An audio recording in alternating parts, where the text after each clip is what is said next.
Good morning, everyone. My name is Gabriela Rodriguez, and I have the pleasure of serving as the moderator for our next session. I'm a recent graduate from UCF's Bachelor in Sciences in Kinesiology program. This summer, I will start a new journey as a student of physical therapy at UCF. Some Some quick reminders, if you are on social media, we would love it if you would tweet or post along with hashtag IEPRS22. Also, feel free to ask your questions and comment in the chat, and we will try to address them. We will have donuts and coffee in the hallway at 9 a.m. It is my honor now to introduce you to our first speaker this morning, Dr. Summer Cook. Dr. Cook is an associate professor in the Department of Kinesiology at the University of New Hampshire. Her main areas of research are aging, neuromuscular function, and resistance training, particularly blood flow restriction resistance training. Dr. Cook's research has been funded by the National Institutes of Health and the American College of Sports Medicine. Her research has been published in top journals, including the Journal of Applied Physiology, Medicine and Science in Sports and Exercise, and the European Journal of Applied Physiology. She received the Outstanding New Investigator Research Award from the University of New Hampshire College of Health and Human Services in 2014, and the New Investigator Award from the American College of Sports Medicine in 2015. We want to thank Dr. Cook for coming down from New Hampshire to join us today. Dr. Cook, the mic is yours.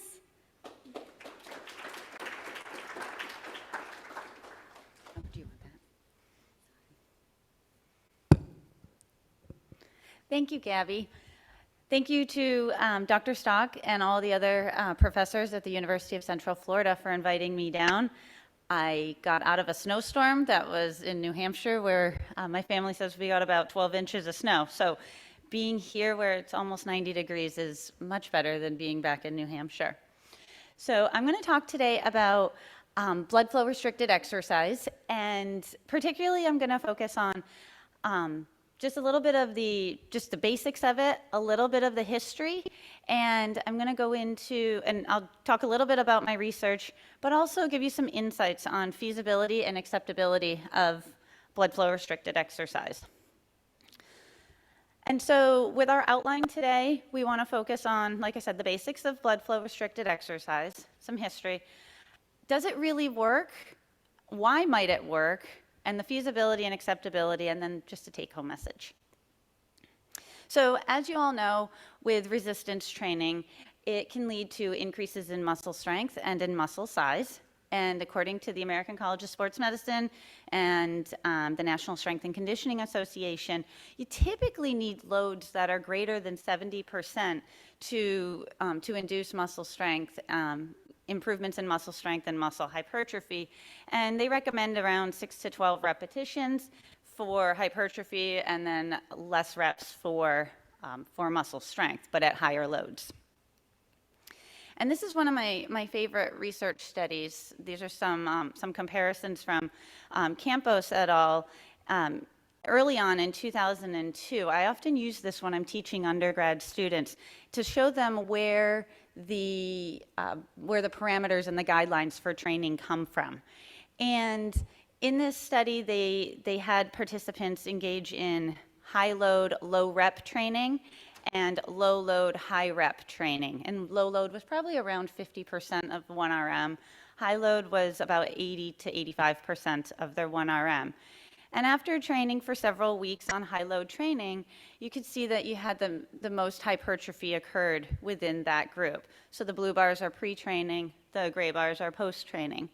And you had the greatest improvements following, the greatest improvements in muscle cross-sectional area following high load training. And with low load training, there were no significant increases in muscle hypertrophy, and the differences, there were significant differences between the two training conditions. And then when we look at the strength gains as well, we see that high load is better than low load at inducing these strength improvements. So much so that the high load was significantly better than the low load, although we did see some improvements, I'm not saying that that's me, but just talking about the researchers did see that there were improvements in muscle strength doing low load training, but not to the level that was seen in high load training. So some of these the results of the study kind of shaped the guidelines that we've always been taught about resistance training, how we need to have those high loads in order to see improvements in muscle strength and size. However, there are some shortcomings of high load resistance training, and individuals may not be able to engage in this type of training for multiple reasons. Maybe because they're injured, or they're getting ready for surgery, or they're going to be recovering from surgery, and they may be in rehabilitation, and they may have a compromised musculoskeletal system. Some adults older adults may be frail, and it just might be difficult for them to engage in loads at around 80% of their maximum strength, even though it's relative to what their maximum strength is. It may be difficult to do. And so blood flow restricted exercise may be an option. And this blood flow restricted exercise has been around for several years now, and I'll take you through the timeline in the next couple of slides. But just to give you an introduction of what blood flow restricted exercise is, or I'll sometimes just call it BFR, it's performing your resistance exercise at a considerably lighter load and while wearing a compressive cuff. Typically, we hear about it at the proximal thigh, but you can do it in the upper body too and have it at the proximal arm. And we often do it in resistance training. That's where most of the research is, but it can be done during aerobic training as well. And this talk I'm not really going to focus on the aerobic training, but you work at loads of 20 to 30% of your 1RM, which is considered very, very low. The Campo study that I just talked about was at about 50% of their 1RM, and there were some strength improvements. 20 to 30% of your 1RM is a very low load. And then you add the blood flow restriction. And then you're introducing a plethora of variables that you must now control as well. In addition to our normal resistance training guidelines, we've got to add in some recommendations for the pressure. How high should the cuff be inflated? And this is debatable. It's how we figure it out it's widespread across the blood flow restricted literature. Oftentimes it is suprasystolic, so higher than your resting systolic blood pressure. So for most of us, that's going to be a bit over 120 millimeters of mercury that the cuff should be inflated to. Additionally, over the last several years, there's been talk of how we need to consider limb girth as well, because everybody has different sized thighs or upper arms. And there's the arterial occlusion pressure, which is probably not the best way, but it is the most common way right now, where you occlude blood flow fully at the proximal thigh, and then you release it, and with the help of Doppler or maybe ultrasound, you look for when blood flow returns, and then you can determine a cuff pressure from there. And so you've got to think about the pressure that you're going to use, and that's individualized based on several factors. The cuff width, and there's an inverse relationship with pressure. So if you're working with a really small tourniquet-sized cuff, then you're going to need more pressure to occlude the limb compared to a wider cuff where you might need a lot less pressure. And so you have to consider that. And then there's cuff type. There's automatic inflation cuffs. There's hand inflation cuffs where you've got a bulb just like a blood pressure cuff. And then much more widespread use among fitness enthusiasts might be those elastic wraps, which in those situations it's much more difficult to determine cuff pressure, and there has very rarely been assessed in the literature. There might be a handful of studies on those elastic wraps, but you can buy those on Amazon if you need them. So, so they're easy to get. So the volume of exercise, how much exercise do you do with blood flow restricted exercise? Well, because it's a light load, you do more repetitions. A standard volume in the literature has often been 30, 15, 15, 15 as far as reps go. I honestly, in all my years of doing blood flow restricted exercise, I don't know where that came from. And it was practiced with, it was kind of recommended from Japanese researchers. And I don't think it's really ever been tested truly. It might have just been more of a playing in the lab of, yeah, 30's good for the first one. You get tired and you feel it working, feel a little bit of fatigue, and then you follow it up with three more sets of 15. But really, that has not been tested very much. So my way that I had been doing it was, well, more's better. I might as well send them to muscular failure, and you make them exercise until they really can't do anymore, which ensures to me that we've induced fatigue and we're probably going to get a maximal muscle response. That's often hard to do with subjects because some are motivated to keep going and pushing through that, and some are not. And then it's hard to quantify and match different workloads and account for the volume in some studies. But those are probably the two ways that we'll prescribe volume. And then rest. So with rest, in the literature, there's been anywhere from 30 to 90 seconds, up to 2 minutes of rest. But the hallmark trait of blood flow restricted exercise is that you keep that cuff inflated in between the sets, okay? And you don't deflate it in between sets. Okay, so let me give you a little history of now that I've told you about what blood flow restricted exercise is, a little bit of history here. Blood flow restricted exercise is not necessarily a brand new concept. It's not brand new, and it wasn't invented by BFR people. There's patients that experience intermittent claudication, which is kind of like a natural form of blood flow restriction.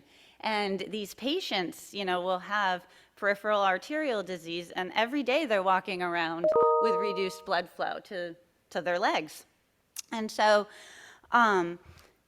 early in the 90s, this was described, and I think it describes blood flow restricted exercise kind of well. It's likely that a combination of such metabolic and hemodynamic factors, as well as additional mechanisms yet undefined, underlie the objective improvement in the ischemic response to exercise demonstrated in the present study. So that description right there kind of sums up where we are with blood flow restricted exercise if we want to compare it to ischemic exercise with intermittent claudication.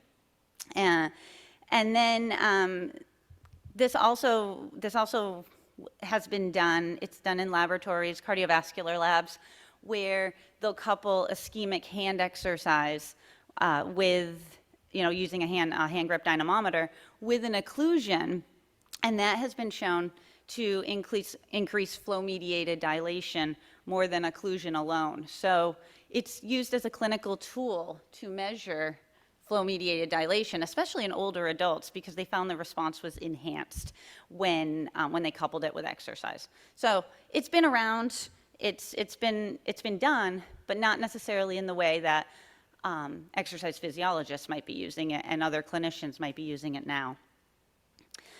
And so, one of the schools of blood flow restricted exercise falls under the name of katsu, okay? And katsu in Japanese means added pressure. And so it's thought to begin in around 1966 with Dr. Sato, who's pictured here, with his cuffs on.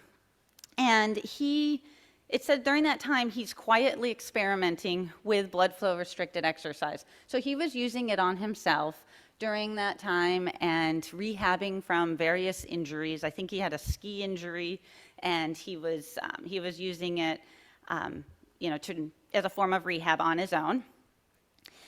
And then he was seeking patents around 1994 and 1996. So the patents for the devices, which can be seen up there, and now they're commercially available in the United States. You can buy these Katsu cuffs now. And then actual research on this blood flow restricted exercise began in the mid-90s into the 2000s. And they started their own journal called the International Journal of Katsu Research, where they were publishing their findings on this type of exercise. And then the research continued all through the early 2000s. And they started to develop collaborations with other organizations. They actually partnered for a little while with the American College of Sports Medicine back in the mid-2000s, during that time. And they started their own university, Katsu University, which I think is in Sri Lanka. And then in the Japanese space program, JAXA, actually employed blood flow restricted exercise. And now there's widespread use among athletes of blood flow restricted exercise. Clinicians are using it. There's competing companies for the devices. There's a lot of different blood flow restrictive devices that can be purchased. And the research is continuing to grow. And this is, as I was doing my searching, I was looking up a couple of articles, and I noticed in my PubMed the little corner that shows you how many publications are out there. And I thought this would be really cool to add in to this to show you the evolution of blood flow restricted research and how it started. I use the term blood flow restrict with my little asterisk so that I would get restricted, restriction, all of that.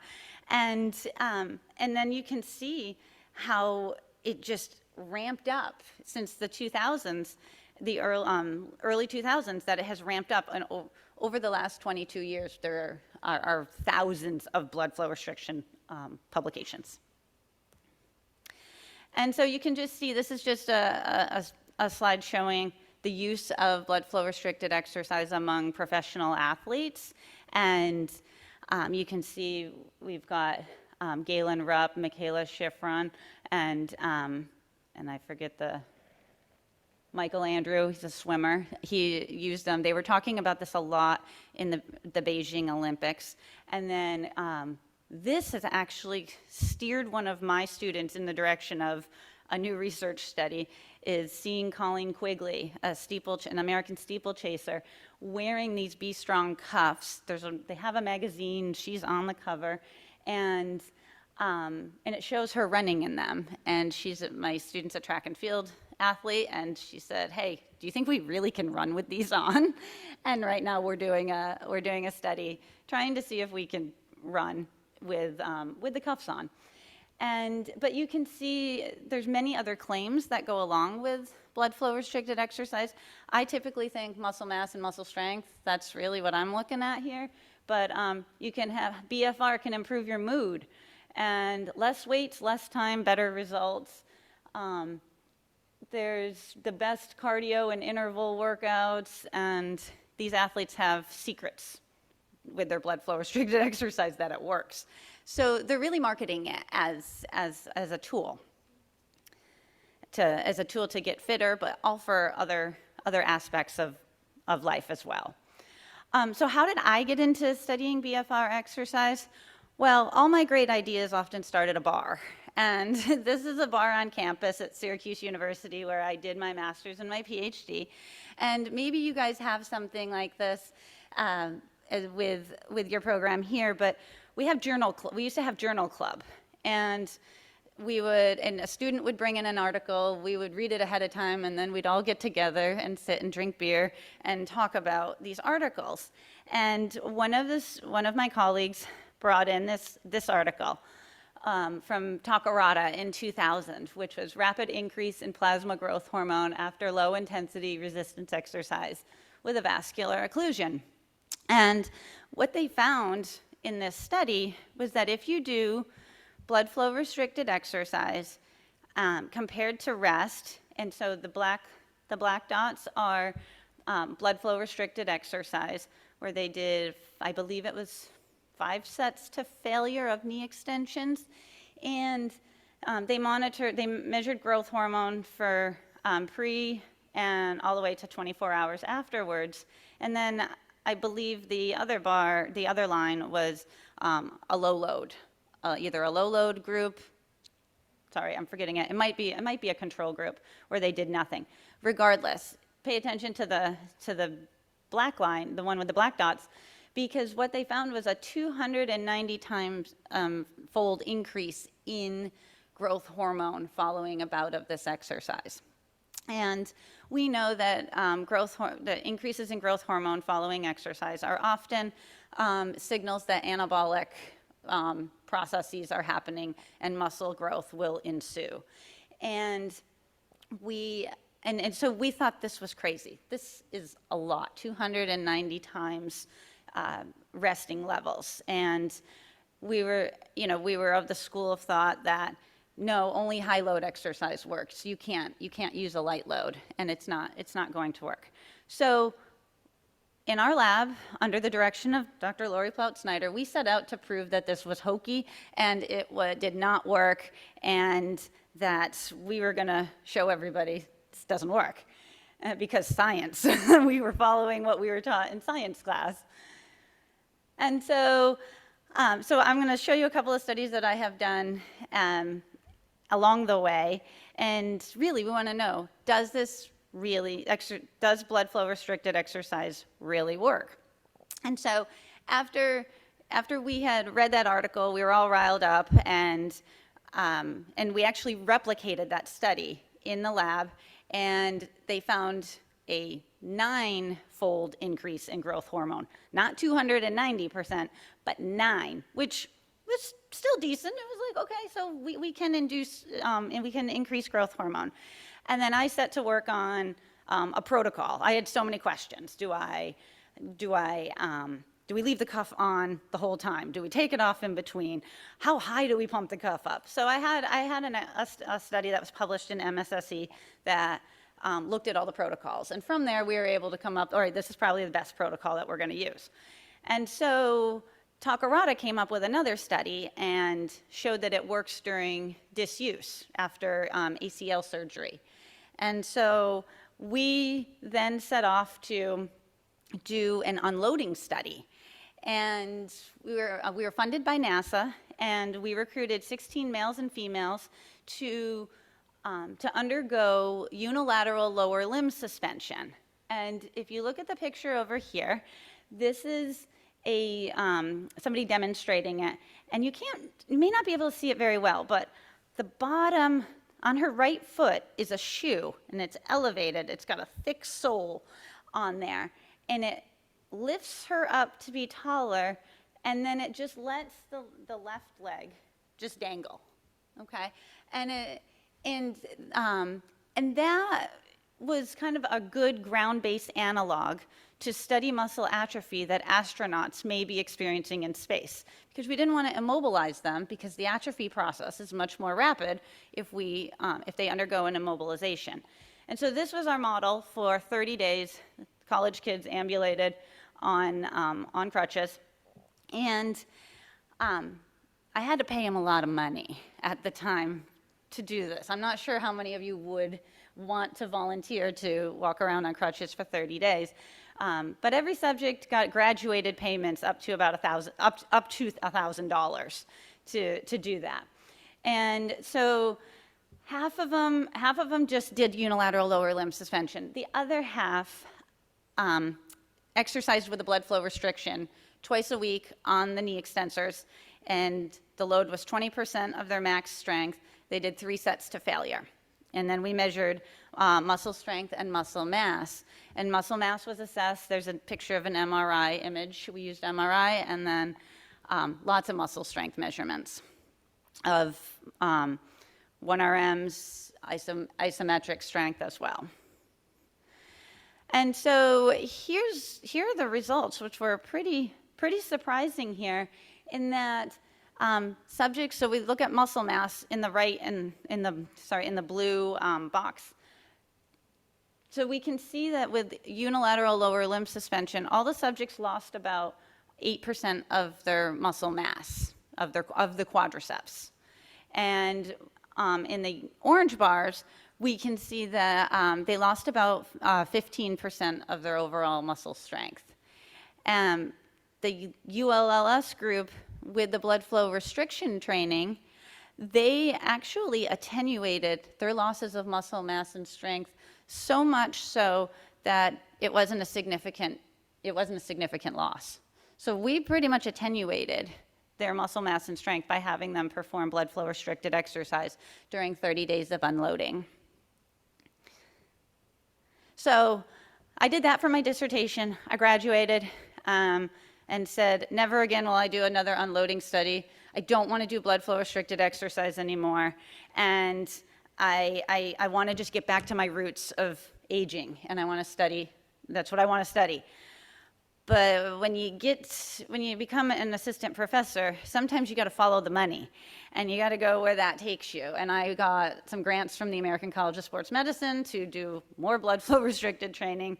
And then I thought, hey, you know what? I want to apply for an NIH grant, and I did, and I got it and had to do this study. And that was the first NIH study that incorporated blood flow restricted exercise. And so my rationale here is, we know muscle mass decreases significantly as we age. We lose muscle strength as well. And so we also know that resistance exercise can increase muscle mass, strength, power, and functional capacity, and it can reduce the risk of falls in older adults. So I felt pretty good going back to my roots of aging, and I was bringing the blood flow restriction with me. And so in this study, I was looking for older adults who were what I would consider to be at risk of mobility limitations, and that meant that they were weak, and they fell into this category of only being at risk of mobility limitations, but they were still getting around just fine. They were community dwelling individuals. And so I had to screen a lot of people to find my sample. And then they were randomly placed into 3 groups: a high load training group, a blood flow restricted training group, and a control, which we realized with this population, we couldn't just send them off and have them be a control that didn't do anything. So they came into the lab because it was, for these older adults, it was very important for them to have this patient contact. We needed to see them. And they came in and they got some sham stretching routine that they did. But they still loved it, and they complied with everything. And so the blood flow restricted exercise was pretty standard. We took them to failure again, and we actually upped the 1RM a little bit. We were finding that 30% of 1RM training was better. However, they also did leg extension, leg curl, leg press. Leg press is more difficult not more difficult, but it's too easy for them to do the light loads because there's so much more musculature involved, where you got the glutes activated and the hamstrings and the quads. So we actually bumped it up to 50% of the 1RM for the the leg press exercise. So it was pretty standard, not too different than what we had done. And so what we found here, what we found again, this is just an image of an MRI. I had shown you the previous one, and that was a young subject. Look at this one for an older adult. This is a 90-year-old woman. And so you can see the big difference where you've got all the lighter colors on the inside. So you're seeing a lot of inter and intramuscular fat within the subject, and a lot of the MRIs looked like that. And so similar graph, looking at percent change in cross-sectional area, we saw an increase in a significant increase in cross-sectional area following high-load training, and we saw a significant increase in muscle mass following blood flow restricted training. Even though blood flow restricted is a little bit higher, it's a similar magnitude between those two. And then percent change in muscle strength. We tested them, they exercised dynamically. We tested their 1RM strength, and we saw significant increases in the high-load training group, significant increases in the blood flow restricted group, but to a lesser degree, and I am missing a little asterisk there, but it was significantly lower than high load training for the BFR. Interestingly, and this is another area that we also kind of look at, is isometric strength we didn't see significant differences because that's not how they were training. They weren't doing isometric training, and it just wasn't significant. Okay, so what are the mechanisms? And I'm going to fly through these mechanisms here because that's beyond the scope of this presentation. But basically, we don't know the mechanisms of blood flow restricted training. And we know that you, in the hypoxic environment, you produce a lot of blood lactate, and blood lactate has been kind of the culprit for, maybe increasing the anabolic response of certain hormones, and also increasing, muscle size because of increased blood flow with the muscle cellular swelling. That can trigger some cascades of anabolic events. The mTOR pathway, this has definitely been shown in some research to be upregulated following blood flow restricted exercise. And actually, one of my colleagues, Todd Manini, who I worked with at Syracuse, actually showed that blood flow restricted exercise can down-regulate protein catabolism and protein degradation. So we've got increasing the anabolic responses, decreasing the protein degradation.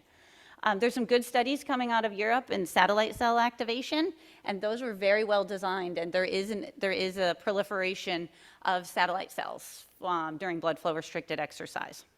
Muscle fiber recruitment patterns, this is something I've spent a lot of time on, and what researchers are thinking is that the hypoxic environment requires people to recruit high threshold motor units, and particularly fast twitch fibers, and that's not necessarily the case. I'm going to skip over this one right now.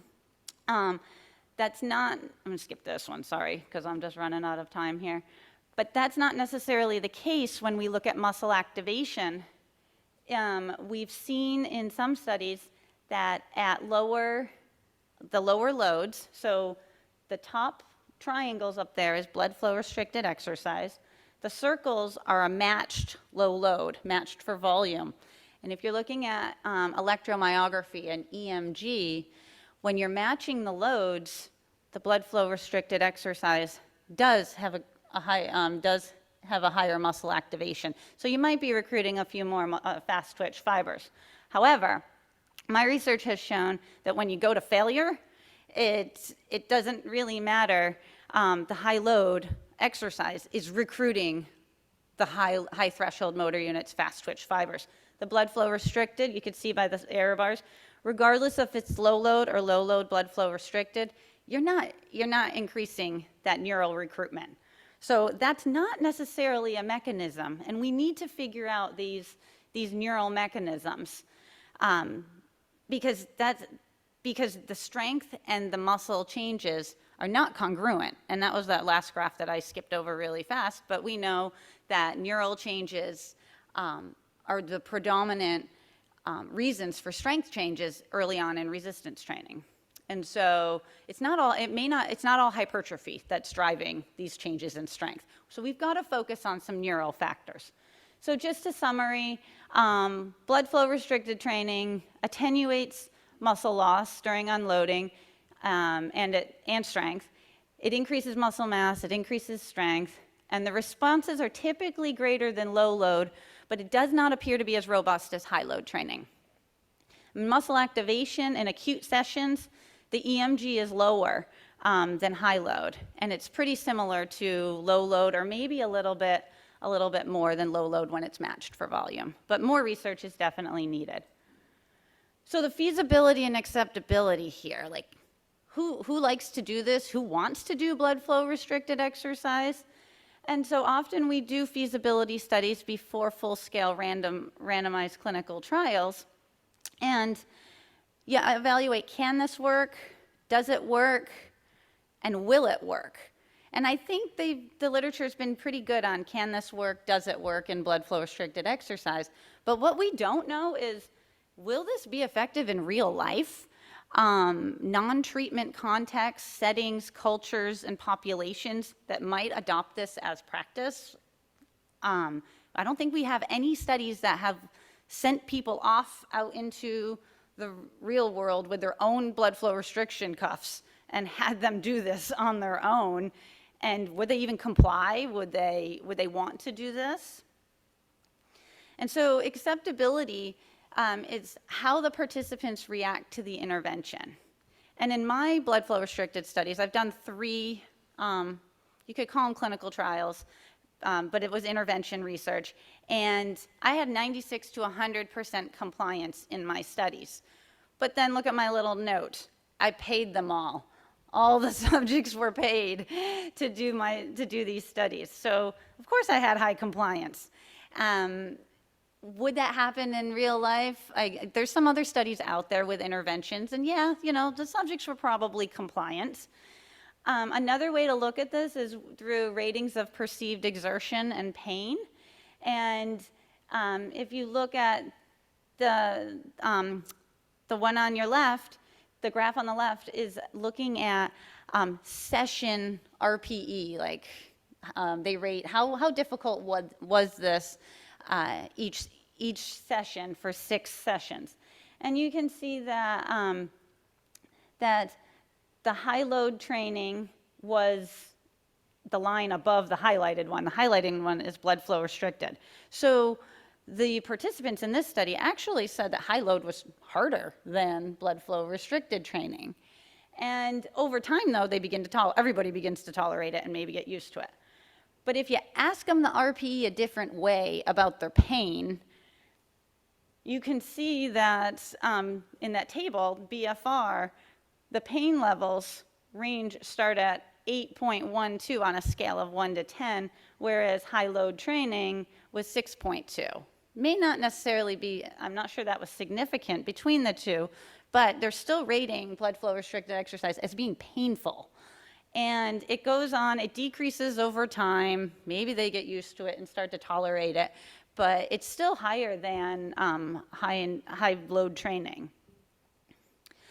And this, in my aging study, I did some qualitative interviews with participants, and we asked them about how it feels. And so this one subject says, "It feels like it's crushing my arteries and veins."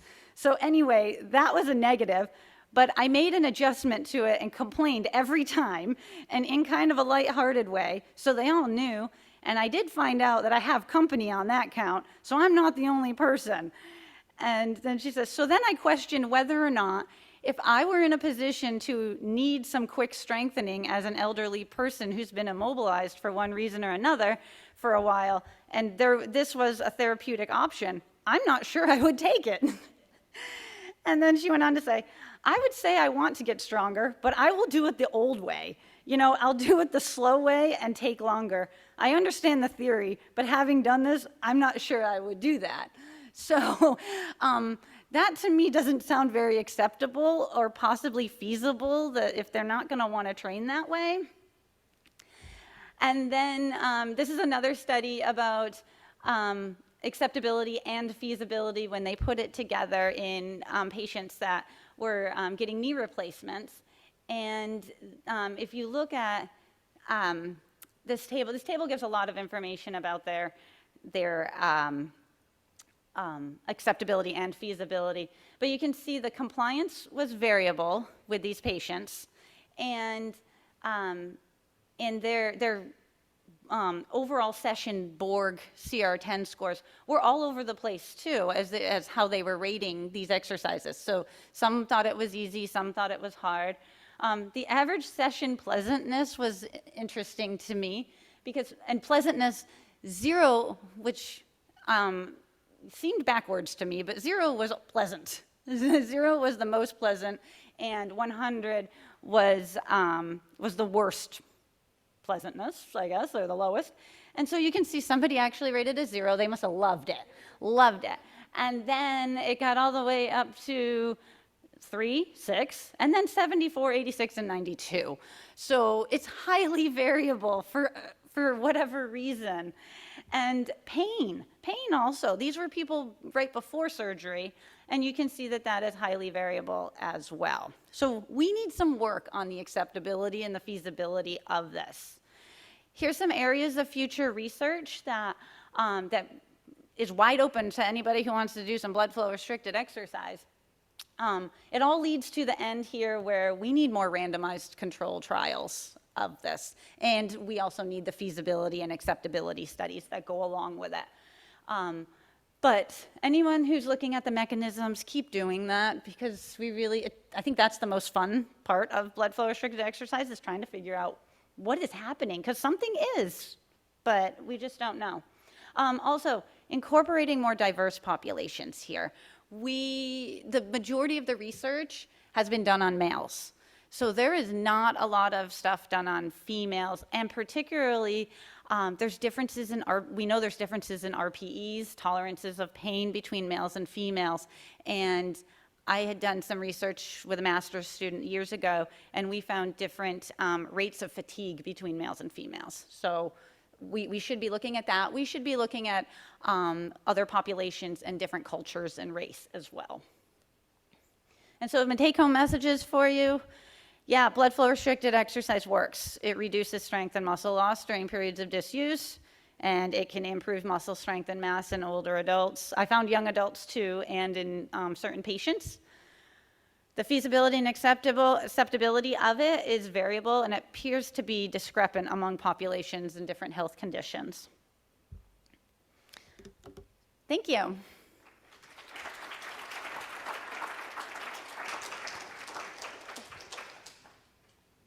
Okay, does anyone have any questions for Dr. Summer Cook?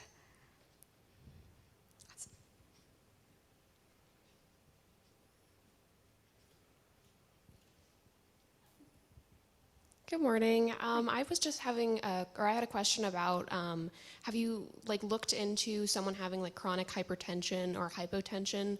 How would blood pressure affect this kind of research?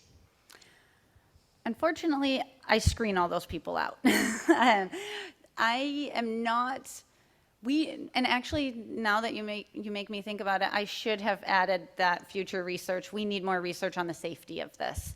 And so no, I go after healthy subjects, even the healthy older adults.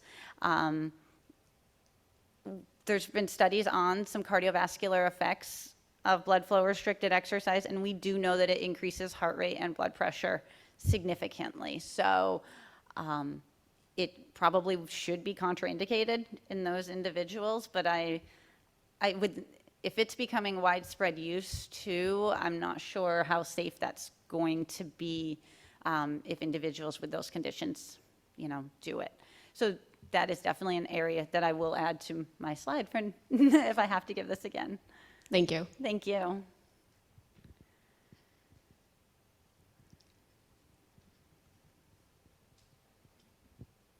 Good morning. Morning. So I have a question on blood flow resistance training. So if someone wants to maximize their performance or muscle strength, how often should they do the resistance training? The frequency kind of matches the ACSM and NSCA guidelines of the way we do it in research is 2 to 3 times per week. However, there's some early research out there where they were looking at doing it, twice a day or every day, because the premise was that it decreased muscle damage and it was a light load, and therefore it could be done every day. But that hasn't been fully tested. So when I implement it in research, I follow the frequencies of ACSM and NSCA. Thank you. But that's another wide open field to study that.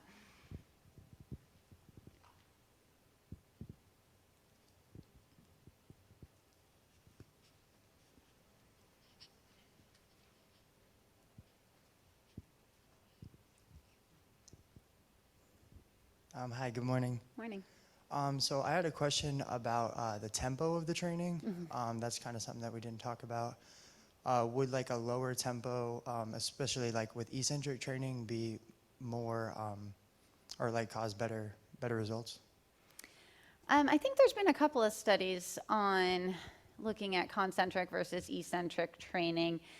Most of the time for tempo, I focus on a 2-second up, 2-second down, just because I follow NSCA and ACSM guidelines.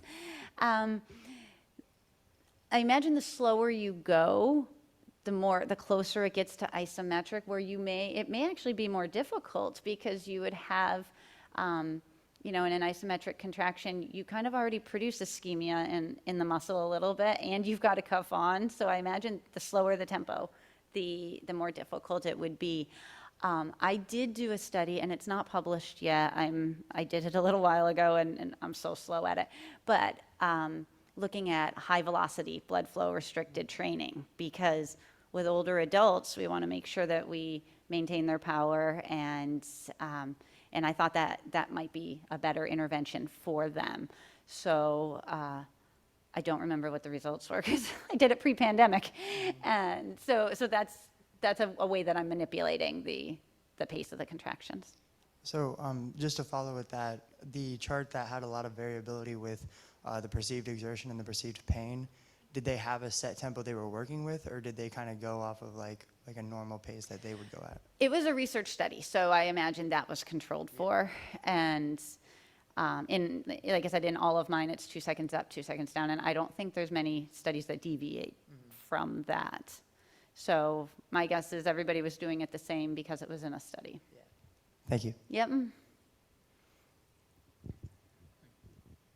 Good morning, Dr. Cook. Morning. So my question was, what were some of the challenges you faced when introducing or working with BFR in geriatrics? And like, I know you mentioned a lot of it was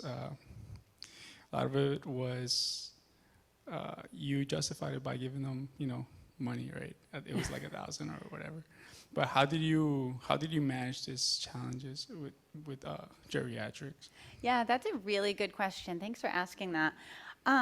So this was something new for them. They didn't know what it was, and they knew about resistance training, but most of them didn't do resistance training to begin with. So we had to teach them how to do all of the exercises, and they were on machines, so it made it easy. What I found though is with older adults, they really didn't question anything that we were doing. They kind of just accepted it, and I don't know if it's just the way that they behave when they see doctors and they see professors, and they just did it. They were way easier than the younger college kids as far as being compliant. They just did it, and they followed all of my rules, not my rules, but the instructions and everything, and they just loved to come to the lab. So the other piece of that study, which this is kind of a funny story, the other piece was looking at their physical function. And if I increase their muscle mass and strength, yeah, that's great, but my whole goal is to improve function. Well, what I didn't realize is that their exercise levels were so low, and that they had to, park in the parking lot, walk into the lab, walk into my building, then go find my lab and do all of that. Everybody improved in their 400-meter walk test. Everybody got better. And we sat there, and I was like, what is going on here?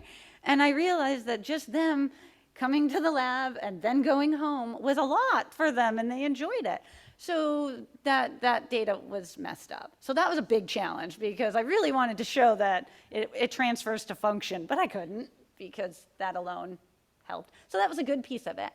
But I really didn't have too many challenges with them. Oh, another one was RPE. They were terrible. I can't use any of that RPE data because we would tell them to go to failure, and so they would give me a 4 on the 1 to 10 scale. And I'm like, but you said you couldn't do anymore. Yeah, but I feel fine. Like, so did you not go all the way? And so we had to ensure that, but they still were not very good at RPEs. So. Thank you. Hi, Dr. Cook. Hi. Great presentation. There's the chat, the Q&A this morning is lively. So that's great. So there's a question here about the use of BFR on the contralateral limb during injury and implications for things like cross-education. Specifically, the question is, rooting from one of your earlier studies in the presentation, what are your thoughts on introducing the low-intensity BFR to the contralateral limb training for the early stages of injury for those who are immobilized, ACL fractures, et cetera? I love that idea. Yeah, as a neuromuscular physiologist, I love the cross-transfer effect, and I think it should be studied. I think there are a couple of studies out there, and I know one of my colleagues, Brian Clark, I think he did something on training the hamstrings, doing BFR on the hamstrings to try to improve low back, I believe. So there's been a couple of studies out there. Very cool. And then one other clarification about, I think it was your JAP paper question is, what did the control group do? In the study of college-age individuals with limb immobilization, did the control group perform any sort of training? Is there any consideration for this in the results? No, they just did limb suspension. They just ambulated on crutches for 30 days, and I did monitor them, so to make sure they were still walking on their crutches. I saw them regularly. I had to drive them around campus, bring them to class. So I had just as much contact with them as I did with the exercise group. Great, thank you. Awesome. That concludes our time for questions. Unfortunately, I'm sure Dr. Summer Cook would love to answer, in the remaining time after. Please join me in giving her a round of applause.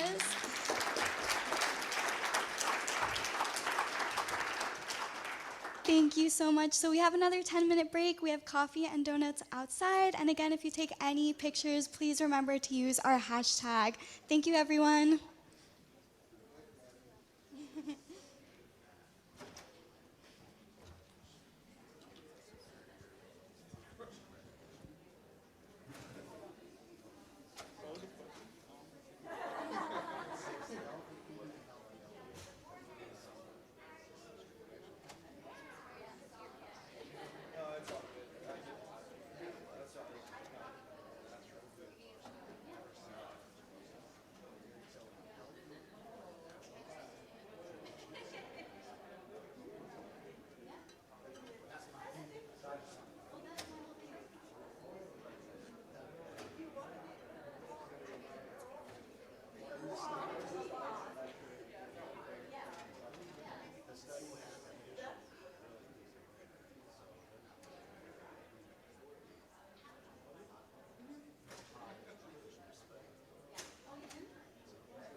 And my name is Chris Prope, and I have the honor and pleasure of introducing Dr. Lori Plout-Snyder.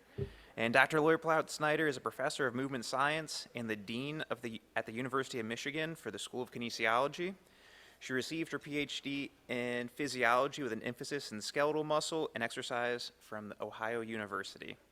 Prior to her time at the University of Michigan, Dean Plout-Snyder was the lead scientist for the Exercise Physiology and Countermeasures Project at the NASA Johnson Space Center in Houston, where she received multiple awards for her work, including the Directors Group Achievement Award, Software, Robotics, and Simulation Division's Elite Team Award, and the Life Science Recognition Award for Excellence. Before moving to NASA, Dean Plout-Snyder held several positions at Syracuse University, including professor and chair of the Department of Exercise Science. Dean Plout-Snyder has received over $10 million in grant funding from organizations such as the National Institute of Health, the Department of Defense, and the U.S. Department of Education. She has published more than 100 articles in top peer-reviewed journals. Dean Plout-Snyder's research focuses on how to counteract the negative effects of unloading muscle and bone on muscle function and bone composition. She is considered a thought leader in the area due to her innovative models and a significant findings for mechanisms that can improve the physiologic function of astronauts during space flight. Dean Plout-Snyder's prominence in her field has led her to speaking engagements around the world, including the United Nations and the European Space Agency, all the way to universities and hospitals. Let's give a warm welcome to Dr. Dean Plout-Snyder.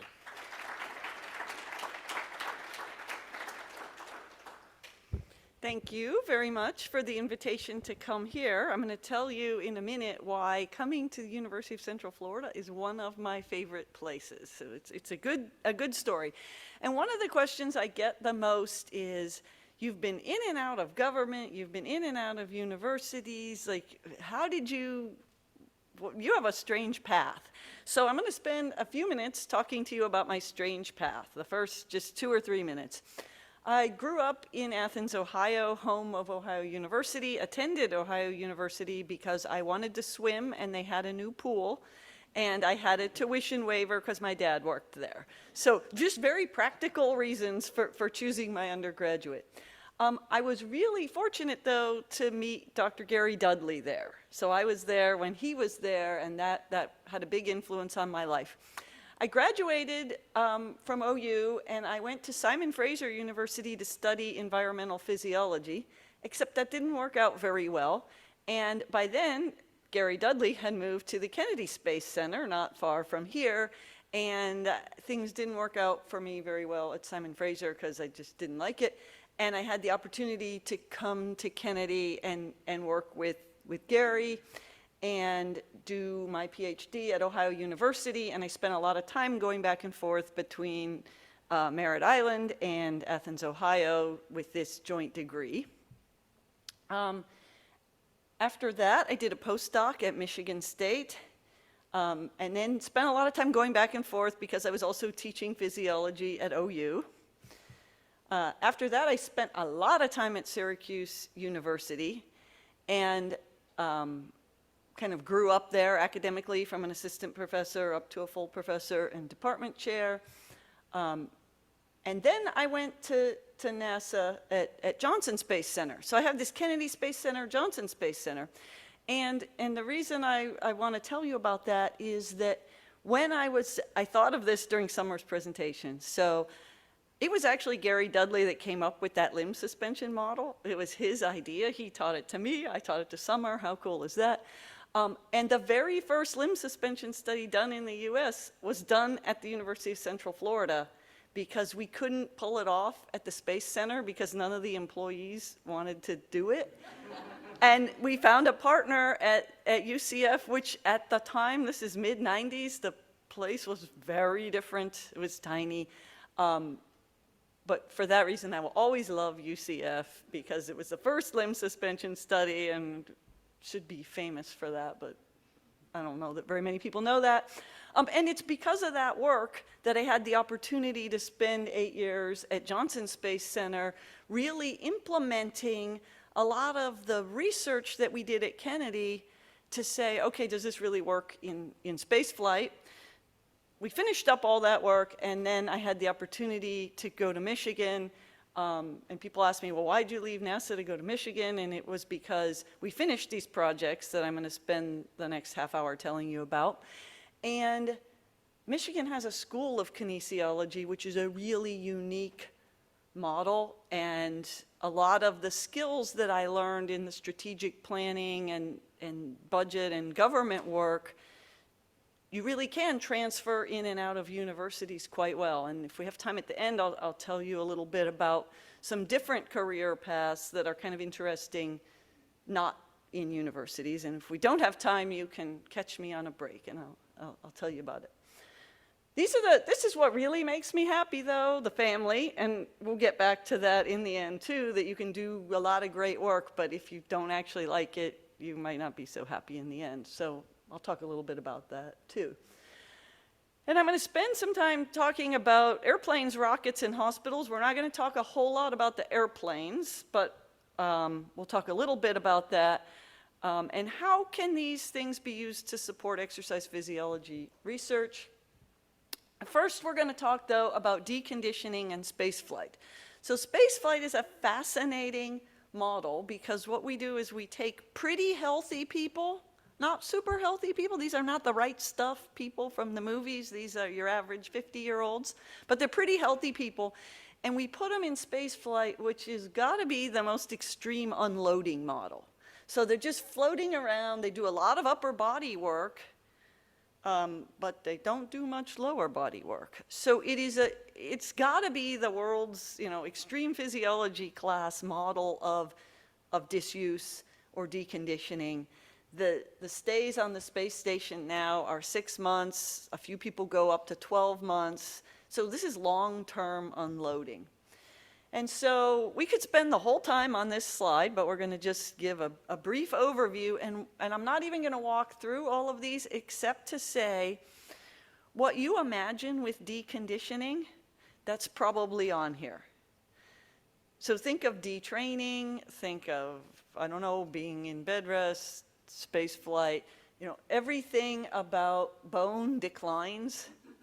So the things that increase are just the fact that your bone is demineralizing, so you have more calcium in your blood, so you're more likely to get renal stones and things like that.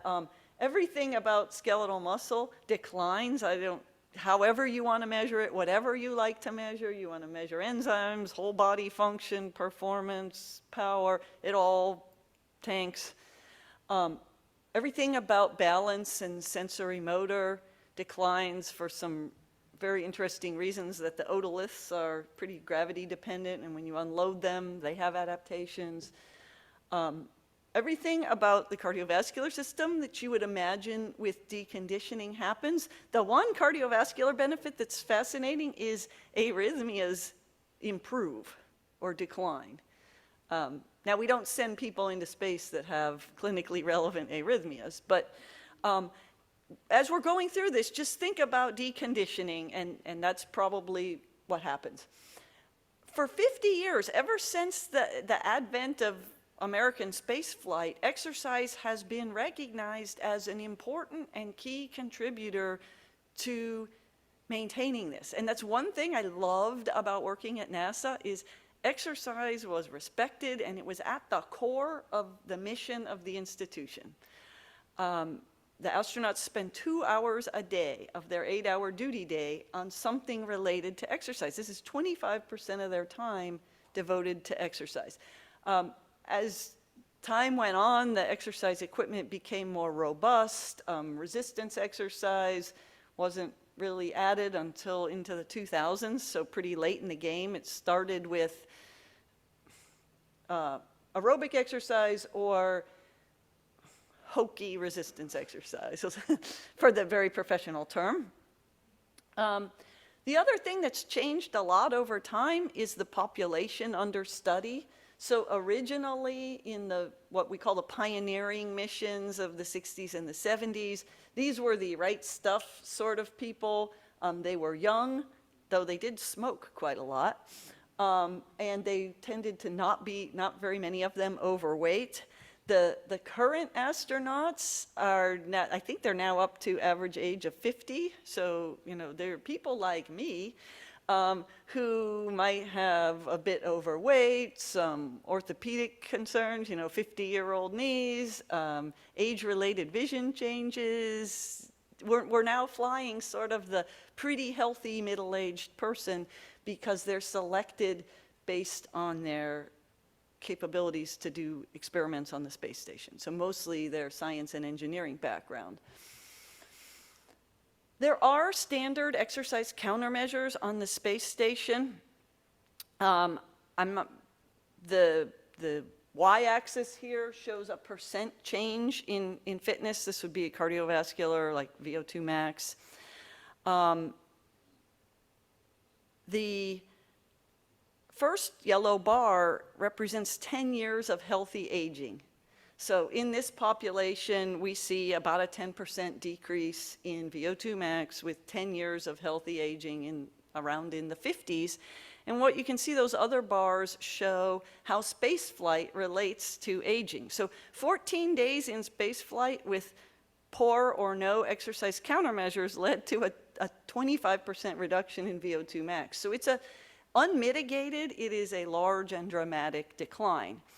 In the mid-60s, when they added some exercise, 14 days of space flight, that really helped a lot. And prior to 2010, 6 months in space with old exercise equipment was kind of in the middle. But what I'm going to talk to you about is what happened since 2009. So in 2009, NASA was finally able to get exercise equipment up in space that a exercise physiologist might nod their head and say, yeah, that might just work. So that included a cycle ergometer that would go up to 350 watts. It included a resistance exercise machine. For those of you NSCA members, you're going to love this because this is the first time there was legit resistance exercise available in space. So the ARED could get up to 600 pounds, 29 different exercises. You could do squats and heel raises and deadlifts and all the sorts, not all, but most of the sorts of exercise that you would want to be able to play with. And a treadmill, there was actually a Woodway treadmill adapted for space. The game changer here was that the belt was wide enough and long enough to actually run, like a runner could be happy with this. And that it could go fast up to 12 miles an hour. The prior equipment did not allow for an exercise intensity that anyone would be impressed with. So 2009, total game changer for the space station. And that's why I went there, was because they were looking for someone to lead some exercise programs, to develop an exercise prescription for space flight. I'm going to introduce you to this graph because this is how I decided I liked to make graphs, because of the variability in response. This is going to be a theme. Summer kind of started the theme, but I'm going to run with it. And so on the left, or on the y-axis, is percent change. Along the bottom are a variety of different strength measurements. I'm not even going to, go over the differences in them. The dots are individual astronaut crew members' response after 6 months of space flight. The blue dots are people who use the IRED, that's the old resistance exercise machine, and I guess I should call them the maze, are the people who use the new exercise equipment. And then the horizontal line up there is the mean. So if we just drew the mean and the standard deviations would be ridiculous. It wouldn't be a very nice graph. But what people like to see is the variability in response. So for that first one, knee extension strength, you can see using the old equipment, there was about a 14% decline on average, but that the crew members ranged from someone who actually improved a little over 10%. Really? You improved with spaceflight? And someone who declined like 35, 38%. So a dramatic variability. And what you can see in all of these is that just simply putting the new exercise equipment up there made a little bit of improvement on average. It seemed to really get people out of the 30 and 40% decline category. But just putting the equipment there wasn't enough. So we need to do some studies to change the prescription or increase the intensity or something. And so that's what I went there to do. This is the same type of graph, but this is looking at changes in bone mineral density measured by DEXA. And this one has a third bar, which is Mir. So the blue is now the Mir station. So this is a Russian space station. They also had 6-month stays with no resistance exercise at all. So Mir station only had aerobic exercise. So this one's interesting because if you look at like the first column, lumbar spine, you can see a stepwise improvement just by changing the equipment. So on Mir station, we had a bone mineral density 6% loss. Before the ARED, it was, across the 5%, so maybe 4%, and then with the ARED, maybe 2.5%. And the other thing you can see that I like to point out with this is that just by swapping out the equipment, we shrunk the variability quite a bit. So it got a little bit tighter. But still, we're seeing declines in everything. And so the project became optimizing the exercise prescription.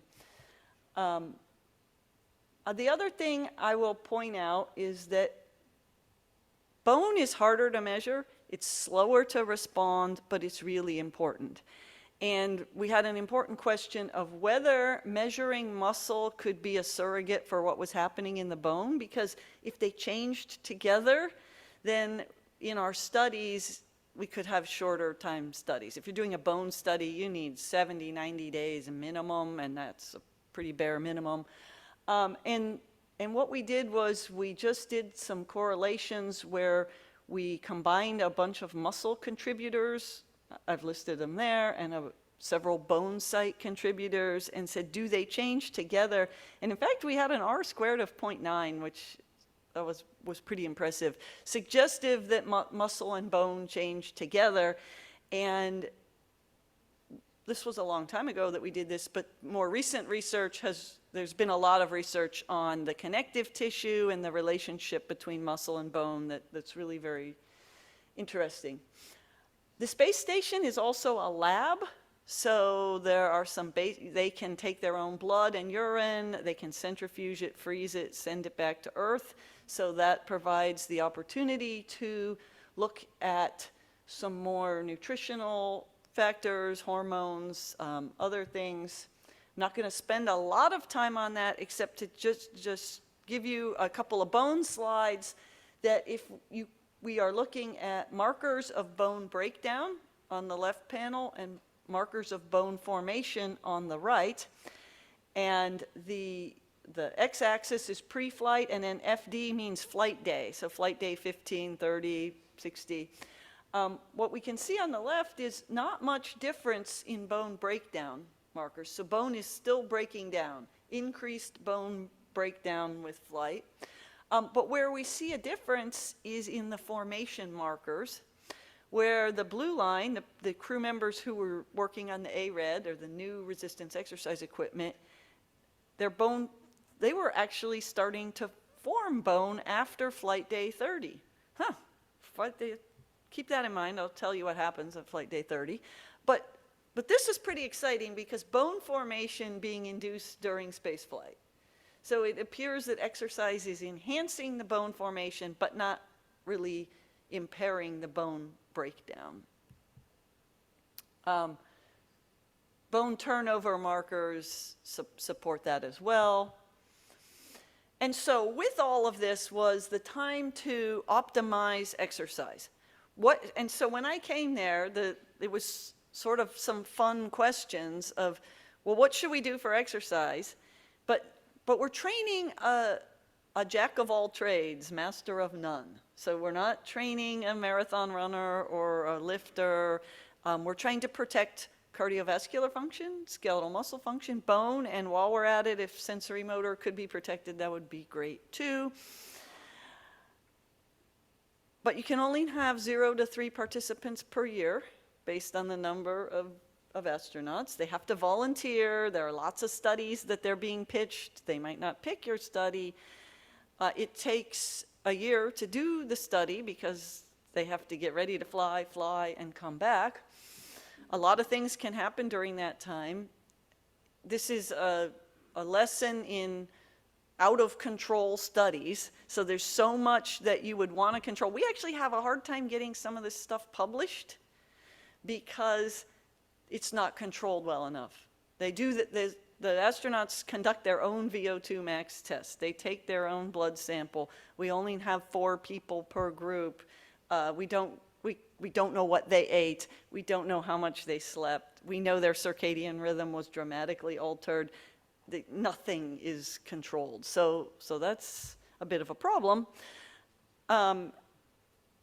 So this is my favorite quote in my first couple of days there. They said, we need an exercise prescription. There are thousands of training studies out in the literature. Surely you can figure something out. So the idea was, what can we learn from ground-based training studies that would inform an exercise prescription for spaceflight?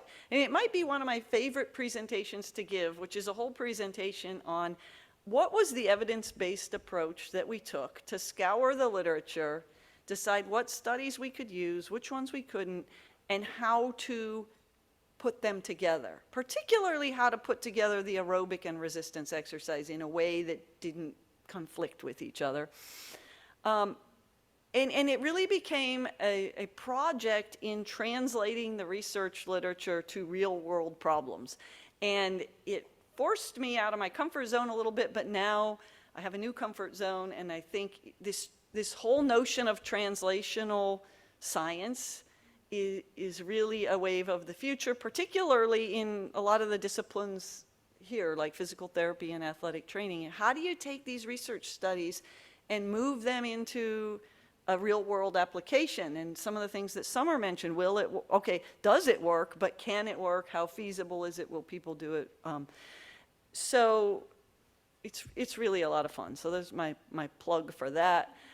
We started with 47,000 papers. We couldn't read them all, and so we went with a priority of evidence. So it was pretty easy to read all of the ISS or spaceflight papers and data. It was pretty easy to read all of the human flight analogs. So that would be bed rest, the limb suspension that Summer told you about.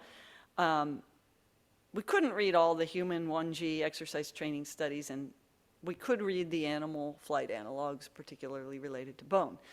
So we came up with a protocol. I'm not going to tell you how we came up with that protocol because it takes too long, except to say that the standard exercise was a really linear program, so the periodization was quite boring. It was linear. Moderate intensity, it was very safe, it was very well accepted, it was very easy to comply with, it wasn't very effective. So we looked at alternative 1, which would be a linear high intensity program. So let's just raise the intensity. That was the first thing. This would probably be effective because everyone knows that high intensity exercise is good. Whether it's resistance or aerobic, it's good. NASA's conservative. This was 2010. It wasn't considered safe to go to max heart rate in space with no support systems. There were real fears about orthopedic injuries. Even a small orthopedic injury could be mission ending. And so this one, they were telling us questionable safety, and when we talked to crew members, would you really do this? Questionable acceptance. And we thought no one's ever going to sign up for this study. So the next logical conclusion was a nonlinear periodization model that did have periods of high intensity, but then periods of lower intensity, and that this would probably give us a checkbox on all of our goals here. And so that's the one we came up with, or we ended with. This is the summary of it. I'm going to spend a few minutes on here to just point out the things that were new. And when you look at this, as an exercise physiologist, trainer, physical therapist, you'll probably just nod and say, yeah, looks pretty reasonable. This rattled the NASA community for a few reasons. One, crew members loved the ARED and thought they needed to do 6 days a week of resistance training. That was the norm. That was the standard. Going to 3 days a week of resistance exercise was crazy. This was going to be terrible. And those of you in the resistance training literature can nod and say, yeah, I think 3 days a week of resistance training, if it was planned correctly, that sounds all right. But this was crazy. Also, the aerobic intervals that had people mostly at max heart rate for a lot of the time, also crazy, because they loved the continuous exercise. We had several panels and processes, and the panel concluded that we didn't even need the continuous aerobic. That these intervals, and they were very carefully chosen intervals, that these 3 interval protocols would be great on separate days of the resistance exercise. We could get away from some of this incompatibility issues of the 2 types of training. But what we found was that was not going to be acceptable. Because exercise is also a mental health, psychological countermeasure as well. And the people really like the continuous aerobics. So we said, okay, great, you can't exceed 70% max heart rate. It has to be below that. And the other key piece that was really new here was the 2-a-day workouts that were not back-to-back. So the back-to-back scheduling is much more efficient, and our data, particularly from the animal models, suggested that for bone mechanosensitizes really rapidly, and so you want to spread out the exercise bouts. So we wanted 8 hours on days 1, 3, and 5. We wanted 8 hours between each exercise bout, and the schedulers told us, no way. 4 is the best you can get. So we went with 4 hours in between exercise bouts. And so this was the program that we decided was going to work. We're going to test it, like 1 or 2 crew members per year at a time. This is going to take 7 or 8 years to do this study.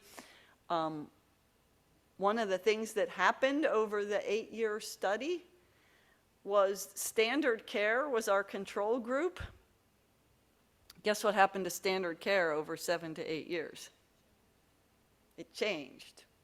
It changed to become a lot like this, because the trainers who were implementing this for us would see the data in real time, and whatever worked, they would implement right away. So on the one hand, it was the greatest success for what we call translation to flight. On the other hand, it was the worst possible scenario for publishing the data, because our control group became, as my statistician husband says, an out-of-control group. So I'm going to show you a few of the really cool things that we were able to implement. My favorite is in-flight monitoring of muscle size. So this is Mike Fossum on the left. He was the first participant in our research study, and at the time we would remote guide him. He was using ultrasound to measure muscle thickness, because that's what we could do. I know I saw in your labs your beautiful ultrasound equipment, and you can chuckle and say, haha, muscle thickness, how cute. It's the best we could do. It's not a great measure, and it is highly dependent on exactly where he put the probe, because these cylindrical muscles are, just a little bit different. So we were able to refine the technique. Sonny Williams over on the right is displaying our ultrasound guides. And so these were guides that you could strap onto your leg. We had landmarks that we measured from bony landmarks, and then the probe would fit in the grooves there. And we used panoramic muscle ultrasound. So much like the panoramic feature on your phone, where you have to hold it really steady and move, and it stitches together a nice picture, we were able to get really nice images of, actually, I say we, the crew members were able to obtain for themselves, under our remote guidance, really nice images of muscle where we could calculate cross-sectional area for the calf and the thigh. And this isn't as nice as an MRI, but it's pretty impressive for ultrasound being collected in space 300 miles away by the subjects themselves. And so this was for the first time we were able to measure muscle cross-sectional area in flight. I'm going to spend a little time on this and one other graph because they're my favorites, because I think this is the key to space flight resistance exercise programming.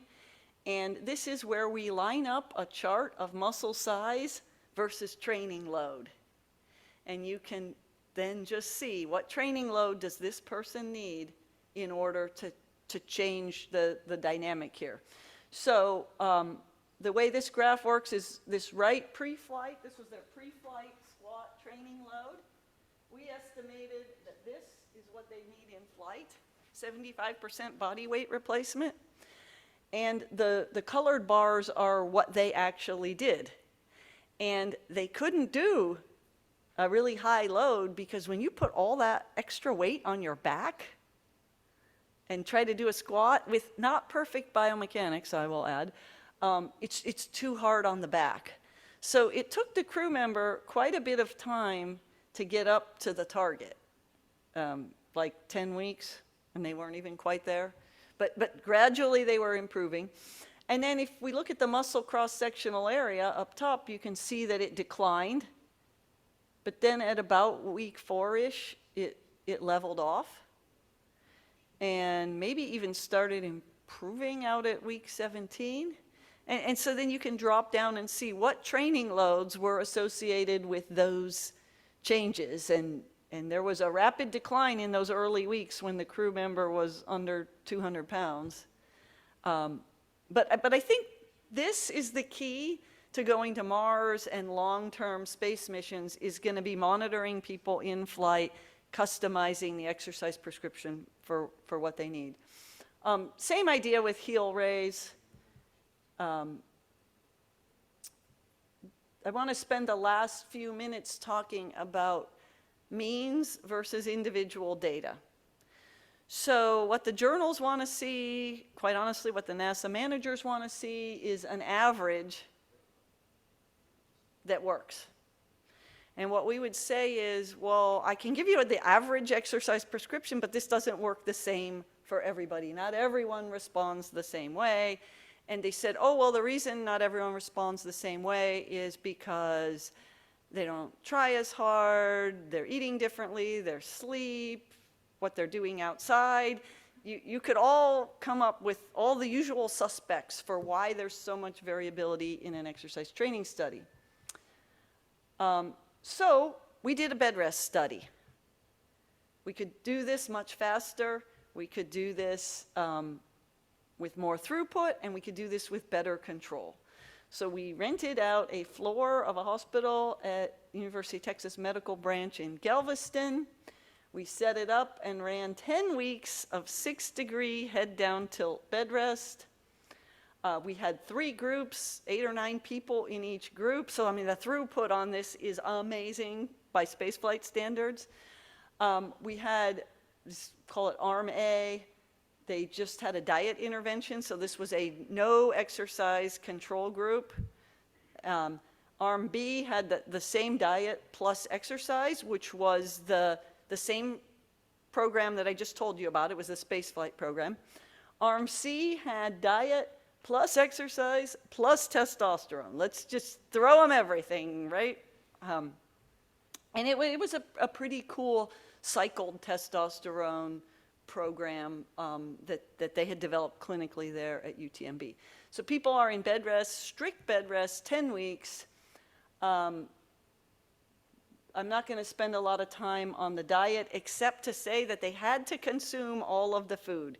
If they didn't finish the meal, it came back hourly until they finished it. So it was a really, really strictly controlled diet. Sleep cycles. I mean, we couldn't tell they were sleeping, but the lights on, the lights off, controlled. The exercise was controlled. This was the finest controlled study I've ever seen.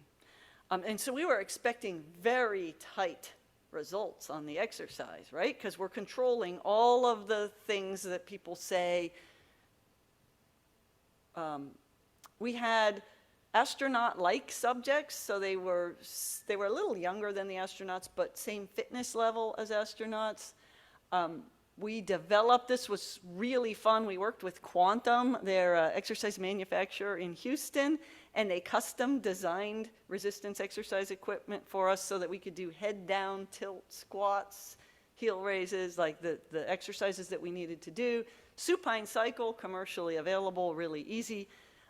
Treadmill, supine treadmill, quite a project, but a very cool project, which was just the Woodway treadmill up on its side. And the secret sauce here is the harness system that would allow the hips to move separately from the rest of the body and put a load on. The only place where we saw the testosterone make much of a big difference were the body composition measurements, particularly leg. But you can see that in most cases, the testosterone subjects did a bit better there. It was surprisingly unimpressive in the other areas with performance and strength and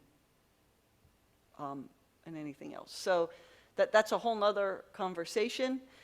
The other thing that I'm really proud of this study, we did 13 MRIs over the course of the 70 days to really precisely look at muscle size.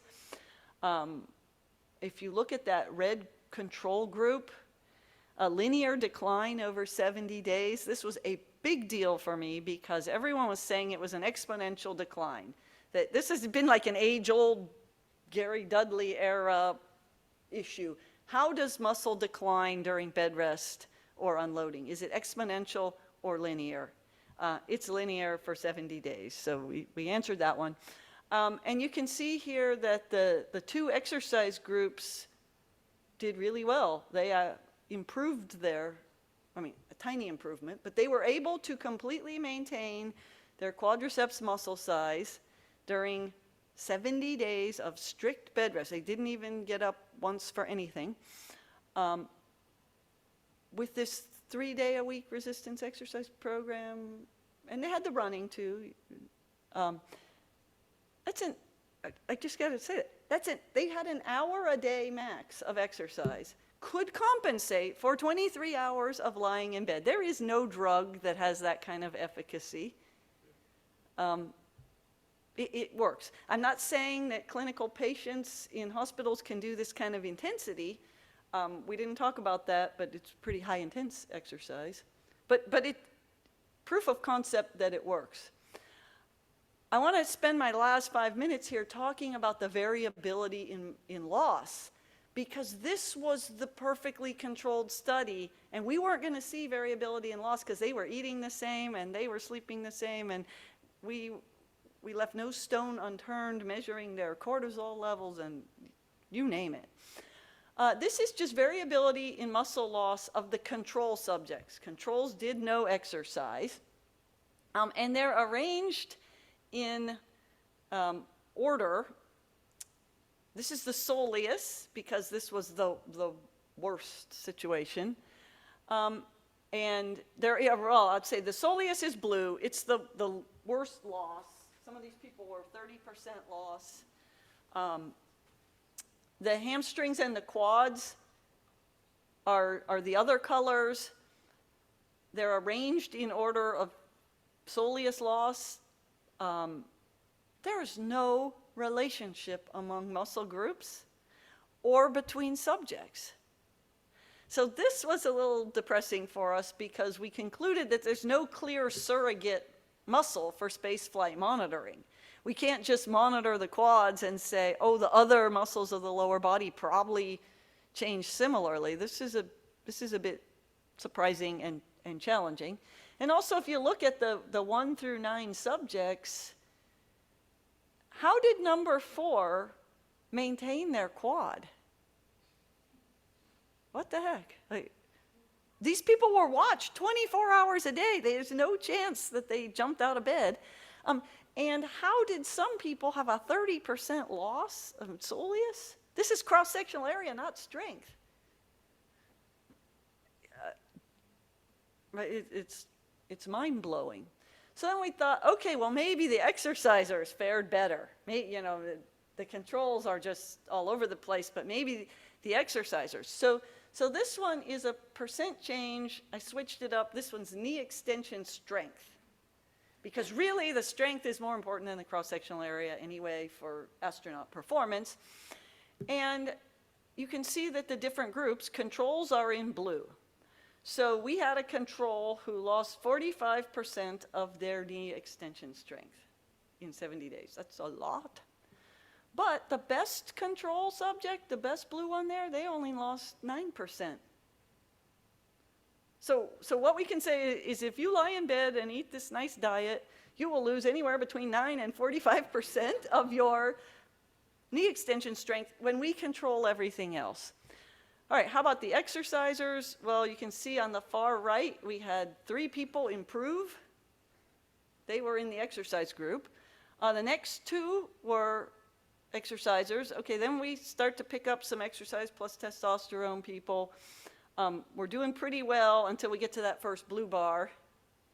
And when you get in this range, the exercisers and the controls are kind of mixed up.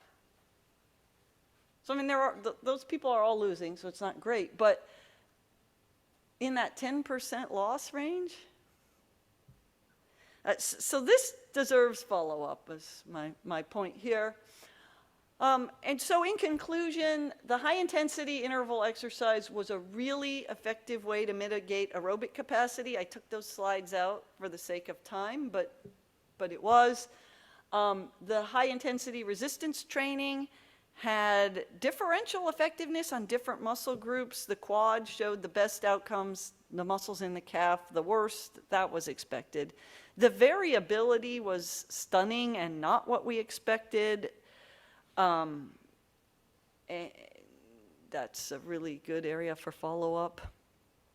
And I want to spend my last 1 minute, I just have to give a little plug in here for saying that there are a lot of really good research careers outside of universities. I am not encouraging you to leave the university, because look, here I am working for a university, but I've been in and out of universities and other places a lot, and the government agencies are pretty interesting for research. They almost all have research programs.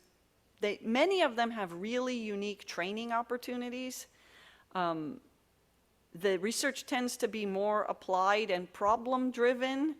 There are some real pros in that you can see the impact of your research really quickly. You can see your research translating and implementing policy. There are some real cons. That is, you work on the projects that someone else decides are important or that need to be done. You lose a lot of autonomy and freedom and control. And you have to be okay with the good enough philosophy. I could work with NASA for a long time further optimizing exercise prescriptions, but they've decided, nope, the exercise prescription is good enough. So now we're moving on to exercise hardware. And so you have to be okay with that. There are a lot of cultural differences, starkly different cultural differences between government and companies being more hierarchical, no self-governance, more structured, whereas universities, you have much more of those things. There are corporate jobs. There are plenty of nice jobs in corporations. They tend to be very profit-driven, and many of the decisions are driven for business reasons, and you'd have to be okay with that. It's much faster paced, more efficient. They don't have committees. The job of the scientist is often to rein in marketing, and so that they don't make false advertising claims. There may or may not be really great advancement opportunities. Most of them will cover additional education, particularly if it's related to the work. Like if you wanted to also get an MBA, they'll for sure pay for that. But it's not very flexible. And I wanted to end, since I know there are a lot of students in the group, with my pitch to keep your options open. You never know. This pandemic has taught us we never know what's going to happen. So a high quality research or clinical experience is always going to be the top priority for all of these jobs and all of these options. But you never know where the opportunity is going to be, who you'll need or want a reference letter from, what poster or flyer or talk or internship or session you'll go to that might spark an idea or a networking opportunity. You never know where these things are going to end up. So you should really take all of those opportunities you can and be on the eye. Be really sensitive to different sorts of workplaces and their cultural differences and expectations, because you'll probably find that you fit well in some and not at all well in others. And knowing yourself and what you're going to like. One of the things I learned at NASA was that I loved being with an organization for whom exercise was core to their mission and really important. And I've been at universities where that was and was not the case, and found that I'm much happier at the places where that is the case. You also have to learn how and where the jobs are advertised, because the government jobs are advertised in a different place than the corporate jobs and then the university jobs. You have to network a lot, because you never know who you might meet, who knows someone who can help you with something. And just keep your eyes open for the opportunities, because you can never predict where you're going to end up. So with that, I can end and take your questions.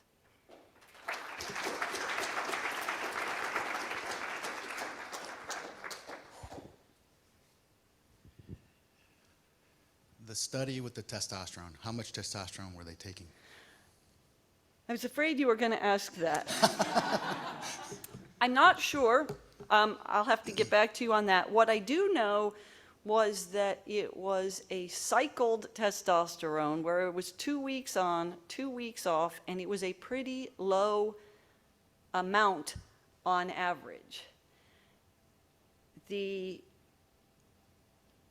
A higher amount would have likely given a bigger response, but there was some concern among the very conservative IRB, and also the idea that this wasn't a pure research study. We would want to translate this to space flight.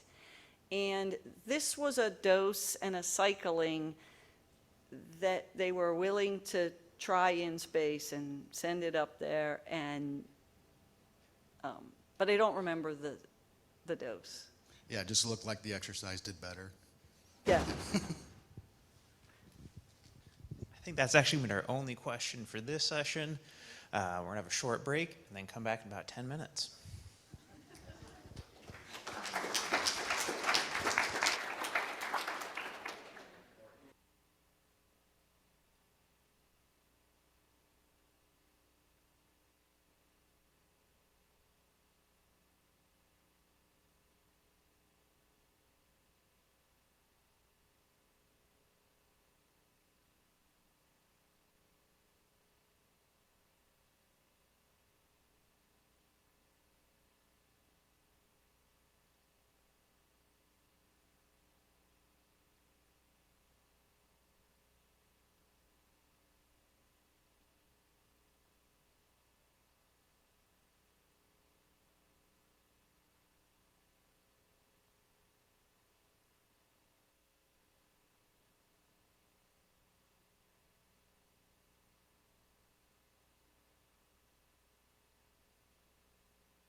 All right, you guys, we will reconvene. It is 10 o'clock. Good morning, everyone. My name is Jonathan Boseju, and I have the pleasure of serving as moderator for our next session. I'm a first-year student in the kinesiology PhD program at the University of Central Florida. My current research project is examining neuromuscular adaptations in lower limb amputees. Before I introduce our next speaker, I have a couple of quick housekeeping items. First, please plan to have lunch at Chop 5 today and show your flyer when you pay. 25% of your order will come back to the Institute. Secondly, we do have plenty of coffee. I don't know about the donuts, we may have ran out of those, so, but please help yourself. They're outside here in the hallway. And lastly, please recall that our raffle will occur just before lunch after the last lecture of the morning. So please hang around because we do have a lot of great prizes to give away. It is now my honor to introduce our next speaker, Dr. Christopher Fry. Dr. Fry is an associate professor in the Department of Athletic Training and Clinical Nutrition at the University of Kentucky. Dr. Fry completed his PhD in biomedical sciences at the University of Texas Medical Branch and postdoctoral training in muscle physiology at the University of Kentucky. Dr. Fry's lab is a part of the Center for Muscle Biology at the University of Kentucky, where his research focuses on elucidating the mechanisms that regulate skeletal muscle plasticity to establish interventions to maintain skeletal muscle strength and mass during conditions of muscle wasting. His current work explores muscle quality and stem cells in the recovery of muscle mass and function following injury. He is funded by several grants through the National Institutes of Health, and he has received numerous awards for his research, including the prestigious New Investigator Award of the American Physiological Society. Without further ado, it is my honor to present to the podium Dr. Christopher Fry.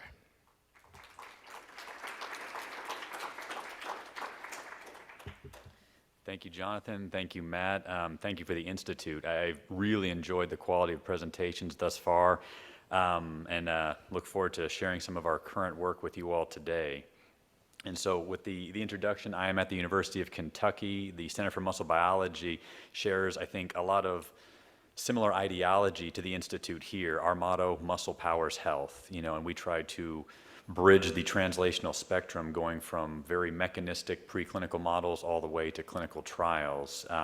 Located in the heart of Lexington, Kentucky, it's quite a nice place if you ever want to visit. I'm going to dive a little bit more into the weeds. This will be a little bit more of a basic mechanistic take on muscle adaptation, and we're going to spend a lot of our time discussing extracellular matrix, the connective tissue surrounding muscle fibers, and how joint remodeling of those interstitial and intrafiber components help regulate muscle hypertrophy. You can see a brief outline here, and kind of a fitting visual aid is, we're going to dive into the nitty-gritty a little bit. You can see a cross-section of a human muscle biopsy in the top, and really kind of zooming into that interstitial space, you see at the vertex in the bottom panel 3 fibers and these sort of like fuzzy, hairy-like projections between the fibers. That is collagen, a key component of that extracellular matrix, and we're really going to talk about how it adapts concurrently with muscle to facilitate growth and adaptation.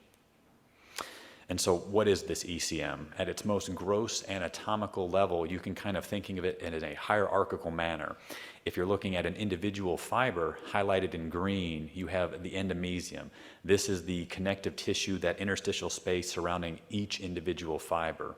Stepping out one level, you get to the paramecium. This is where you start to break apart bundles of fibers, so you see a little bit more macroscopic organization to the muscle. One further step out, you get to the epimysium, and this is the connective tissue surrounding individual muscles. If you were to look at the 4 muscles comprising the quadriceps, you have different epimysial coverings to each of those muscles. So if you've ever participated in sort of a gross anatomical lecture, you can see how these muscles kind of lie in and amongst themselves, and this provides some, at least, distinction between muscle groups that may contribute to similar motion patterns. So what is the ECM? It is a very rich and blended environment. I tend to think of the heavy hitter macromolecule, if you will, as collagen. And so there are a variety of collagen subtypes that are unique to skeletal muscle. I have three bolded here. Types 1 and 3 collagen are what we primarily think of as our fibrillar collagens. These are providing a lot of tensile strength to the muscle, and in certain pathological conditions, the ones that tend to be dysregulated. We'll touch loosely on this topic, this concept of fibrosis. When you have an overproduction or a dysregulation of that interstitial space, tissue, a muscle can become fibrotic. You start to replace healthy tissue, the architecture becomes disrupted by an overabundance or accumulation of collagenous proteins. It's not a unique pathology to muscle. You've often heard of renal fibrosis, cardiac, lung, liver. Fibrotic transformation is a problem that affects multiple systems in our bodies, and its pathology is a key area of study because it's often thought to be irreversible. And so finding early cues to arrest those processes is thought to greatly improve functionality across a spectrum of tissues.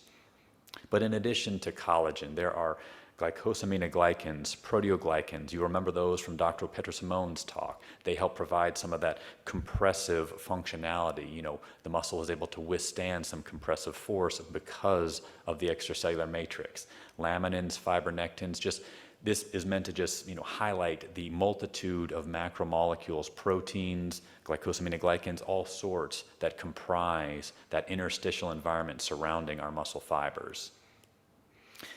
And the take-home message here, the key point of the ECM in my mind, we think of transmission of force. The ECM facilitates transmission of force in all the tissues and organs of our body. That's not a unique aspect. But when it comes to muscle, that's the heavy hitter. That's the purpose of muscle, this transmission of force, turning tissue signals into motion. And the ECM is an integral player there. So just trying to impress upon you, we tend to focus on fiber intrinsic adaptations, but you also have to adapt that interstitial environment surrounding the fibers to properly facilitate adaptations when you change loading patterns, i.e. exercise. And so what is the ECM? I like here, this is what you would call a decellularized matrix. So you use chemical processes to digest away the cells within muscle, and you're left with a very honeycomb-looking process. So you can see where the fibers lie in there. It's almost like scaffolding is the analogy I often use in class. You can see where the fibers reside, and so the first thing you think of, this is structure. This is providing structural stability to our fibers, but it also helps provide elastic properties. You're looking at transmission of force here. It's providing structure and support to the various other features we need in muscle, i.e. nerves, blood vessels, getting signals to the muscle, getting oxygen and nutrients. They're dependent on the integrity of this interstitial environment, that extracellular matrix. It's I think, falls into this concept that it's purely infrastructure, purely scaffolding, but the ECM exerts so much more effects on muscle. It regulates hormonal signaling, angiogenic processes, metabolism. The interplay between the ECM and muscle is not just limited by the transmission of force. It exerts so much on our fibers and is such a key player in how we adapt to exercise. And so how is muscle itself, how is the ECM itself regulated?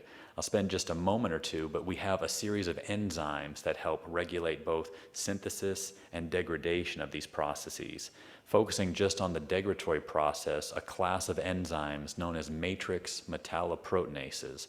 And as their name implies, these are proteinases, i.e. degradatory enzymes that break down components of the extracellular matrix.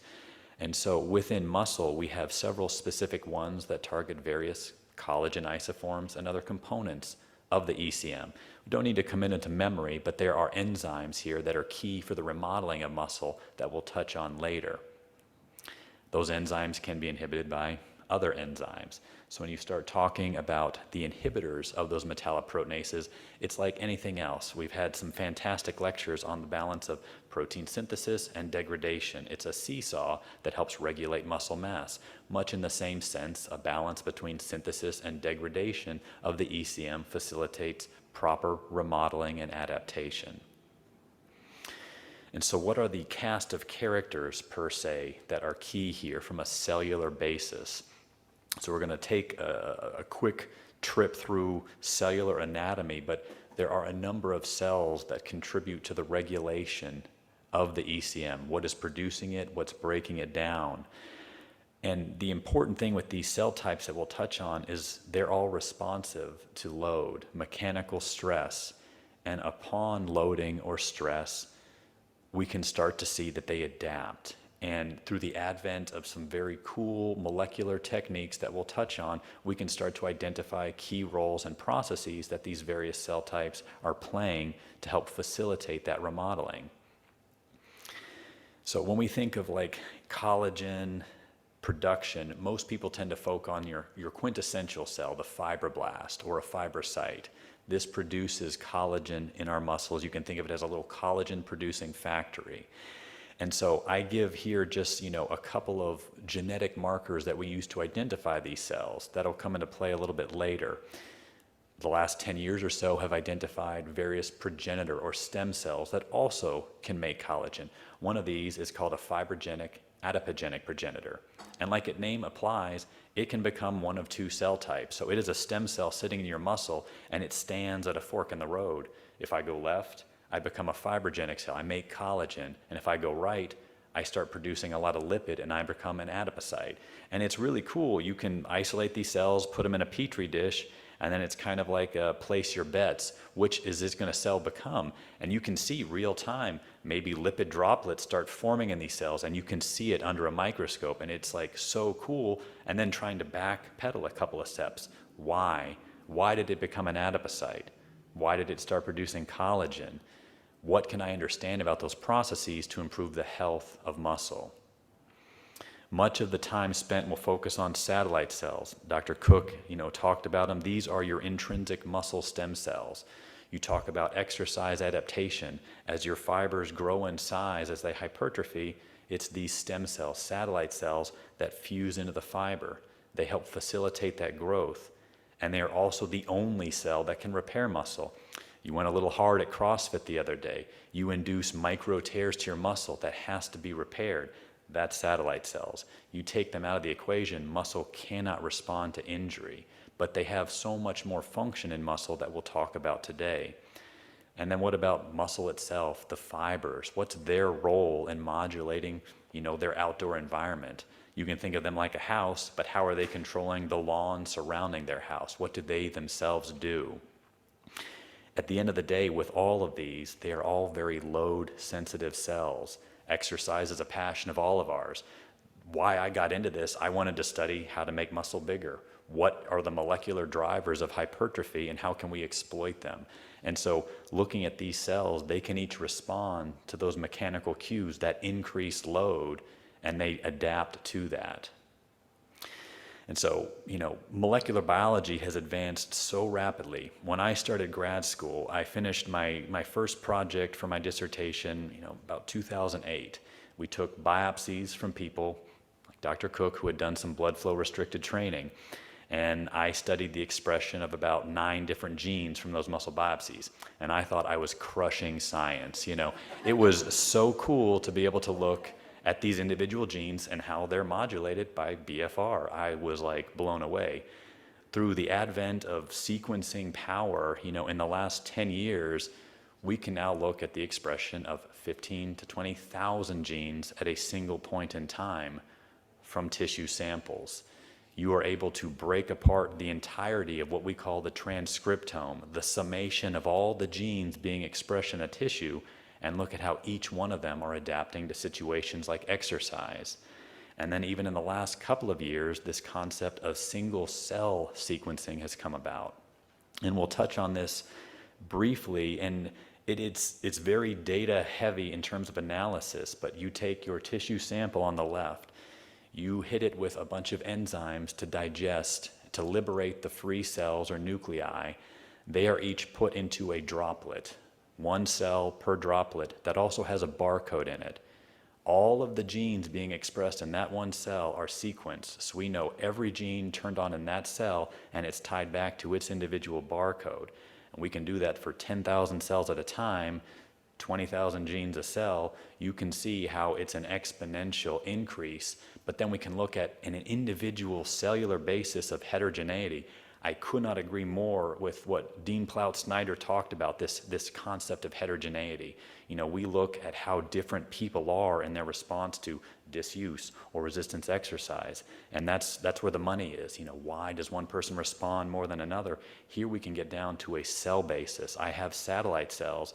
This group over here is responding really well. This group over here, not so much. What different genes are they expressing that's maybe minimizing their response to exercise, and what can we glean from that? Okay, so where we are now in the field, because we've had these technologies behind us for a few years now, there are some powerful groups who have taken several of these studies looking at RNA sequencing in adults who performed exercise and tried to look at a meta-analysis, if you will, of those global gene expression changes. And I highlight at the bottom the 2 recent papers that did that. And so this is a systematic review or a meta-analysis like you all are familiar with, but they're looking at the enrichment of pathways, gene-level pathways that happen in people performing exercise. The inclusion criteria are pretty broad here. You're looking at younger subjects, older subjects, and they define training as exercise bouts lasting at least 3 weeks. We can all argue that perhaps that's, you know, maybe not a quintessential training bout per se in terms of to see meaningful adaptation, but they wanted to capture a broad spectrum of studies, and they looked at how gene expression changed before and after those exercises, you know, looking at all of these studies.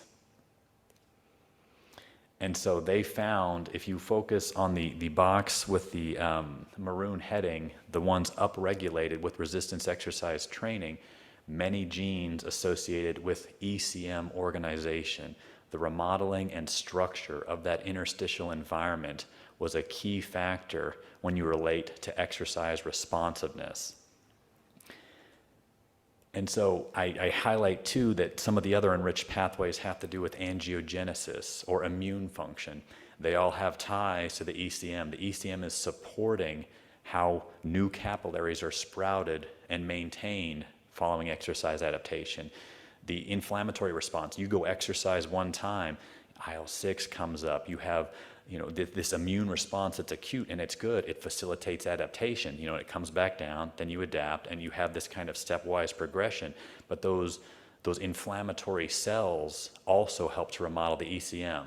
So I'm not trying to say it's all the ECM, but just trying to say that it is a very critical process facilitating exercise adaptation.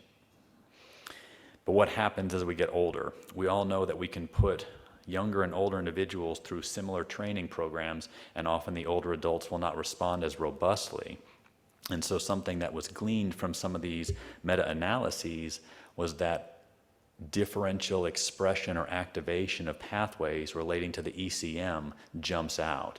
And so you can see with the green arrow that there were, in both younger and older adults, a lot of activation of these ECM pathways, but that younger adults had more activation of those pathways. So this may be a key pattern that changes as we age, and then how our bodies respond to exercise. I love the human, we do a lot of human work too here, and I'm gonna change gears a bit because we use a lot of genetic models in animals to try and understand mechanistically what's happening. Anyone who's worked with rodents understands it's really difficult to get a mouse to lift weights. And so we often want to induce an exercise mimetic to them, especially in my lab, resistance exercise is king, and we want to understand how can we model that in a preclinical setting.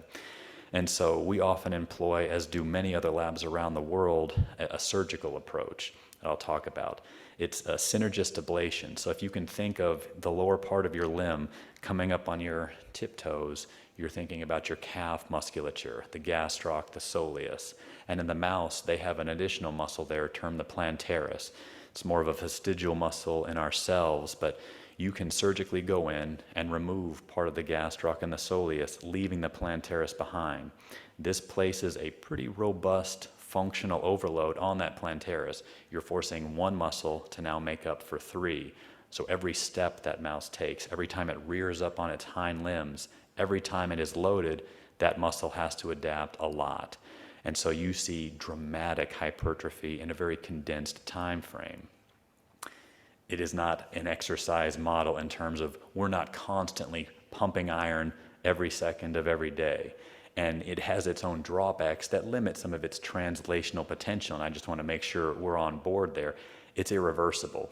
Once this surgery is done, I can't superglue that muscle back in to then look at a detraining, modality.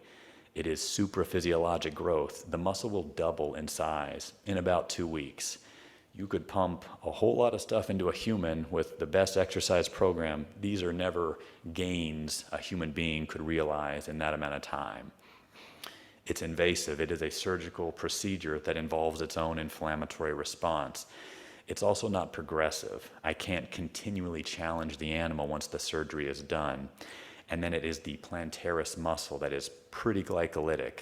It is about 50% type 2B fibers, which is a faster fiber type than the 2X that humans can express. And so just keeping these caveats in mind as we frame some of our discussion. But it is a useful, very acute model to study muscle growth. And we see when we overload these animals performing that surgery that collagen expression in the muscle increases dramatically and peaks at about a week or so post-exercise. It then plateaus and slowly returns back to a more homeostatic level. But we can see the early adaptation to collagen in the ECM is happening very quickly after the introduction of this loading stimulus. And this is good. This adaptation has to happen to facilitate growth. You're placing much greater strain on these muscles, and the tissue has to respond accordingly. And so what happens when we start using these genetic tools? I talked about matrix metalloproteinases. These are the enzymes that degrade collagens.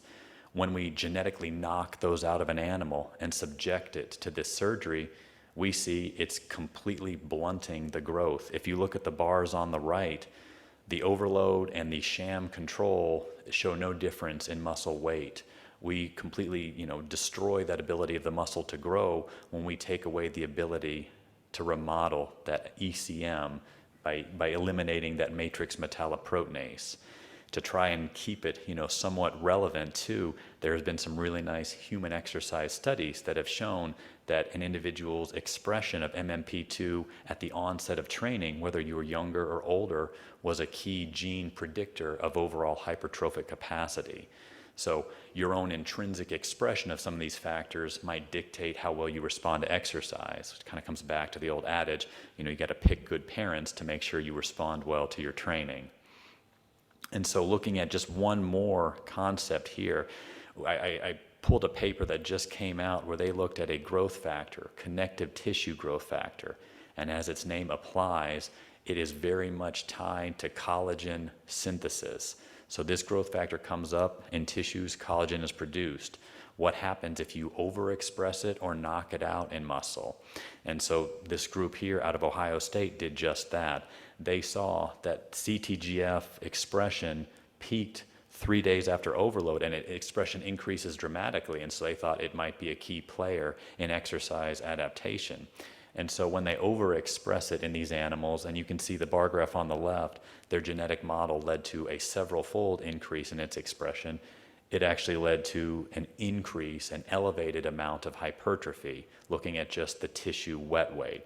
And so that looks really cool. Maybe we found a way to make muscles even bigger when we're challenging them with increased load.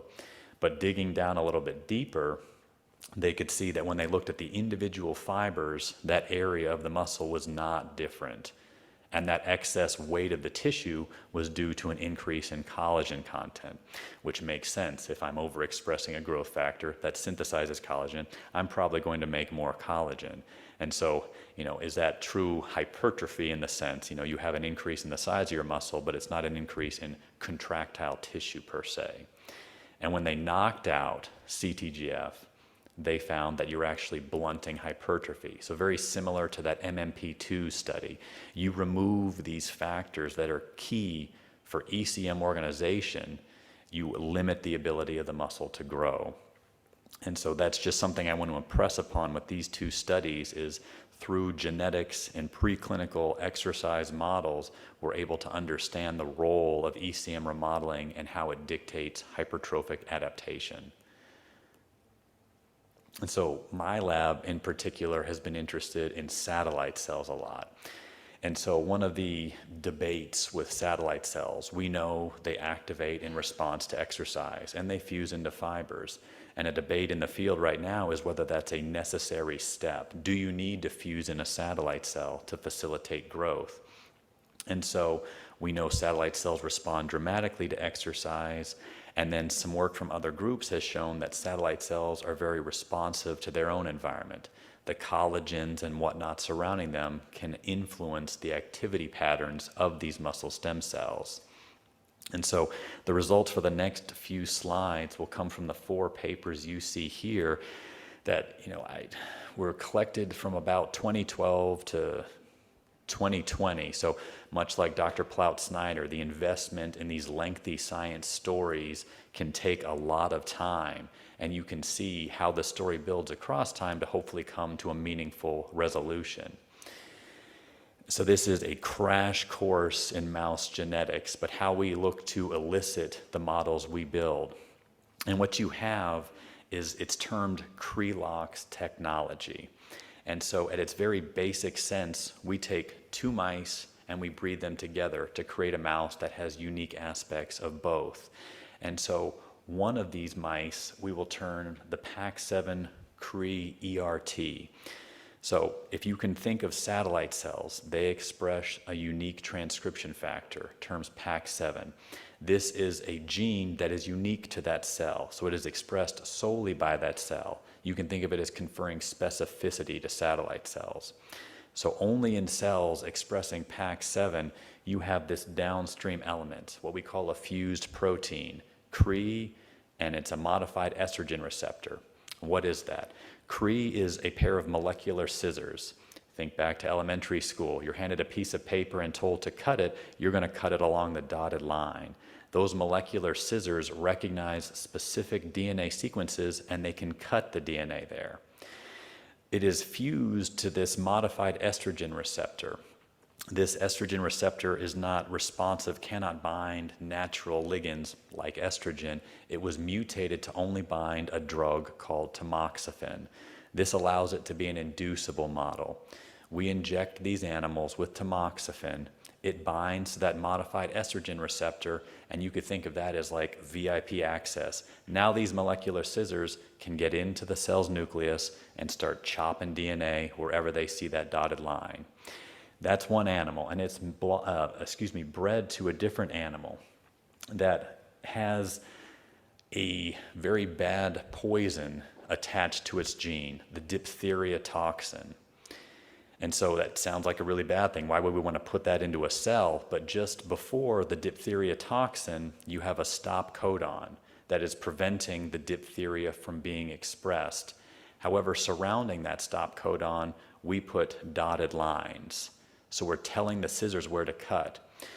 So we inject these mice with tamoxifen. That allows our molecular scissors access to go cut the DNA at those dotted lines.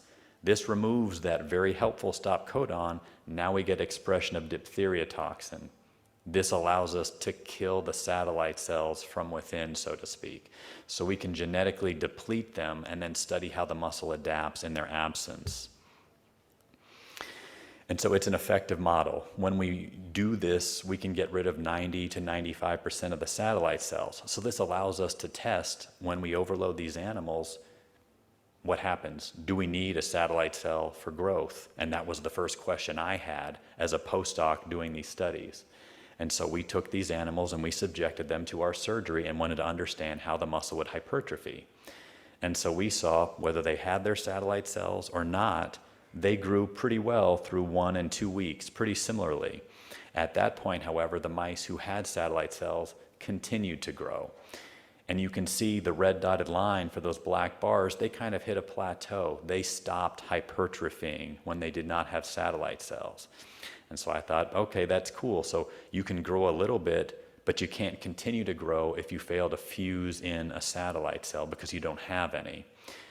But one thing we noticed is that the animals without satellite cells were also weaker, that specific muscle.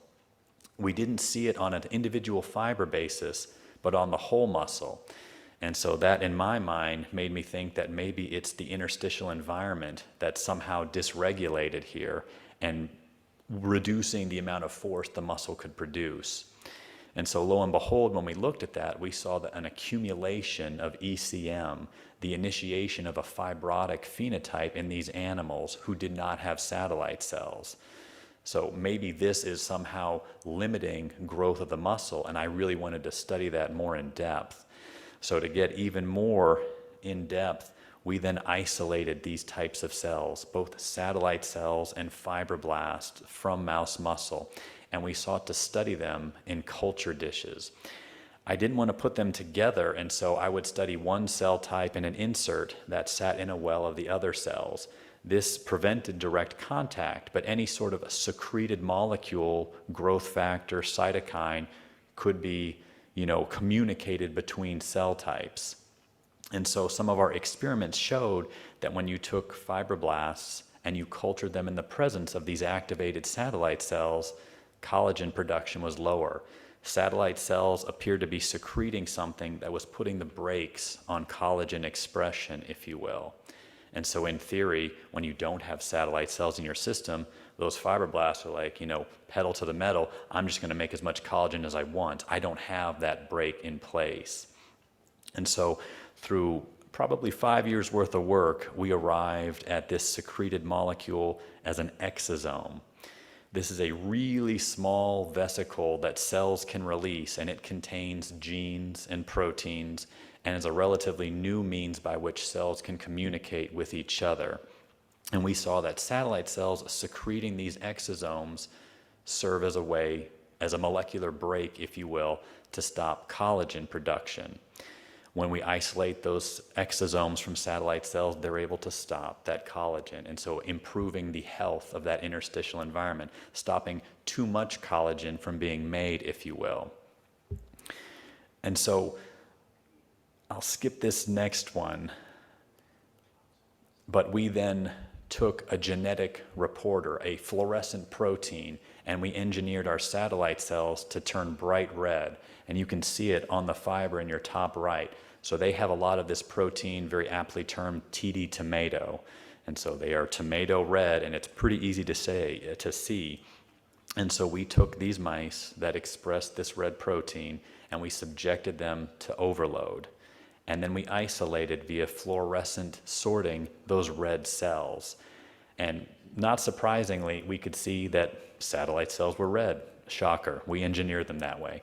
We also saw a lot of myonuclei were red. That also makes sense. Satellite cells fuse into fibers and contribute myonuclei. And some of those derived myonuclei maintain that red signal. But then we could see a whole host of other cell types that were also red. Fibrotic cells, fibroblasts, endothelial cells, capillaries. And so satellite cells aren't fusing to them. And so it's satellite cells releasing these extracellular vesicles containing that red signal and delivering it to those cell types during hypertrophy. The analogy I use here is, I'm sitting in class and I'm just throwing paper airplanes at people. I've got Frank the fibroblast over there, airplane. Erica the endothelial cell, airplane. And that airplane contains instructions. I'm telling them as a satellite cell what to do. And what am I telling them? Looking at these pathways, we're telling them, the satellite cells are telling them what to do to remodel the ECM, to regulate collagen production. So even if the satellite cell is not fusing, it's still sending out all these signals to this orchestra of cells in our muscle to help facilitate growth. So just really some new functionality to these stem cells, and speaking to like a coordinated effort, how all these cells work in tandem to help build muscle when you apply load to it. I'll just briefly introduce this next one, and this is pretty hot off the press, but we see that age and ECM remodeling could be a target. Why might older adults not respond as well to exercise? Maybe they don't remodel their ECM as well. And so we created a mouse. Instead of turning the satellite cells red, we decided to make collagen-producing cells bright green. And so collagen is pretty ubiquitous throughout our bodies. Skin's got a lot of collagen. So when these mice are born, you can see they glow green. Once they even develop fur, their tails still glow green. And so this allows us to follow these cells with this genetic signal. It's bright green. And you can see the green cells on a muscle cross-section or green cells along a muscle fiber. If a cell is making collagen, it's also turning bright green. And so we subjected these little critters to our surgery overload, and we can see in a resting muscle on the left, we have collagen-producing cells. You start to overload these animals, those cells start dividing. Not only do they divide, but look at that far right panel. They start shooting out, ooh, geez, I got too excited. All these projections, they're so active, they start spitting out so much more collagen, and that speaks to that initial bar chart. You see collagen just go through the roof so quickly. That early remodeling is so critical to muscle health, and so can we exploit that to understand what's going on with age? So we aged a cohort of these little critters. They got to hang out their whole lives till they got to 2 years. It's about a 72-year-old person, and we compared them to a 4-month-old mouse. And that's roughly a 25-year-old person. And we put them through that overload procedure. And so we studied those cells in particular at 7 days, as we thought that's when collagen might be peaking. And then we wanted to look at a later time point. You know, we wanted to study the phenotype of those cells too, or the phenotype of the muscle at a later time point to see how much hypertrophy actually happened. We know at 2 weeks of surgery, 2 weeks post-surgery, these animals, when they're young, show robust hypertrophy. But prior work from our group and others has shown 2 weeks in an older animal, they don't hypertrophy as well, and they can have some dysregulated ECM, you know, a fibrotic muscle environment. And so those are the 2 points we decided to study. And these studies literally wrapped a couple weeks ago, and not surprisingly, looking at hypertrophy, we see a blunted response in our older mice. They did not grow as well, looking at both tissue wet weight or muscle fiber size. We also looked at overall collagen content via some staining methods, and we see greater accumulation of collagen in these animals, as well as the organization of that collagen looking more densely packed via some cool microscopy techniques we use. And so, I know I'm getting close. We did that single cell sequencing here, and I was literally crunching these data last night, and we saw, comparing our young and our older animals, about 100 or so genes that were different. Looking at these genes, a few of them stick out, and this is very, very early analysis, but 2 that jumped out to me, periostin and lysyl oxidase. This lysyl oxidase cross-links collagen. So it takes collagen molecules and attaches them together to increase their density and stiffness. Are we getting a stiffer muscle during exercise with age that's mitigating growth? A stiffer environment to contract against might limit that hypertrophic capacity and might represent a therapeutic avenue to pursue. We'll skip all this, even though it's super fun. Just wanted to thank everybody here and put in a couple shameless plugs. We have slots for postdocs and students. I myself am recruiting right now. Doctors John McCarthy and Sharp Peterson are actively interviewing. Lexington has a lot to offer. We got horse racing, we got bourbon, good cost of living, 4 seasons. If you want to come crush muscle science, I've got email, Twitter, Please consider the University of Kentucky, and then thanks to all our current and former trainees, as well as my amazing collaborators and our funding sources that support this work. And thank you all for your time.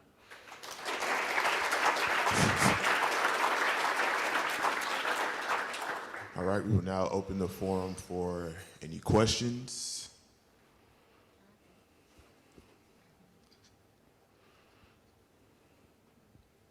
Thank you so much, Dr. Fry. That was phenomenal. I learned so much. So something that I was wondering is how much of what you're doing or how much crosstalk is there between what you're doing can go to explain the variability in what Dr. Plout-Snyder is finding in her research. So is there something happening at the cellular level up in space that is leading to that heterogeneity in what she's seeing? Excellent question. That is a strength and a weakness of critters. You know, we are all so different. We live very different lives. I control every facet of that mouse's life. Diet, sleep. They live like genetic clones for the entirety of their lives, and I still see variability in their response. You know, and so you introduce human beings who have now decades of life preceding their enrollment in our studies. The source of heterogeneity is one of the things that fascinates me the most and was so well discussed. I wish I had an answer. I'd like to think that maybe we can start to uncover some of that even at a cellular basis, but it is so complex, but then it makes it fun and difficult to interpret results. Sometimes you don't see the differences you expect because that variability was so high, and it frustrates you as a student chasing a p-value, but that to me is where that's the magic. You know, why is person A so different than B? Yeah, could I ask one more question? Thank you for that. And this, I think this is going to be an oversimplification, but like I feel like on the ergogenic aid side of things, that collagen supplementation is being produced faster than the science can catch up with it. So I think that this science is pretty interesting because I'm wondering if, you know, just like flooding someone with collagen supplementation isn't going to work because the signal has to come from the satellite cell, or do you know what I'm saying? 100%. It's impossible to avoid collagen supplements. They are invading our day-to-day lives. Yeah. I can't comment on their utility. I haven't conducted that research. Yeah. I've read it. I do agree that, like anything in our systems, it is tightly regulated. There are some redundancies to mechanisms, but you start introducing exogenous sources and maybe something gets thrown out of whack a little bit. And so I think, yeah, I could not have put, I'm stealing Dr. Plout-Snyder, you know, you're reining in marketers. You know, the science is where we're at, but people want to push a product, and maybe the science can't justify exactly where the fancy ad is right now. Cool. Thank you so much. Any more questions?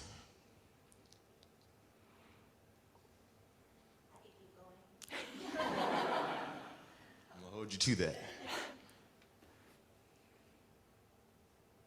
You have any more questions, Erica? I know you're joking.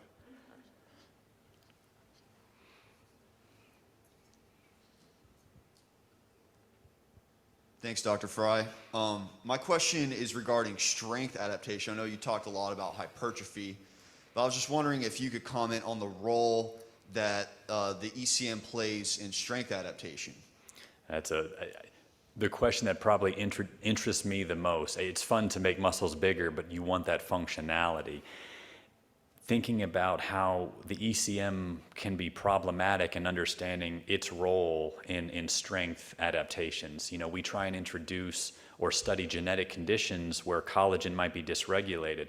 Often they have such a host of other pathologies. The most, I think, like well-known condition is Duchenne muscular dystrophy. You have a lot of fibrosis in that muscle, but there are so many other, you know, muscle derangements there. Understanding just how the ECM contributes to strength is hard to tease out.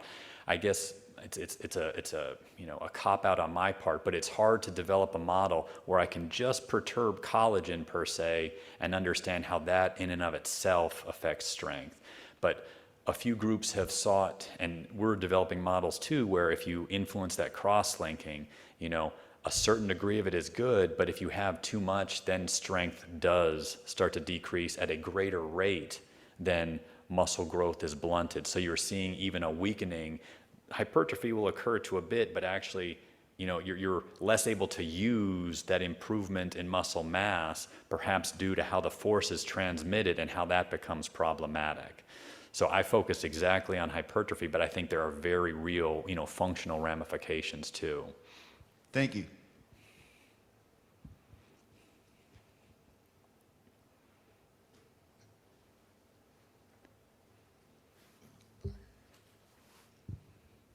Hello, Dr. Fry. I hesitated to ask this question because she kind of addressed that, but you were very diplomatic with your response, so I'm going to be a little bit more direct. If you have somebody under a strength training regimen and you're training them, would you say that consuming collagen protein would be advantageous? Would you go against it? What's your personal opinion on that? There has been a few papers that have produced a lot of debate in the field. Some studies that have explored collagen supplementation specifically in older adults who took on a 12-week resistance program. Those on the collagen supplementation had 10 kilo increases in lean mass concurrently with 10 kilo decreases in fat mass. To me, a 20 kilo swing, that's some secret sauce right there you're working with. I'm not saying I doubt those findings, but it also seems to me that it's like, perhaps if it's too good to be true, maybe it isn't. Like I said, I specifically have not looked into that, but I know there are a number of groups out there pursuing collagen peptide supplementation as an ergogenic aid, if you will, a supplement to facilitate adaptation. It's tough to know. I feel the results are all over the place. I'm always surprised by a lack of a systematic review or meta-analysis, and maybe because it's so unclear at this point, where some studies are showing it to be the greatest gift ever, and others are showing absolutely no benefit. And I think we're just really across the board right now. That is as diplomatic a take. I have my opinions, but that's where I'll stand. So you don't take I do not take collagen protein.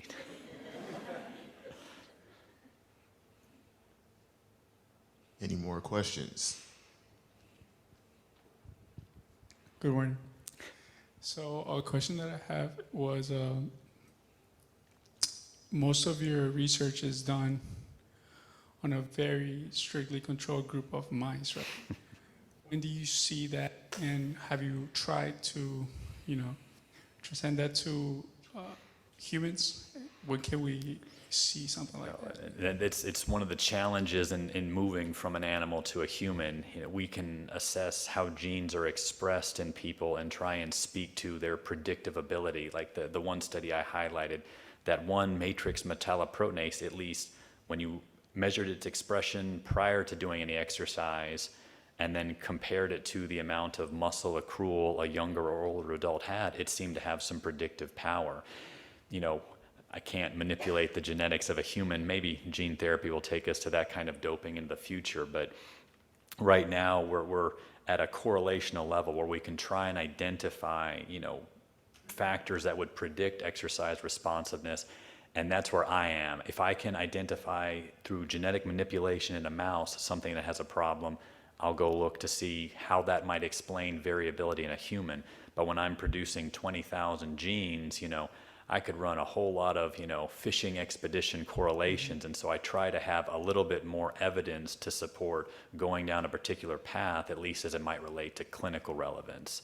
When you were just, handed all of this data, you could explore anything you want, and without an a priori, a purposeful hypothesis as to why you think one gene might be an important factor. And it's an orchestra.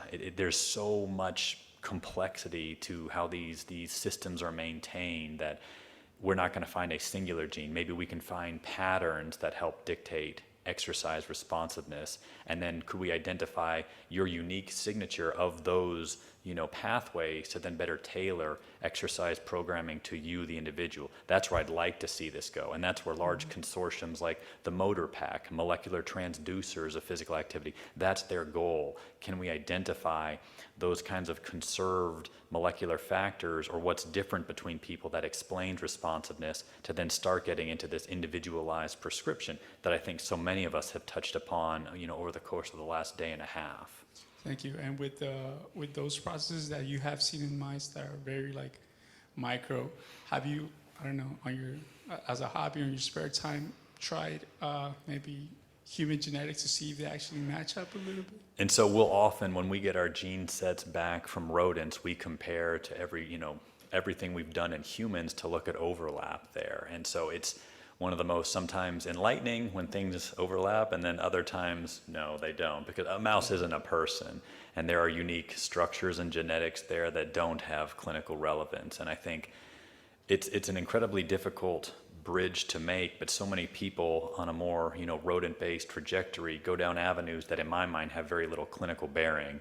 At least we always try and keep some translational perspective in our work to see what we're doing could actually affect improvements in human care exercise. Amazing. Thank you.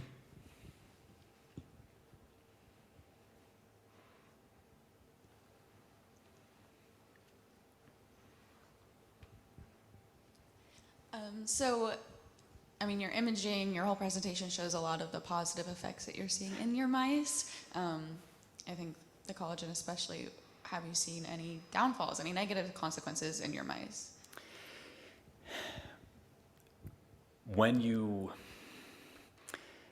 It's like everything. It exists on a bell curve, and how far you can deviate from that bell curve, it will start to impact hypertrophic ability.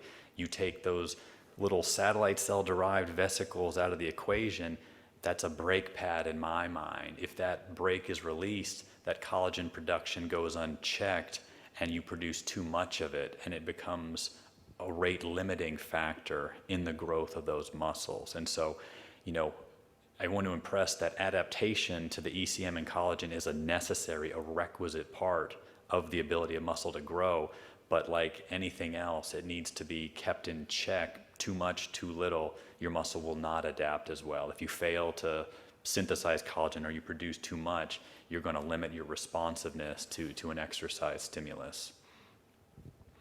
Can I go off that? From there, with the mice, and as we're saying, everyone in all species is having a completely different reaction to things, crazily. Have you seen, with as much control as you're having, most mice thrive and one just goes off the deep end? Especially as it gets to aging, it's incredibly expensive to conduct clinical research, but aging these transgenic critters for 2 years, every day they're in our vivarium, it's a hotel bill, and so it's a 2-year hotel stay, so to speak. So it incurs a great deal of cost too. 24 months, I would rather go older, but at that point we start to see about a 20% mortality. They're starting to die. They're a 70-year-old human, but even if they're not per se knocking on a door, some of them have other chronic conditions, spontaneity in cardiovascular, metabolic, the processes that affect us as we age too affect mice. And so I can't screen them for cancer. So sometimes, we get to the end of the study, a mouse does not do well. We can perform a necropsy. Oh, it's got a big tumor, and I can rule that mouse out. But some of the pathology is a lot finer than identification of a robust tumor inside the cavity. And so maybe that would explain some of that heterogeneity, but we do see animals that do, fail to respond, and trying to understand what that is. If it's an aging mouse, there's unfortunately a whole host of, chronic conditions that befall us as we get older. All right, let's give Dr. Fry another round of applause for the great talk. We can break off for a short 5-minute break, and we will reconvene right back here at 11 a.m.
Hello, everyone. Oh, sorry. Hello, everyone. I'm Paul Bolin. I'm a graduate student here at UCF, pursuing a Master of Science in Kinesiology. During my time at UCF, I've had the opportunity to work with Dr. Matt Stock in the Neuromuscular Plasticity Laboratory, where I've studied surface electromyographic signal decomposition. One important announcement, please remember that our raffle will begin immediately after this presentation. I'd like to take a moment to thank our presenting sponsor, Delsys. Delsys is a leading innovator in electromyography and physiological monitoring and sells body-worn sensors and technologies for a variety of applications. Researchers and clinicians from around the world use and trust Delsys products in sports science, ergonomics, rehabilitation, and physical therapy. As such, we'd like to thank Delsys for sponsoring our next speaker, Dr. Michael Twardowski. Dr. Twardowski received his Bachelor of Science in Biomedical Engineering from the University of Kingston, Rhode Island in 2016, and his Master's and PhD in Robotics Engineering from Worcester Polytechnic Institute in Massachusetts in 2018 and 2020, respectively, where he trained in the field of biomechanics, robotic control, signal processing, and algorithm development. He joined Delsys Inc. in 2015, where he currently holds the position of Lead Research Systems Engineer. At Delsys, he collaborates with a team of developers, engineers, and research scientists to design next-generation neural interface technology for extracting neural information from biological signals and translating that information into control signals for use with rehabilitative devices, assistive robotics, and prosthesis. He has participated on numerous SBIR-funded research projects that have been presented at major scientific conferences and disseminated through high-impact, peer-reviewed publications. Everyone, it is my privilege to introduce to you Dr. Michael Twardowski.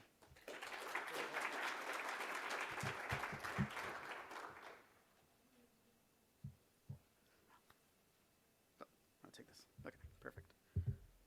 All right, thank you all, and thank you for the introduction. I just wanted to extend my thanks for the invitation to be here to talk with you all today. I think just over the last 2 days, we've heard a lot of excellent lectures, even being able to participate in the lab crawl, interacting with all of you students. It's really a fundamental part of what we do at Delsys. You can even see from the video at the beginning, having these interactions and ability to converse and educate and really learn from you, and as well as we can help educate you, is a core part of what Delsys does. And even just hearing all the different lectures and everything from the different areas and the different technology that was actually presented in each of the lectures, what was actually really cool to see is that the technology actually takes a back seat to all the science that's doing. And that actually is a beautiful thing, is that when we have devices and things that are just so good at what they do, that the science can just shine for itself because we have the trust in that. That's really a core fundamental thing of what Delsys tries to do for our customers and clients all over the world. So I just wanted to start with a quick video, just kind of give you an introduction to some of the things that are important to us at Delsys, and then we'll go from there. What is biomechanics?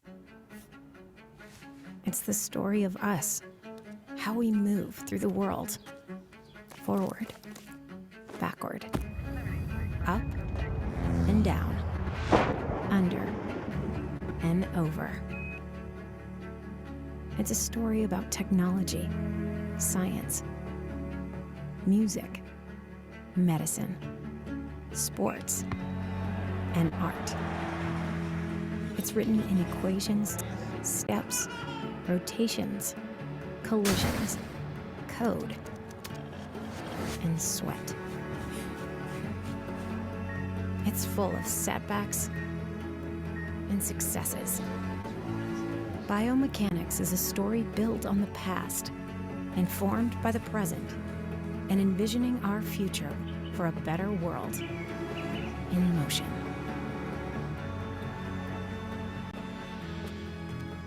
We tell this story so that no matter how we move, we're always moving forward. So fundamentally, that's really what we're here to do, is to create technology that provides insight and tool measurements into what the human physiology and system does, so we can move forward together as a society. So biomechanics in a whole is so complex. You can see just the diversification of just the talks and understanding of different disciplines within biomechanics, all related to human performance, how we move, how we grow, how we can accommodate or mitigate sizes of aging, or rehabilitate us after disease or injury. So understanding biomechanics and all these other things, it really requires advanced sensor technology. If our brains are fundamentally, one of their functions is to control and adapt complex and coordinate those movements, you have to have insights into how the body does this. So Delsys as a whole, actually, we've been incorporated for about 27 years now, and our roots were in out of the Boston University, the Neuromuscular Research Institute of Carlo De Luca. And in this presentation, I'm going to go through a history of a little bit of the technology that Delsys has brought to the team, some of the studies and understandings that the technology has allowed us to question and provide some answers for. And a little bit of the kind of the symbiotic cycle between researchers like yourselves and your clinicians and physiologists, that we can create these different insights and build new technology to explore even further. So all of it starts with the development of a sensor technology. We are a huge engineering firm. We focus very heavily on things like signal processing. You see my background is in robotics engineering. There's a lot of people like me and electrical engineers at Delsys who are really focused on developing the best hardware that we can, that is validated and tested and proven in science. And that way you can trust that we are producing the highest quality measurements possible. And then through that development of that sensor technology, we enable new research. And our technology is used across many fields, whether through studying of biomechanics, human-machine interaction, assistive devices, rehabilitation, and many other fields. There's no anywhere human really is, there's potential that our technology could be useful. It's really about finding the right sensor, the right information, and what you need to test your hypotheses that will kind of fuel what type of sensors we would create. So, and from the research that comes from that, we constantly collaborate with many different researchers in the field. We do our own research actually through our sister company called Altec, that is kind of the research arm of Delsys, that we're able to publish information about what we're able to find from these sensing technologies that really helps us get a better understanding of biomechanics and really advance human health, or the science around human health as a whole. And this all of these discoveries really kind of feed back to the development. An important part of what we do is translate this research to the real world. I think one of the speakers actually mentioned this kind of translational aspect of science to the human performance or athletics, whatever have you. That's an important thing for us, is if these things only they're only in scientific journals and they don't actually make it to the real world, how are any of you going to be able to use them? So that's one of the big things that I do in the company, is helping, as we have scientific concepts that have matured and we have proof in the literature that these are useful measurements, that we create products that could then fill needs and markets that we can explore. And this is really a vast majority of what Delsys does, is this symbiotic cycle of relationships between scientists and engineers and clinicians to build tech. So, I'm sure a lot of you have already, throughout any course of your education, had insights into motor units and are familiar with that. I just want to have just a couple terminology and kind of layouts of things that I'm going to be talking about, technology related to motor units, just so we're all on the same page. So when you or I, give a thought to say, I want to do some movement, say close my hand or open my hand, you'll have the signals that propagate from your brain down your spinal cord. They'll innervate the motor neurons that will ultimately translate those action potentials to the muscle fibers that they innervate. And collectively, the motor neuron and the muscle fibers that they innervate are collectively called the motor unit. And there's a lot of different physiological principles that we have discovered over the years with many other scientists that gives us insight to how the body controls and generates force and ultimately movements. And just one of the key things of physiology that we can see here is that your muscle is made up of many motor units, some of them smaller, some of them larger, and as you go to move and produce force, your body will, we could say these sticks are effectively discrete events, and each one of them indicates that the muscle fibers are contracting, and you'll have small motor units that get recruited early, they produce a little force, and as you need to produce more force, you'll recruit additional motor units to increase the total output there. And so the body has a few, from these explicit events, you really have two outcomes. On the top, you have the motor unit action potentials that each of these contractions of the motor unit ultimately propagate, and it's all of the potentials across the cell membranes from all the ions diffusing in and out of the cells. And we can pick those up with different sensor technology, whether it's EMG or many other fields. Or sensor tech there, and each one has its own really signature. If you're looking at these, you can actually identify, and track over time when these occur. And mechanically, where your body actually produces force is that each of these contractions produces what we call a force twitch. So each of these events will create a contraction of that fiber, and the summation of all those subsequent events will either tetanize or it'll increase your force. So for smaller motor units, they'll have a maximal force that they can produce, and at some point you'll see subsequent firings of the same motor unit will tetanize, and the only way that your body can continue to decrease force is to modulate the firing rate or increase the firing rate of motor units that haven't yet tetanized, or recruit additional motor units that are higher force producing motor units there. And the summation of all these activities on the electrical side, all of those motor unit action potentials actually superimpose upon one another. And so if you have a single sensor, say on the surface of your skin, it only sees the propagation, all of them, at a single point. So all of these electrical signals really sum on top of each other, and they could amplify themselves or they can destroy the signals themselves. So you get the resulting EMG signal that I'm sure many of you have seen at some point in your education. And on the bottom, the summation of all the force twitches within the motor unit pool creates the force that ultimately would combine with many other muscles and result in movement. So the question that we have, if we go back to the first thing, is if we want to gain insight into what the human body is doing, how the brain or how the peripheral nervous system is influencing biomechanics, we had an original hypothesis was like, how do you actually measure this? Is it even possible to measure these things? So our first scientific goal, when actually going back to the 1970s, was how do you actually measure neural firings directly from the muscles? And we know that I actually released that thought. So one of the original things in 1972 was this actually the quadrifilar needle EMG that actually would get invasively put into the muscle, and we could see on the little 4 electrodes down at the tip of the muscle, each of one of those is actually a recording site. So they would place, say if you're studying the bicep or the FDI, they would place it in the muscle and have them perform an isometric contraction, and then each one of those electrode points is actually like a little camera, and it's giving a different perspective of the motor units as they fire. So you can kind of get an idea of the different shapes that they might occur, because depending on the orientation of even like your EMG sensor with the muscle fibers, it can drastically change what these shapes look like. So by having this quadrifilar needle that gives you different perspectives, you can see the shapes from different perspectives that could ultimately help you see what's actually going on there.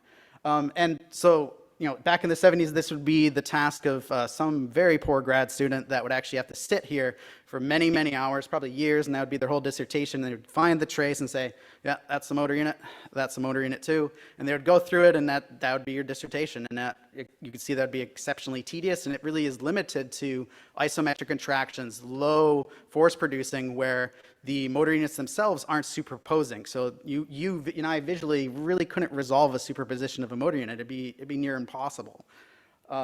So now that we had access to that information, what the next question they had is, how do we improve on this?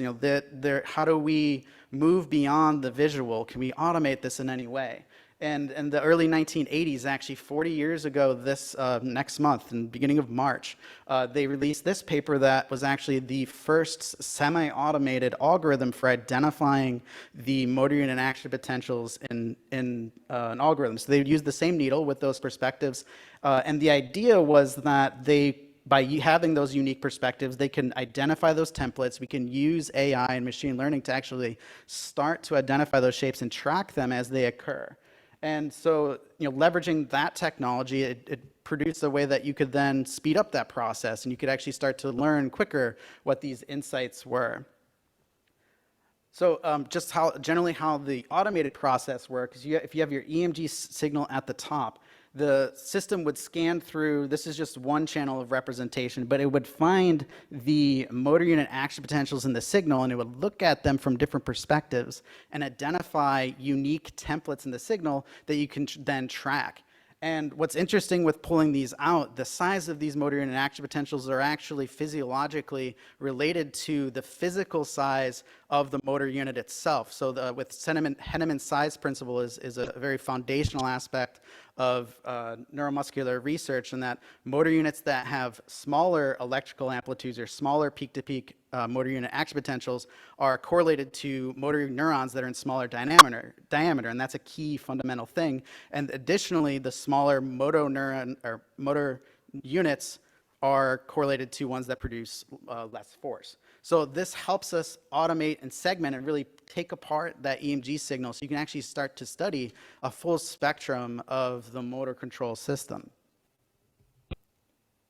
So all that's well and good from a scientific perspective. The early parts of Delsis, Professor DeLuca would take this technology, he would go to scientific conferences, and people would say like, hey, that's a really interesting sensor. Can I get one of those? And there was no mechanism in place. I mean, he's made this in his lab with a couple grad students. And so he said, being the kind of pragmatic engineer, he's like, well, yeah, I can make another one. So he'd make another one for his friend. They'd come back, and then more people, and it just kind of grew from there. And he said, there's actually kind of a potential business case, not just from a money-making perspective. Fundamentally, he had a passion for just developing tools for scientists. And he said, like, hey, there's an unmet need in the scientific community that we don't have the tools we need to understand this. So he invested, and they said, all right, if I can use it, how can other people use it? So the next scientific kind of endeavor was, how do we extend these to the surface of the muscle? You can imagine with the needle, it's very limited in any scenario. You have to be isometric, meaning you can't move the joint angle when you're doing it. Also, just the invasiveness of the needle is, you can see like the acceptability of many different texts. If it's painful, if there's potential for damage, it's all of this are different safety concerns when you kind of pitch these as the tools you're going to use in your study. So what they then started to explore was these kind of multi-contact grid electrodes. And if you've come by our booth, you can see we have kind of the newest generation of these multi-contact grids here.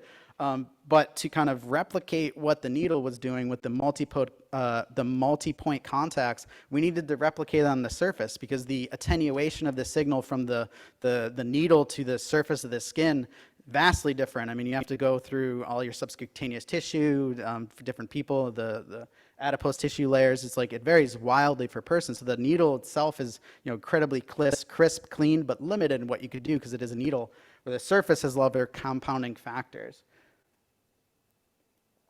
So actually, we had a lot of funding initially for kind of at the inception of Delsis was to actually explore, similar to the physiology studies from one of the previous speakers for NASA. A lot of our funding was actually seeing if we could explore the muscular changes in astronauts from living in 0G for a while. So we developed a solution that would record the EMG signals pre-flight and post-flight.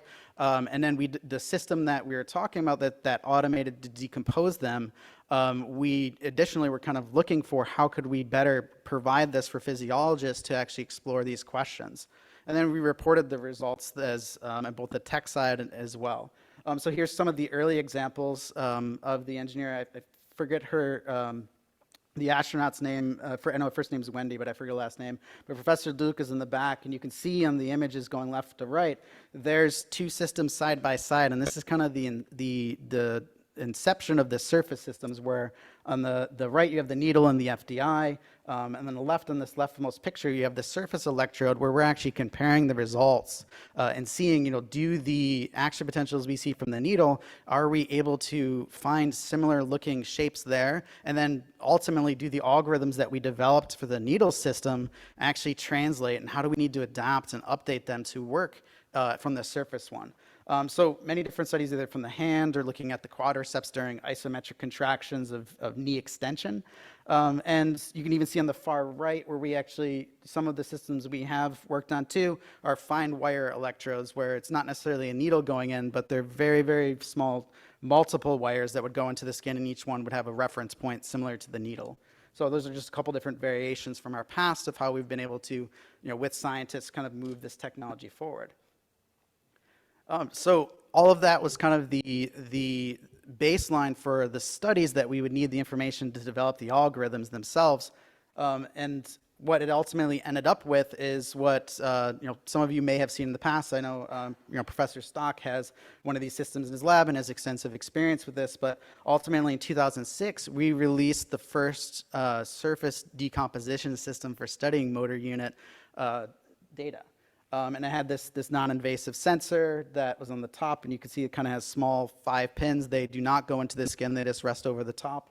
And it was used for tracking different data. Now, this system was still limited to isometric contractions, because as we'll talk about further, there's still a couple things that, for dynamic movement that, as your muscles, kind of translate under the skin as you move, you need the ability to be able to track how the signal changes based on that, and it's actually pretty confounding.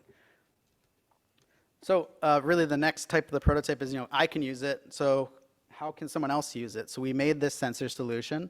We used it in the lab, and then we started seeing, like, all right, how do we need to broaden the applications here? Like, how within biomechanics do we expand the applications of this technology?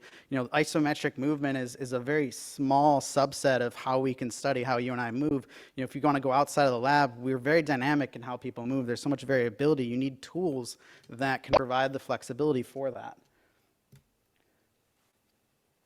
So the system that we had unveiled, it had these limitations that I'm listing here. It's non-invasive, which was a substantial advantage. It was still limited to voluntary contractions, and it did provide some validation on top of the signals. I would say with any scientist with a tool, you should always be exceptionally skeptical of the tools you're using and be looking for those validation studies that are proving what you're doing.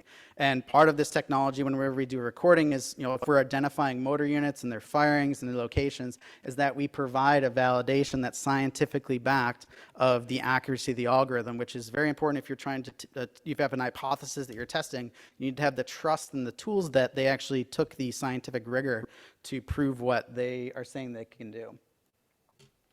So here's just a couple of examples of some studies related to kind of exercise science and kinesiology that were based off this technology. So this example here is from Dr. Jason Friedis' lab, where they looked at using the action potential amplitude as an indicator of motor unit specific hypertrophy.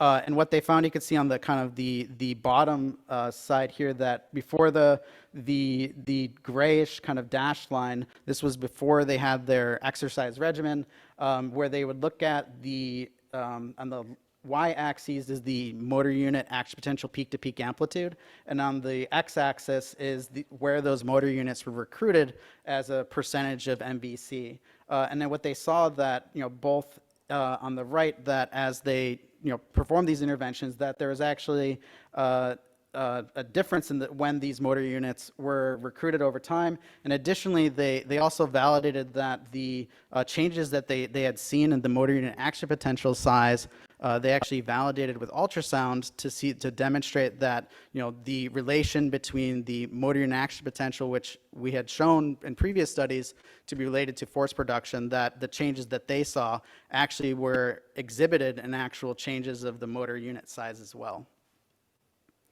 And here's another application from this initial tech where we're looking at motor unit firings, the differences between their discharge patterns from muscles of stroke survivors.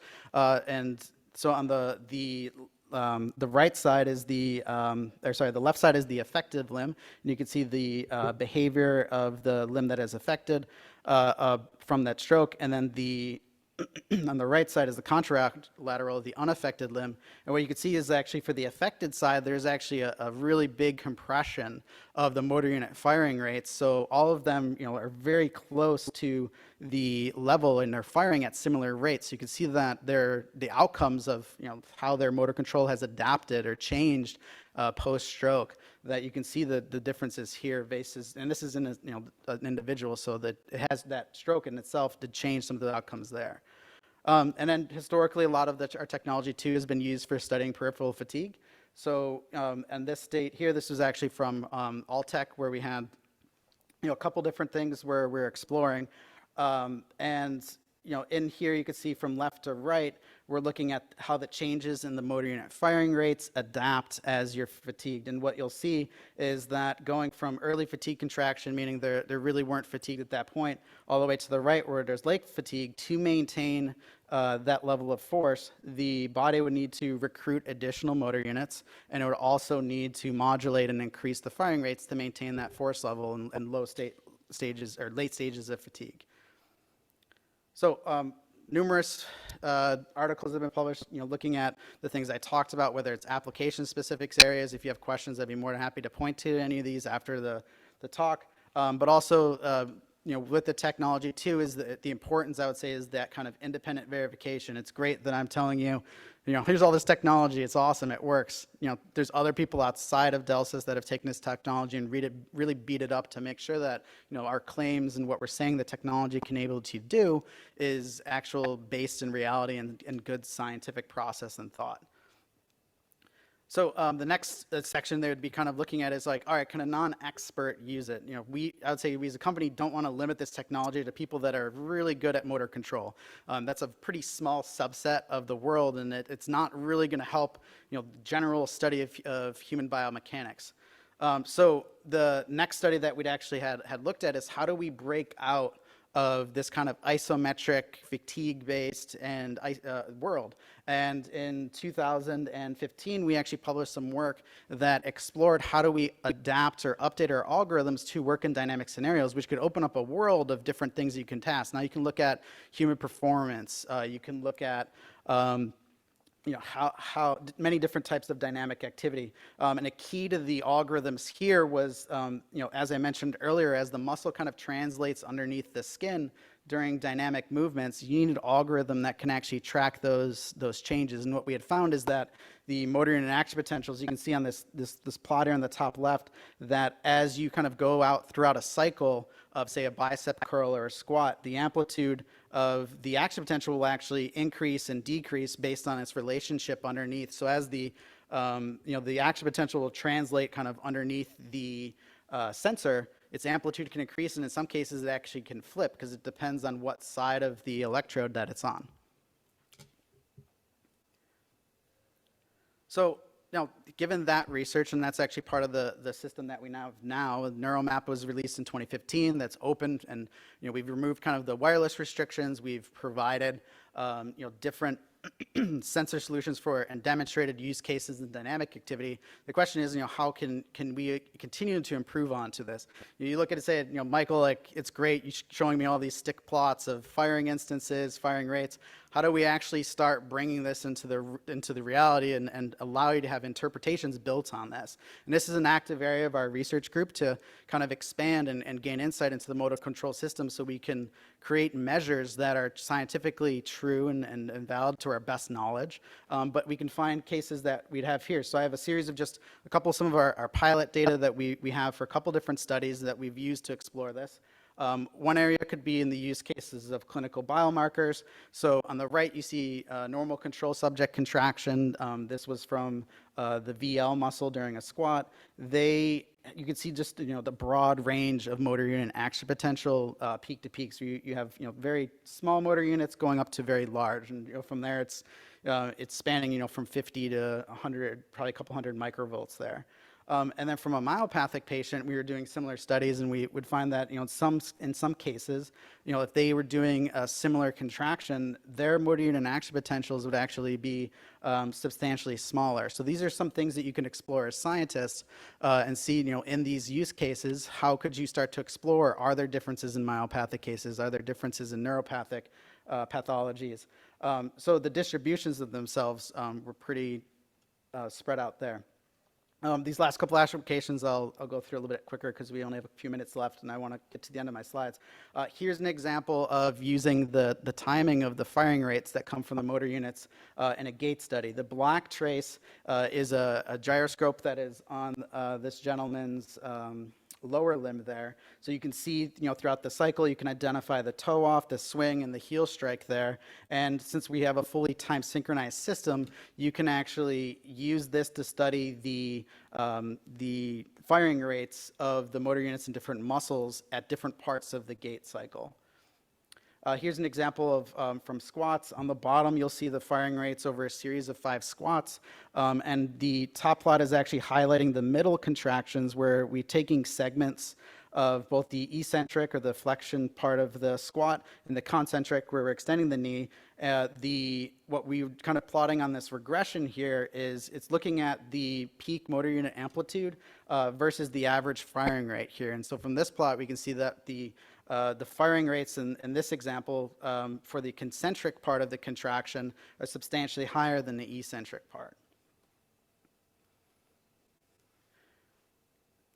Here's another use case looking at some spasticity after stroke. In a normal healthy subject, you can see if a patient was saying, extending and flexing their hands, that agonist-antagonistic muscle pairs will work against each other and they should be inversely correlated. And that's what we can see in the data where the yellow regions are the peak is showing a high level of correlation or inverse correlation between the agonist and antagonistic muscle pairs. Some are active the whole time, so like some on the bottom left, just because of co-contraction there. But in a spastic patient that was attempting to do the same thing, you can see clear, very 4 cycles on the extensors, but because of the spasticity in their hand, the result ends up being that the firings and results, and what is ultimately creating the spasticity is the fact that there is no inverse correlation of maintaining anymore. Those motor units are always firing, so you can use this tool to kind of investigate behaviors like this. This is actually a quick snapshot of my doctoral work. One of the questions that we had is how do we, if we have access to this information, are there specific use cases in, say, prosthetics where we can improve upon traditional myoelectric control that has been really limited to only a few types of different things. RMS on the bottom, you can see that depending on how you filter the signal, there's really a trade-off between the smoothness or the error and the proportional control for a prosthetic, where if you want to reduce the error by smoothing then you actually cause a decrease of responsiveness. It delays the signal. So if you want something to have more fluid motion, you have to filter. Filter isn't free. It costs time. So it's like a sacrifice people have to make. They either have something that's really responsive and slow and sluggish, or they have something that is very responsive but could be somewhat erratic. And that's because traditionally myoelectric control is using the electrical output of the signal, not the mechanical output of the muscle. So we explored with the mu drive work, which stands for motor unit drive control, that if we had access to those firings, could we use biomechanical modeling like force twitches to actually better estimate and create proportional control signals? And that's ultimately what we found and is published in this work here on the bottom. We found that not only could we provide smoother signals that had reduced error with respect to traditional filtering scenarios, but it was also substantially more responsive. So now I know some of you that might have seen this in the lab crawl. This kind of give us kind of a historical perspective of all the engineering and scientific work that had to come from there to here. I do have a demo if you'd love to see at the booth after. I can show you some of this working there. But now that we have access to kind of dynamic contractions, the next frontier is really real time. I'd say any of us that have probably used this technology, it's great to record it and you then 30 seconds of recording and you're like, all right, I'm coming back in a week and I'll have an answer. And that's not really useful in a clinic scenario. If you're trying to get motor unit outcomes and actually have feedback and adapt protocols or study things on the fly in your clinic, you want that feedback almost instantly. And that's something that we have been working on. I'll skip through just how this works so I can just show an example of this in reality so you can all see it. So we have my colleague Nick in the back. He was one of our subjects for this. He's doing some shoulder presses. We have an example of the motor. You can't see it, but the sensor's on his left or right deltoid. And you can see on the top plot is the EMG signal, the middle of the motor unit firings that are coming in real time, and on the bottom of the firing rates associated with those motor units. And so right now, we kind of are at the precipice of what we can do with this technology. Scientifically, we have a lot of the validity for the algorithms, and the barrier is really for us right now is just the engineering. And I've been working on the team to translate this and make it into a reality right now. And so probably by the end of 2020 or end of 2022, 2023 is when we'll likely see this hitting the market. It takes a lot of computation. We're talking like several billion computations every 30 milliseconds. We don't want a lot of lag. It's got to be there almost instantly, especially if you're trying to have it in prosthetics. So it's a massive undertaking. And that's the last thing I wanted to talk about is all of this takes a massive team to do. From research concepts, it takes research engineers, scientists to explore these things and the concepts, whether it's an algorithm and its accuracy, the hardware, the application, the physiology. It's not just robotics engineers, it's physical therapists, it's kinesiologists, it's all different perspectives that are bringing this stuff in here. So we have the research engineers that kind of they work on the scientific maturity of these concepts. You have product engineers that are actually building all the pieces, even something as simple as you would think plotting would be, like massive amounts of time goes into just plotting stuff in real time. It's great. Then regulatory engineers and just, these are medical devices. We can't make unsubstantiated claims. We have to abide by medical device manufacturing and making sure that we're setting a sound product out into the world. And then really product support, education, placement. We interact all the time directly with labs all around the world, so we need people that can speak those languages and can help us position the products better in different markets. So finally, we have a lot of full-time and co-op opportunities, not just for engineering and science. Like I said, it takes a whole team of many different perspectives and backgrounds to make ourselves a success and service the scientific community. So if you have a passion for education and mentorship and really be on the forefront of sensor development, I encourage you to come give us a talk, or you can check out opportunities online. So thank you so much for all of you, listening to me for this talk and having the opportunity to speak with you all.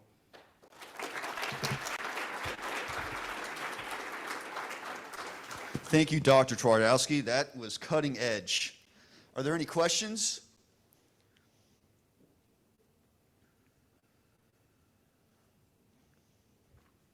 No questions? Any Zoom questions? All right, well, I guess we'll thank you, Dr. Twardowski, and we'll see you guys at lunch, I guess? Or what, raffle? Here we go. All right. Here's Hunter. Thank you all.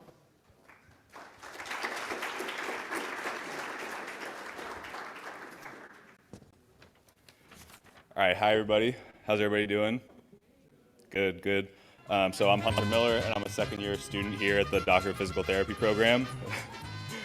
And I've been tasked with the opportunity to announce our raffle winners for this year. We have a lot of great prizes, and I'm really excited to be here.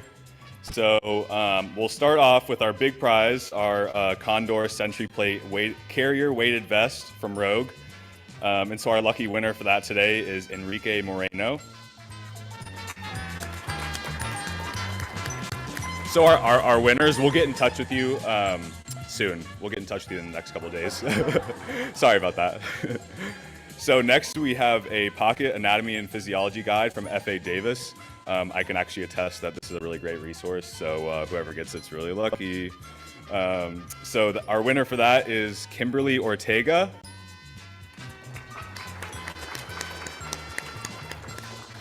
Okay, and so from our neighbors at Burger U, we have 5 winners of $10 Burger U gift cards. And so our winners for that are Emily Hoyer, Juliana de Oliveira, Madison Edmonds, Santiago Salazar, and Melvin Williams.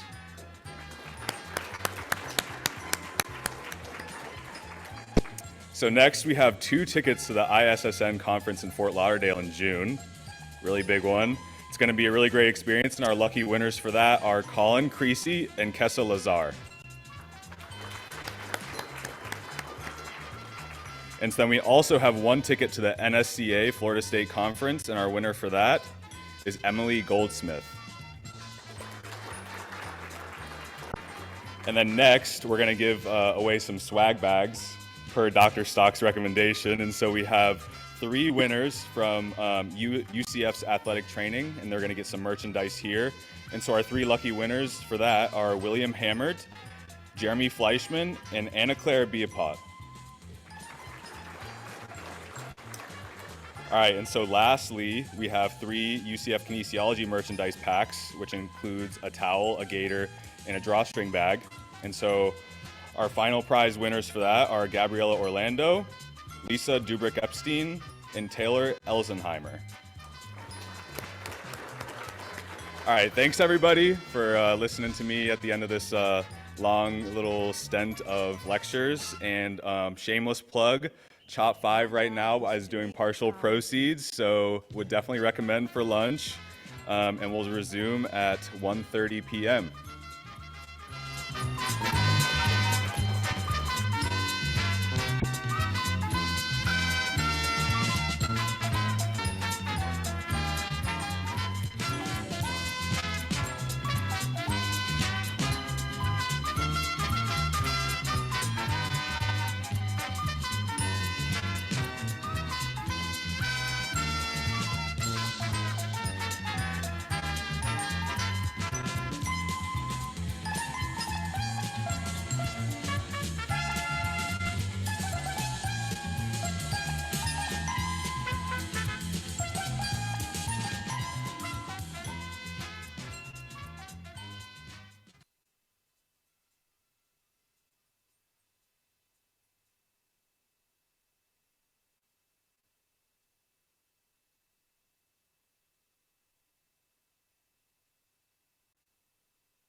Good afternoon, everyone. Today is indeed a special occasion as we're honored to bring Dr. Robert Newton from Australia here to speak with us.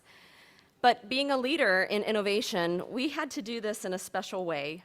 You are among the first in the world to listen to a keynote delivered via hologram style and holoportation technology.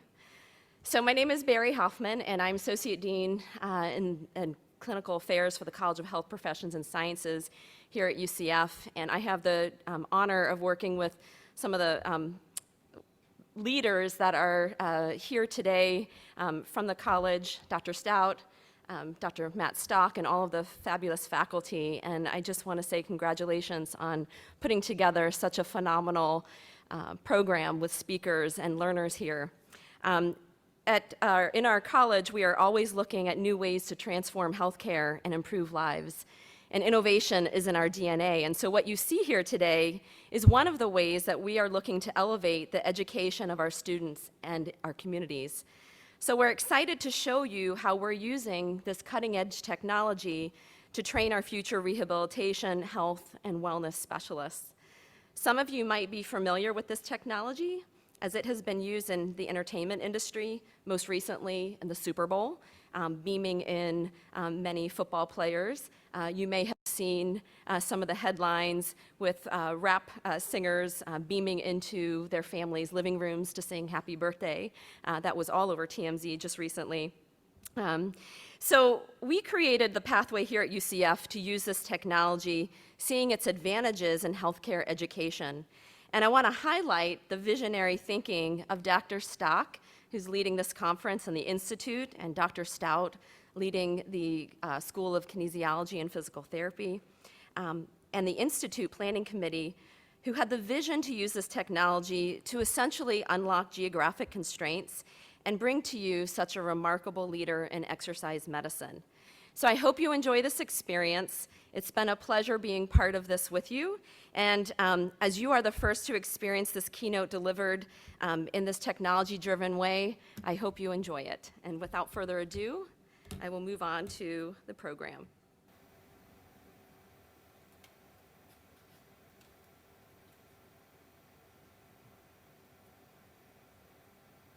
Good afternoon, everyone. I'm Chris Ingersoll. I'm the founding dean of the College of Health Professions and Sciences. I'm sorry I can't be with you in person today, but as you can see, our college's new holoportation technology has allowed me to join in. Before I take the pleasure of introducing our keynote speaker, I want to say a little bit about his topic and why it fits in so perfectly with this conference. We all know that exercise is good for us. Regular participation in exercise benefits all physiological systems, enhances mood, and increases quality of life. According to the World Health Organization, up to 5 million deaths each year could be averted if the global population was more active. We all know these things, and yet most Americans aren't active enough. However, the medical and scientific communities are increasingly acknowledging that exercise isn't just something that we should do, it's a form of medicine. That's why I'm proud to share that recently, leaders from our college have teamed up with faculty from the College of Medicine, the College of Nursing, and Student Health Services to have UCF recognized through the ACSM Exercise is Medicine on Campus initiative. In the future, our college's faculty, staff, and student will join together to use exercise in improving the health and well-being of our campus community. Our keynote speaker is perhaps the world leader in exercise medicine. Dr. Robert Newton is Professor of Exercise Medicine at Edith Cowan University in Perth, Western Australia. In 2020, he was appointed as Vice Chancellor Professorial Research Fellow in the Exercise Medicine Research Institute. In 2018, he received the Career Achievement Award from the Cancer Council Western Australia, and in 2019, he was named Western Australia Premier's Scientist of the Year. In 2021, the University of Queensland awarded him a higher doctorate, Doctor of Science, for his research in exercise oncology. The topic of his thesis is Exercise Medicine as a Neoadjuvant, Adjuvant, and Rehabilitative Therapy for Cancer. Prior to his appointment at Edith Cowan University, Professor Newton was the director of the Biomechanics Laboratory at Ball State University in Indiana. He's also worked at Penn State University as a visiting research fellow in the Center for Sports Medicine. Professor Newton is an accredited exercise physiologist, certified strength and conditioning specialist with distinction with the NSCA, and a fellow of Exercise and Sports Science Australia, ACSM, and NSCA. Dr. Newton has published over 800 scientific papers, including 400 refereed journal articles, 450 conference abstracts and papers, 3 books, and 16 book chapters. He has a current Google Scholar H-index of 122, with his work being cited over 51,000 times. As of 2020, Dr. Newton had attracted over $38 million in competitive research funding. Most importantly, as you will see today, the work he is doing directly improves the quality and quantity of life for cancer patients. Please join me in welcoming Professor Robert Newton. Thank you for the introduction and also the opportunity to speak at your conference.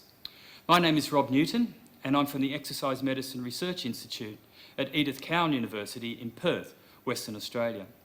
My presentation today is on exercise oncology, from benchtop to bedside. So is exercise actually a medicine? And I have a few disagreements with my clinician colleagues, but I truly believe it is a medicine. It's the physical assessment and prescription of exercise specifically for the treatment of injury or illness. Exercise oncology is specific to cancer management. Now, I believe exercise is a medicine because it drives enormous changes in the production of endogenous medicine within the body. Hormones and cytokines, immune system responses. It also drives direct structural adaptation and repair, blood perfusion and vascular adaptations. Exercise also facilitates other therapies, and it ameliorates side effects of chemotherapy, radiation therapy. It also increases physical and mental resilience, which is so critical in people going through a cancer journey. Now, this paper was very interesting from Stacey Kenfield and colleagues, published in the Journal of Clinical Oncology in 2011. And the reason why this is very, very significant is they found that men with more than 3 hours per week of vigorous activity had a 49% lower risk of all-cause mortality. Now, that's not terribly surprising. If we are more physically active, we are less likely to die of anything. But also, they reported a 61% lower risk of prostate cancer-specific death. Now, this is highly important because what we're seeing is exercise is somehow changing the trajectory of the prostate cancer progression. So, in 2016, my colleagues and I published a paper in Nature Reviews Urology, and we proposed 10 mechanisms by which exercise might directly influence prostate tumour biology. There's probably a couple of other factors we can add in now since that time, but the key ones here were the changes in the myokine and adipokine profile systemically in the body, which I will go into more detail today. Certainly exercise drives improved immune function, it alters hormone receptor adaptation, reduced systemic inflammation and oxidative stress. We also see changes in tumour vascularisation and blood perfusion, which I'll also touch on today.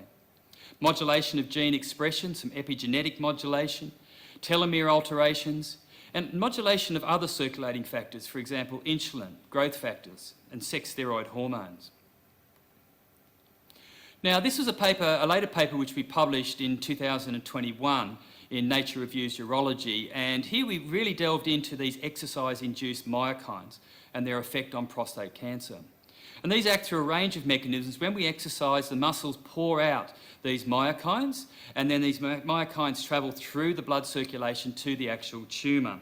And some of the key ones which we see here are IL-6 or interleukin-6, irisin, OSM, SPARC and decorin. And they act to actually, through various mechanisms, to actually suppress the proliferation of cancer cells and in some cases actually drive apoptosis. There's also considerable interaction with the adipocytes, the actual fat cells as well, and the adipokines that they produce. Won't go into that in this particular presentation, but that's also a very important yin and yang, a balance between fat tissue and muscle tissue, which is certainly critical in how this influences tumour progression. Another key mechanism is the catecholamines acting on the liver for mobilisation of natural killer cells into the circulation. They then infiltrate into the tumour as well. But interesting, the action of IL-6 to actually increase infiltration and cytotoxicity of the natural killer cells to really attack and destroy the cancer cells. And what we see here is the proliferation is increasing, and also the survival of the natural killer cells and memory T cells is improved. The result is the increased number of natural killer cells and T cells per gram of tumour tissue.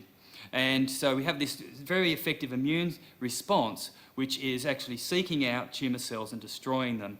And this has been nicely demonstrated in a number of animal studies.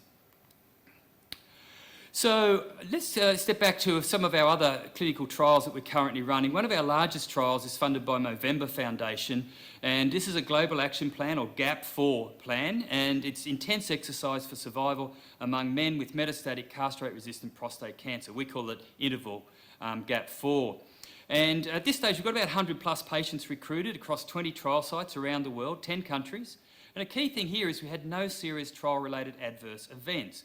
Why is this unusual?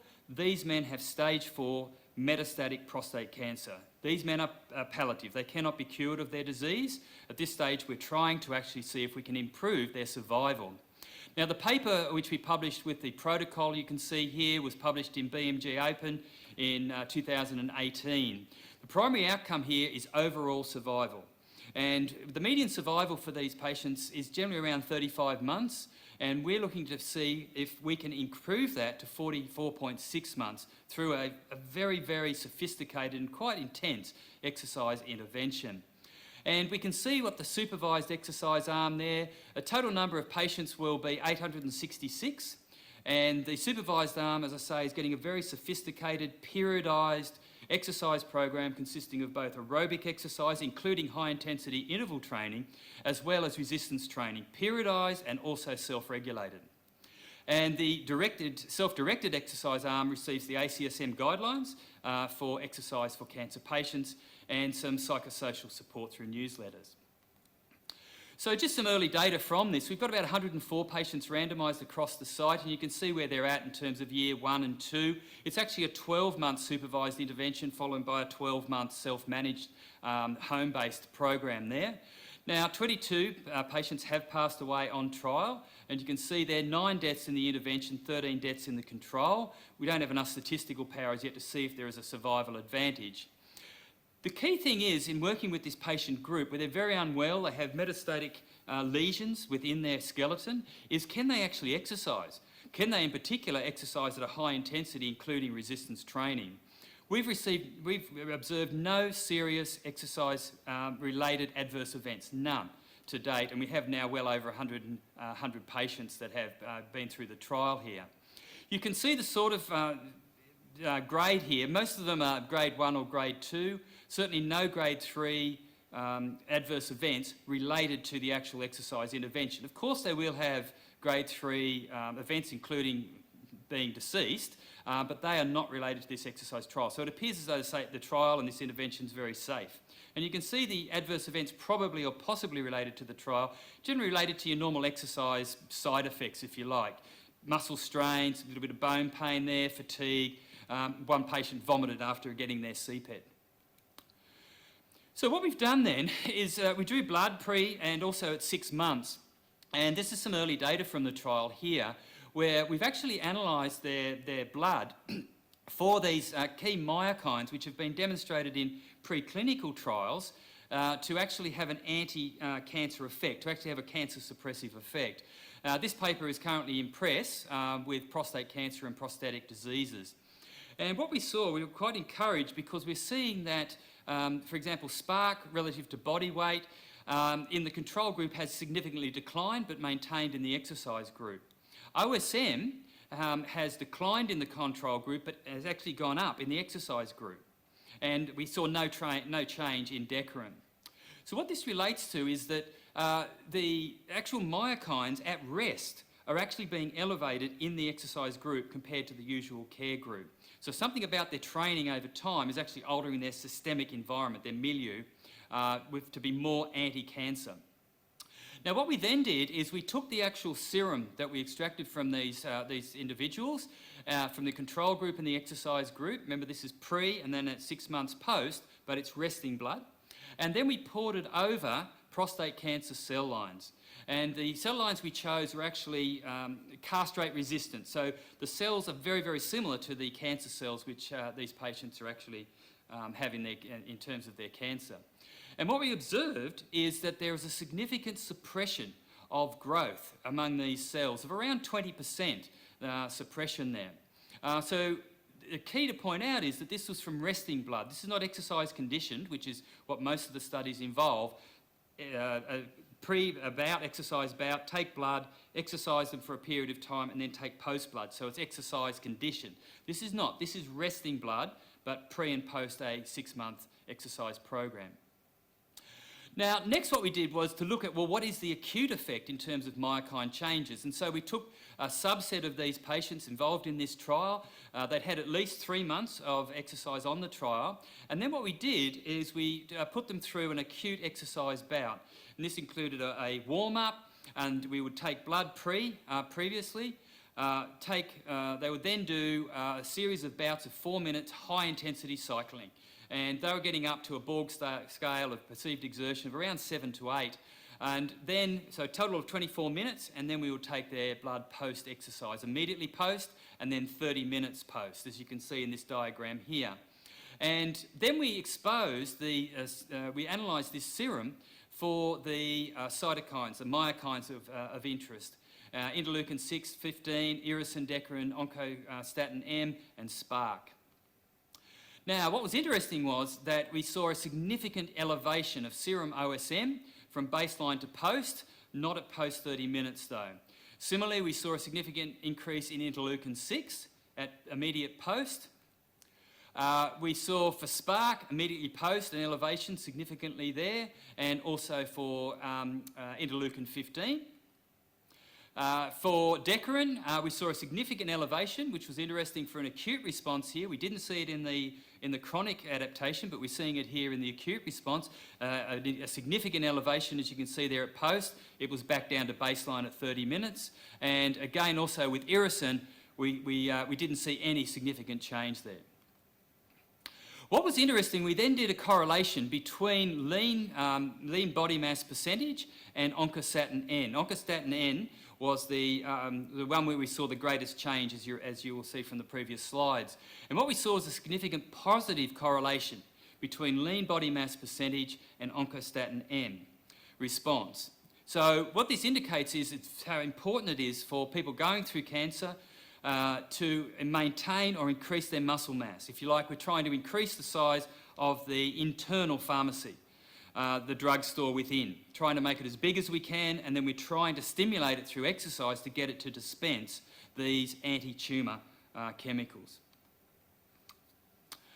So what we then looked at then was the actual cancer cell suppression. This is from, we saw those myokine changes. Well, would this actually translate to suppression of the prostate cancer cells? Again, we use these DU145 castrate-resistant cell lines, and we expose the blood pre to the cell lines, and then immediately post-exercise, and then 30 minutes, and then we looked at real-time cellular analysis, proliferation, and migration. Again, we saw a significant effect here. In particular, we saw that at 48 hours post, we had about a 9, so let's say 10% reduction in proliferation, and at 30 minutes around a 7%. When we looked at the cells at 72 hours, we saw a 17% reduction immediately with the immediate post serum, and at 30 minutes serum, we saw around 8.5% reduction. So very interesting here, we're seeing that the serum that we're drawing from these men, comparing baseline to immediately post and 30 minutes post, we're seeing something is changing within their blood acutely, which is actually causing suppression of prostate cancer cell growth. I want to change tacks a little bit, just coming back again to the interface between adipose tissue and muscle tissue. And this is a weight loss study that we did. These were patients preparing for robot-assisted radical prostatectomy. These are men that were overweight or obese. And this was led by one of our PhD students, Rebecca Wilson, and we published this in the journal Surgical Oncology. And it was a pragmatic single group study where these men exercised about 90 minutes per day. They were trying to lose weight. Their urologist said, you have to lose weight before I do the operation, and also very low caloric diet as well. Now what we saw was some nice changes in terms of body composition. They certainly lost a lot of body fat, but I will point out they also lost muscle mass as well. Their lean body mass was actually reduced, which is not a great outcome. So if you have a look at this here, if you have a look at the changes, we saw a range of fat mass reductions here. Some men lost almost 16 kilograms, as you can see there. One man very effective in terms of weight loss. The majority have lost weight, but in this waterfall plot, you can see a variation in terms of response. The key we see is that some of the men also lost a lot of lean mass and appendicular skeletal muscle mass, which is the concern. So can we induce fat loss without muscle loss in these men preparing for prostatectomy? So we then launched, again this was led by Dr. Rebecca Wilson from our team, a 12-week intervention, 300 minutes per week of exercise. We incorporated resistance training to see if we could actually prevent or blunt that loss of muscle mass. They also had a considerable energy deficit. So here to the results. First off, we saw a very, very nice improvement in muscle strength, which was great. Cardiorespiratory fitness improved significantly as well. So they are getting much fitter and stronger. And then if we have a look at the changes in total body mass, most of the men lost body mass, in particular trunk fat mass and visceral fat mass, which is encouraging, although there was a spread. But if we have a look at lean mass, overall there was no change, so no average loss of muscle mass or appendicular skeletal mass. However, again, if you have a look at the waterfall plot here, we see that some men actually still lose lean mass, whilst others actually gain mass. So it sort of balances out. So we have to delve down in more detail with more research as to what is the difference. Why do some respond and some not? Now, we also drew blood from these men, and we wanted to have a look again at the myokine profile and how it would change. And what we saw was that OSM and body weight relative OSM were significantly higher, comparing baseline to post-training. Again, this was the resting blood. It was not exercise conditioned, and also it was only 12-week intervention. And we published that paper in Medicine, Science and Sport and Exercise in 2021. Now, what was also interesting we saw here was a significant correlation between relative OSM change and relative lean mass change, and also, but not for SPARC and not for Decarin. So once again, we saw this coming out for OSM. So again, it's just reiterating that maintaining muscle mass seems very, very important, or actually increasing it, so that we have a better production of these anti-tumour myokines. So we then also did the same cell proliferation study, taking that serum, and we saw an average growth rate of the cells over 72 hours was significantly reduced by about 22.5%. Again, this is in our Medicine and Science paper from 2021, if you'd like some more information around that. I do point out again, this is a resting blood, and so it's not exercise conditioned. So what this means effectively is that post the 12 weeks training, these men actually had a more anti-tumour environment, even at rest, even when they're sleeping, which would seem to help to understand that original slide which I showed you, where men who were physically active, particularly vigorous exercise, had a much better prostate cancer specific survival. Let's change tack again. I did in an earlier slide mention when I talked about the different mechanisms about the tumour vasculature. And in this diagram here, we have some normal tissue vasculature there. You see it's nicely organised and quite structured there. Tumour vasculature tends to be quite disorganised and it's quite inefficient. The result is that the blood flow through the tumour is compromised, and also the oxygen levels are lower. And that makes the tumour quite hypoxic.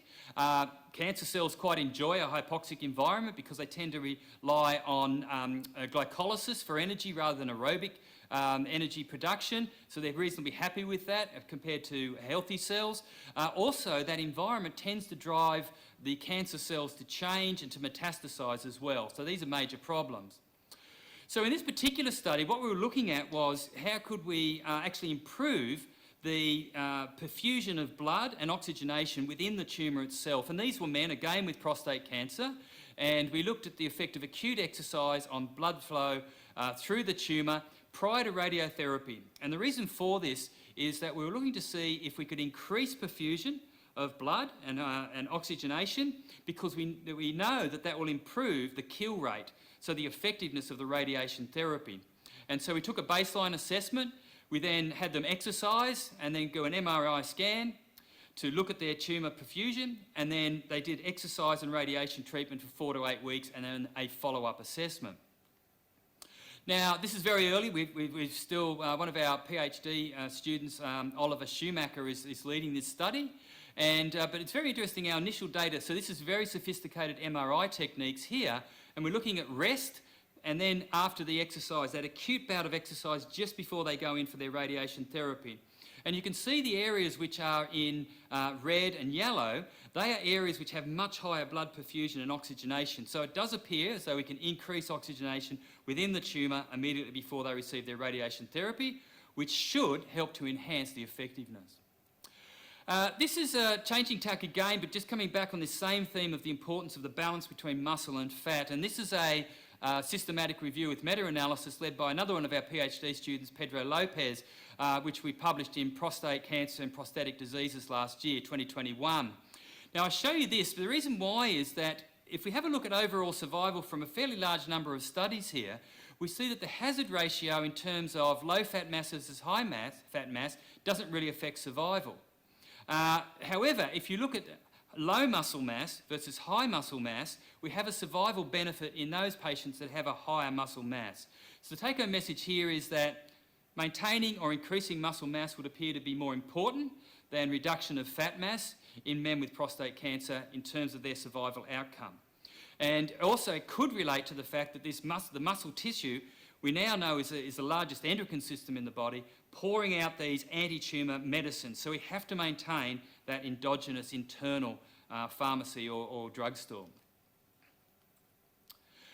So I'll just finish off now talking about the Exercise Sports Science Position Statement. So this is the Australian Position Statement on Exercise Medicine in Cancer Management. And this was led by Sandra Hayes and myself and our colleagues there, published in the Journal of Science and Medicine in Sports in 2019. Now, the reason why I'm presenting this is I think getting our cancer patients to do any physical activity is a huge benefit. They will improve, it will help them somewhat. If nothing else, it will improve their psychological health. But we need to move to a much more tailored, where we actually prescribe the exercise specifically for the individual. And this involves assessing that patient, determining and prioritising their health issues, identifying patient capacity and intervention suitability and access, and then designing a tailored exercise prescription specific to that individual. And then that includes the mode, the intensity, frequency, duration, and then with progression in that exercise program, frequent assessment, and then reassessment and prescription modification. So that is the overall tenet of this particular paper, that we need to move to a much more tailored, specific exercise medicine prescription for people going through a cancer experience.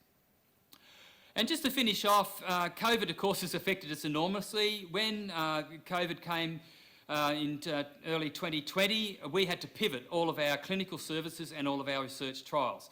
We could no longer see our patients face to face, and this was a major concern. So we moved to home-based programs. The problem is, we know that normal home-based programs based on telephone support or handing out booklets and keeping exercise logs is pretty much ineffective. It's very inferior, certainly, to face-to-face in-clinic exercise supervision. So how can we actually improve this and make that better? Well, we had to move to telehealth, and we explored all of the latest technologies by which we could really effectively and safely deliver exercise medicine to the patient at a time and a place of their choosing. And it's also, I think, addressing a major barrier. What we see, particularly in our trials, is that when we try to recruit, a major concern is for patients is the difficulty of getting to our exercise trial sites, to our exercise clinics. They're quite often in hospitals, and cancer patients generally don't want to go back to the hospital if they can avoid it. But also, quite often the patients will be rural or regional or remote, and it's difficult for them to access high-quality facilities and real qualified exercise professionals. So telehealth exercise medicine would seem to be the answer. And we've been doing a lot of research around how do you deliver high-quality and safe assessments through telehealth, exercise prescription and then monitoring. We're doing a lot around wearable technologies that will actually record the heart rate, ECG, blood pressure, O2 saturation, etc. A lot of Internet of Things, IoT biometrics, pushing it all up to the cloud for monitoring the patient, but also pushing the exercise prescription down to the patient so they can exercise wherever and at whatever time they like, at their convenience, safe and effectively. So I just want to thank again the organisers for giving me the opportunity to speak at this conference today. There's our website, exercisemedicine.org.au. There's my email address. Please feel free to contact me with any questions or comments. We are recruiting masters and doctoral students now. If you're interested, or you know of someone who's interested, or you have a student that might be interested, please pass this on. We would love to speak to them and get them here to Edith Cowan University in Perth, Western Australia. Thank you.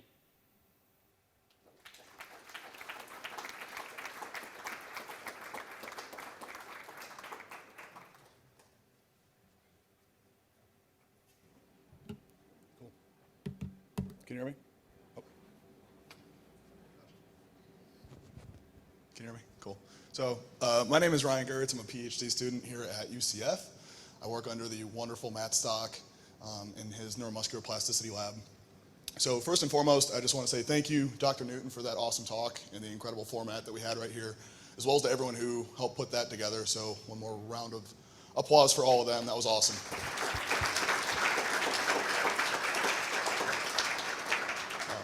So with that, we'll take any questions. Anybody? Everyone's minds are blown.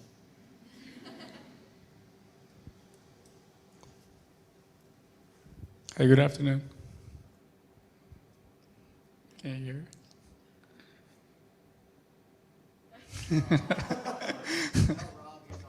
Hello. You're on mute. Hello, everyone. Hi from Perth, Western Australia. Again, I just want to thank the organisers for the opportunity to speak to you today. I hope you're enjoying the conference. So, yeah, happy to receive any questions or comments. Thank you, thank you. So I had a question regarding your exercise protocols towards prostate cancer patients. Have you experimented with, because you've stated that muscle mass seems to be more important versus fat mass loss, like muscle mass. Increasing muscle mass is actually more efficient towards lowering prostate cancer. Now, have you experimented with anabolic steroids in these types of patients to increase that muscle? Sure. We haven't. Being patients, though, it's perfectly reasonable to do so. They're not athletes, and so it's not illegal or unethical to give them pharmaceutical interventions. The issue is that anabolic steroids are not going to work with these patients because they're castrated. They've been chemically castrated, and this includes androgen blockers. So we could give them anabolic steroids, but the anabolic steroids would not bind to the muscle cells. And so you typically androgen-based anabolic steroids would be ineffective. Many years ago, probably more than a decade ago, we did show considerable increase in IGF and growth hormone, various versions of growth hormone. And this may explain the increase in muscle mass. That might be the mechanism, because these men are castrated. They neither produce testosterone, neither can their cells actually respond to any testosterone. And so the mechanism we proposed by which they do produce an anabolic response to resistance training is probably through other growth factors like growth hormone. So that could be a possibility. I haven't seen any research, though, where people have looked at other anabolics. Appreciate it. Thank you.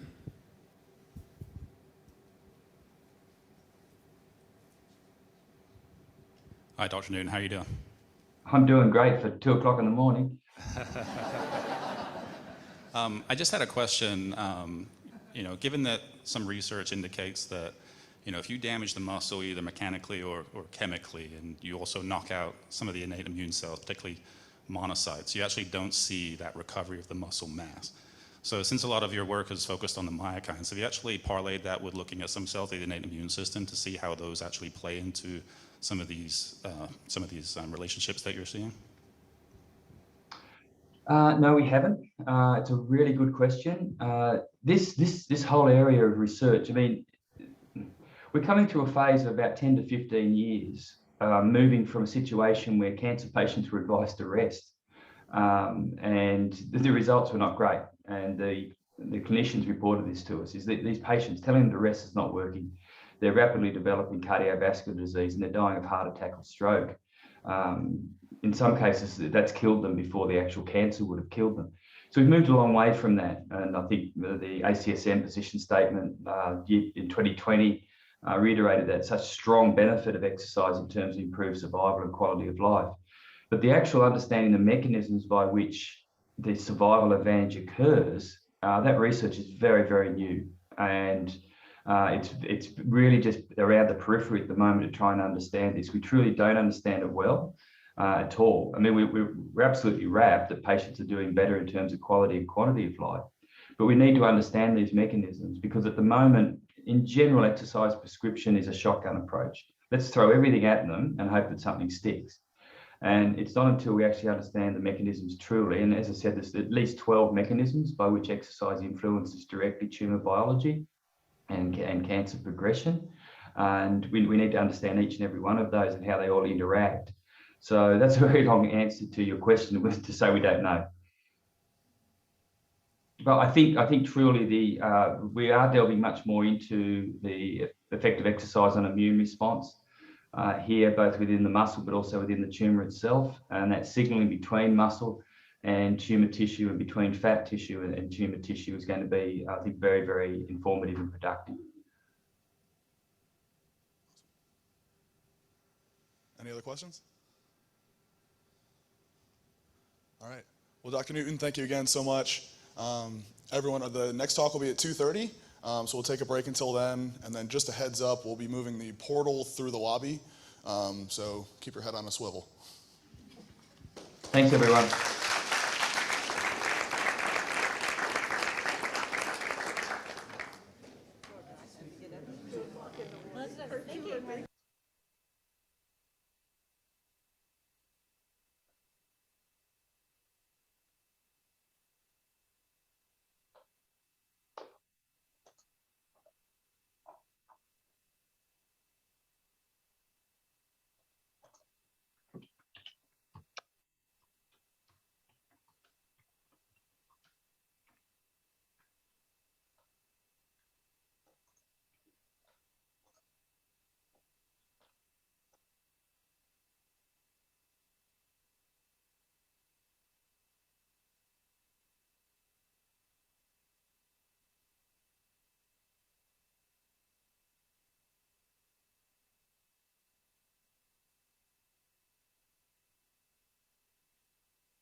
Good afternoon, everyone. My name is Jessica Moon, and I'm excited to serve as moderator for this session.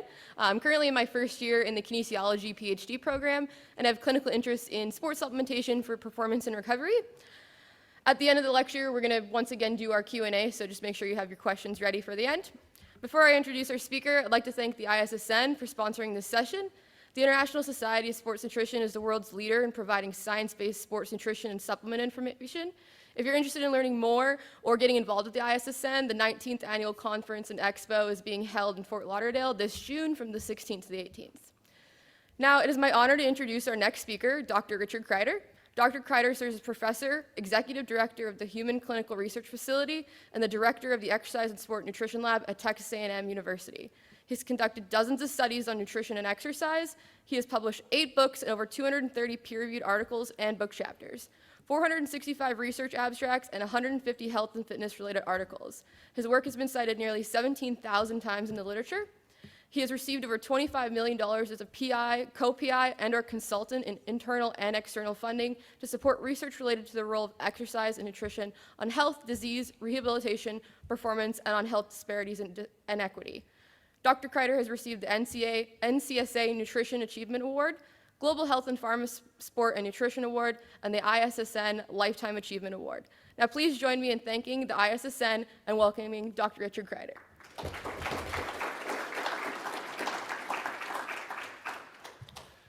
Howdy. No. In Texas, when you say howdy, the response is howdy back. Howdy. There you go. And that's from a Floridian, too, so you learn how to adapt. My pleasure to be here today and to join you in person. One of the few conferences we're actually getting back together. It's a great opportunity to do so. And I want to talk about how creatine has gone from a sports supplement to increase muscle mass and strength and performance in athletes to now an important ingredient for promoting health and well-being throughout the lifespan. And so today we're going to talk about creatine and give you a little background of what it does and what it is. Let's see here. Here we go. Go past one. Okay, so creatine. What is creatine? Creatine monohydrate is the primary form of creatine that's mostly been studied. Probably 98% of all studies have been conducted on creatine monohydrate. We'll talk about that a little bit later. It's the most popular nutritional ergogenic aid for strength, high-intensity exercise, training adaptations for athletes. And what it does is it's like carbohydrate loading. You add extra creatine in your diet, and it allows the muscles to store more phosphocreatine, which gives you energy for explosive exercise, as we'll talk about. And this can not only affect exercise performance, training adaptations, but also recovery from exercise, leading to better quality of training and adaptations. And while we'll look a little bit of that in the ISSN position stand statement, we're really going to focus today on the medical uses of creatine. So what is creatine?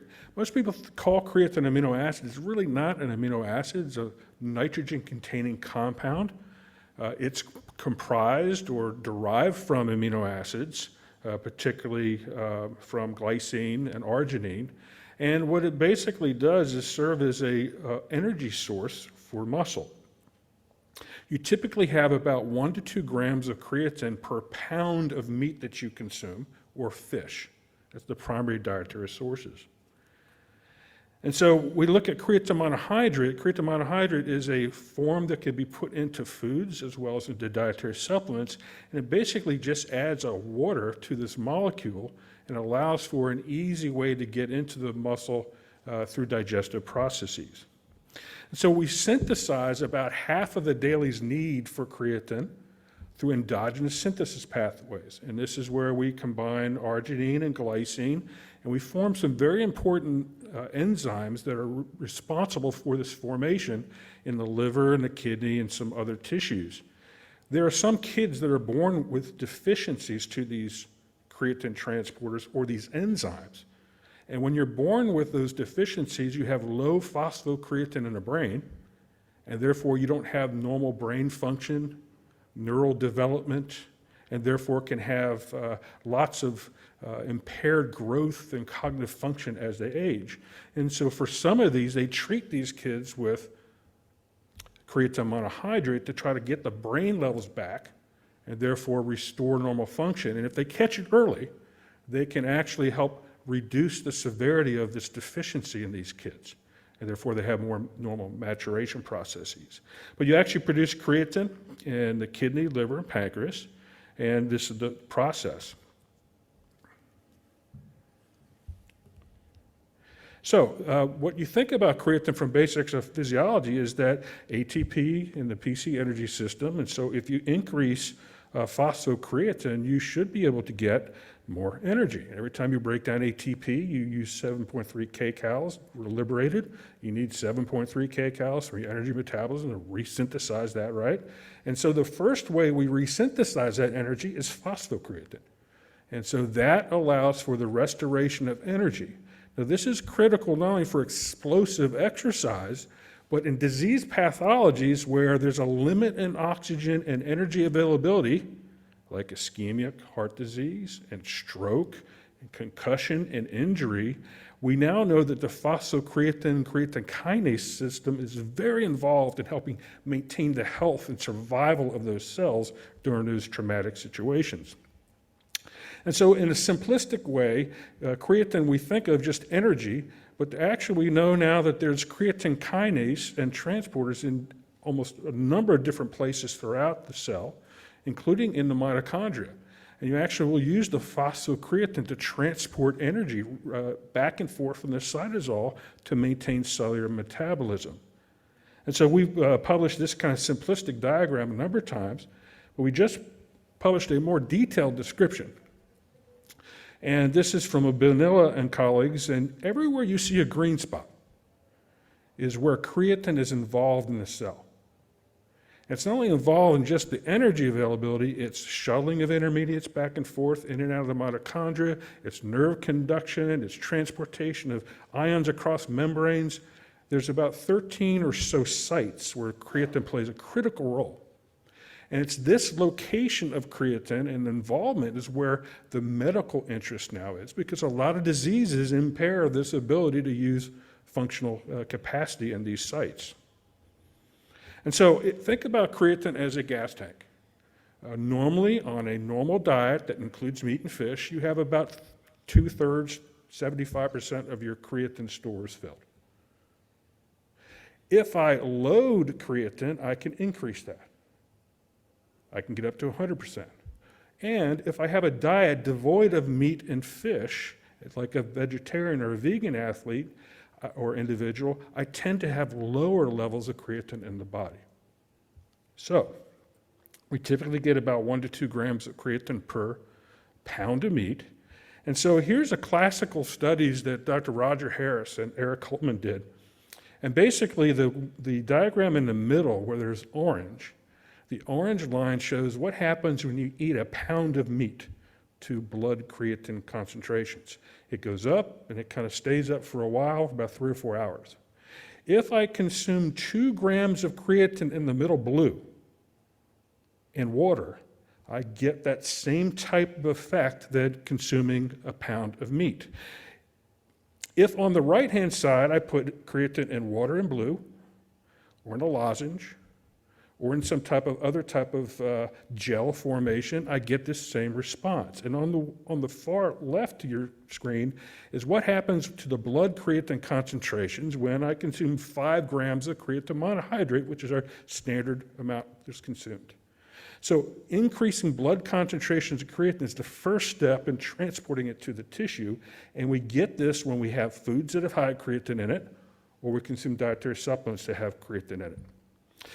We often talk about, hear a lot of things about, well, we're different forms of creatine, one works better than the other, that if you put creatine in fluid, it will then degrade into creatinine. Creatine monohydrate is actually very stable. It's stable at shelf life that can be put into all types of compounds and foods as food additives. It's GRAS, meaning it's generally recognized as safe now by the FDA. And you really don't see the breakdown of creatinine unless you put it into acidic drinks, So the lower the acidity, the more breakdown, but it takes 2, 3, 5 days a week to see that happen, okay? And so you actually can protect creatine monohydrate by having very low acid levels, like when you ingest creatine and it goes in the stomach and hydrochloric acid levels in the stomach are low, or if it goes very high, buffered. And the reason this is important is because when you consume creatine monohydrate, about 100% of the creatine monohydrate you consume is not degraded into anything except creatine to the blood. And it passes through the kidney and also through the liver, and it can be absorbed in tissue, and it's either absorbed or excreted in the urine. Okay, very important principle. So when we supplement creatine, we typically are trying to load the muscle up with phosphocreatine. And we do this here, the typical loading strategies. You ingest about 0.3 grams per kg per day for about 5 to 7 days. For most people, that's about 20 grams of creatine per day. You space it out in 4 doses so that you keep your blood levels high. And within about a week, you get about a 20 to 40% increase in muscle creatine content, primarily in the form of phosphocreatine. So we've now put energy in the cell that can be used for explosive activity or to provide energy when there's limitations like ischemia or injury that we'll talk about. There's also a low-dose protocol that people often talk about. Well, you don't have to load anymore, you just take a small amount. Well, if you look at the actual studies that have done on this, 3 grams per day for a month will get an increase, but it's almost about 2/3 of what you would get from loading. So we still tell athletes if they're interested in improving performance, they should load.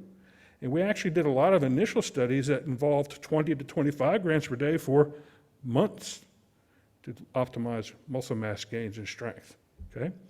For general health, this is where the new word is, new news.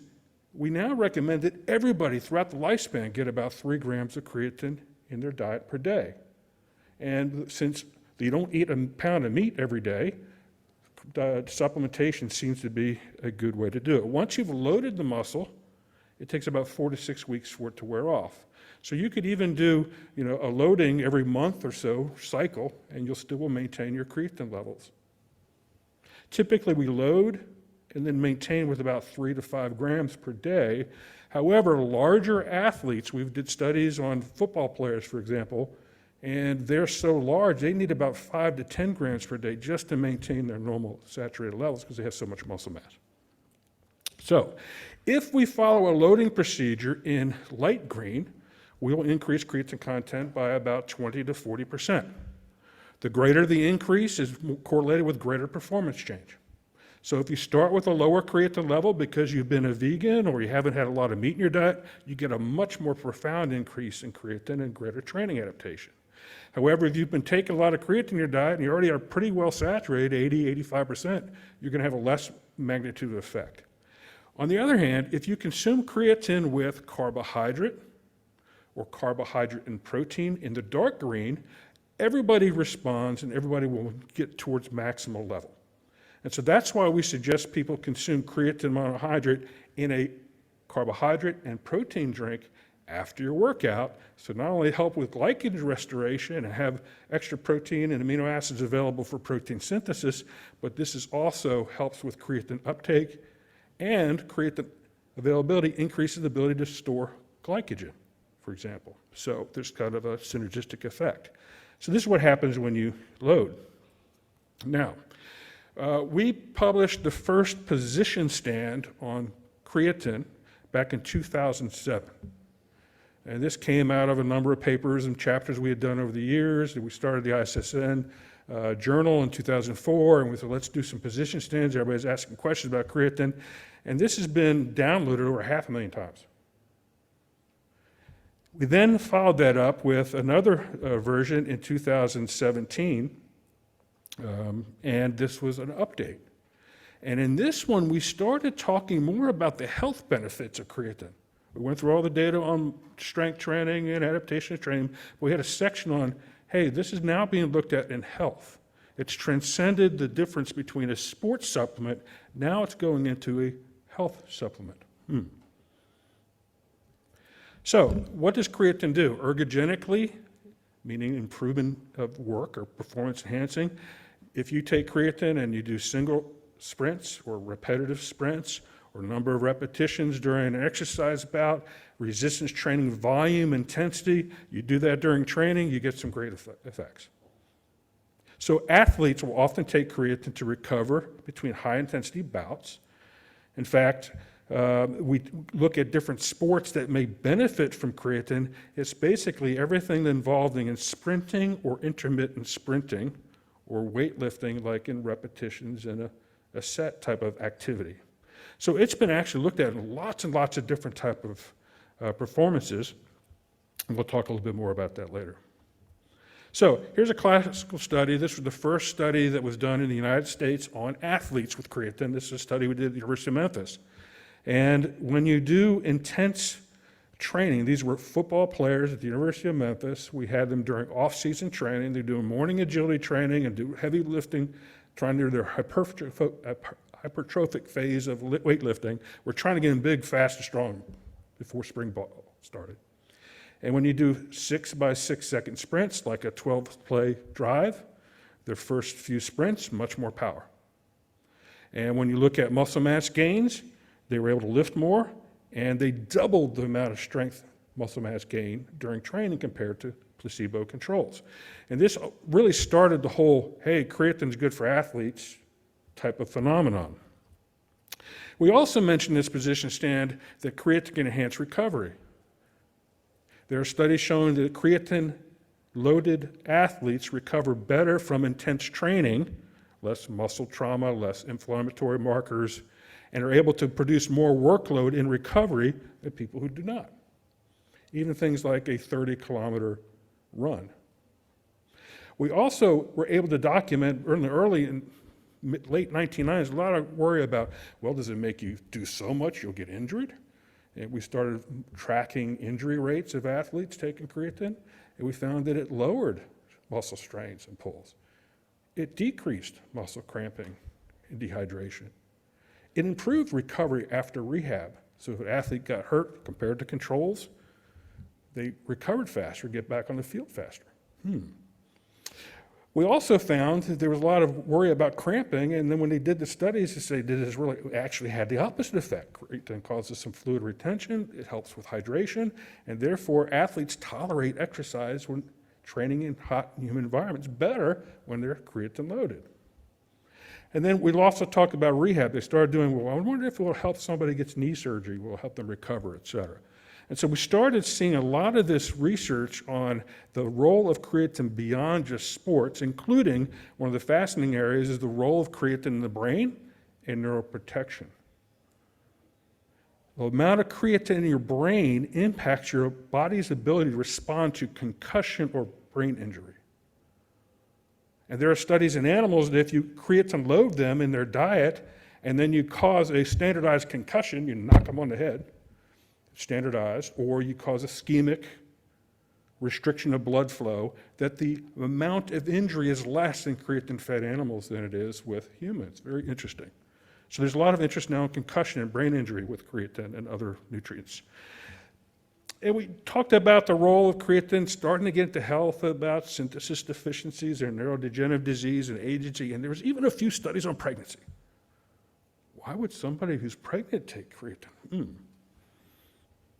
And so we did their position stand, and the position stand said basically creatine is the most effective nutritional ergogenic aid to improve high-intensity performance and training adaptations. It's not only safe, but there are studies looking at very high doses for many years and seem to have not only benefits for performance, but even some health benefits. If properly supervised and an individual that's training hard and eating properly and supervised by their coaches and their parents, there's no reason why adolescents couldn't take creatine. After all, there's a lot of elite athletes that are 16 to 18-year-olds that are competing in international events like swimming. One of our first study was done in junior swimmers, for example. And so that seemed to be okay. There's sometimes label advisories on creatine. That's not because of any science. It's just because the supplement folks are afraid someone's going to sue them. Okay? Then we also said creatine monohydrate is the most extensively studied and clinically effective source Lots of things out there. I'll talk about that a little bit later.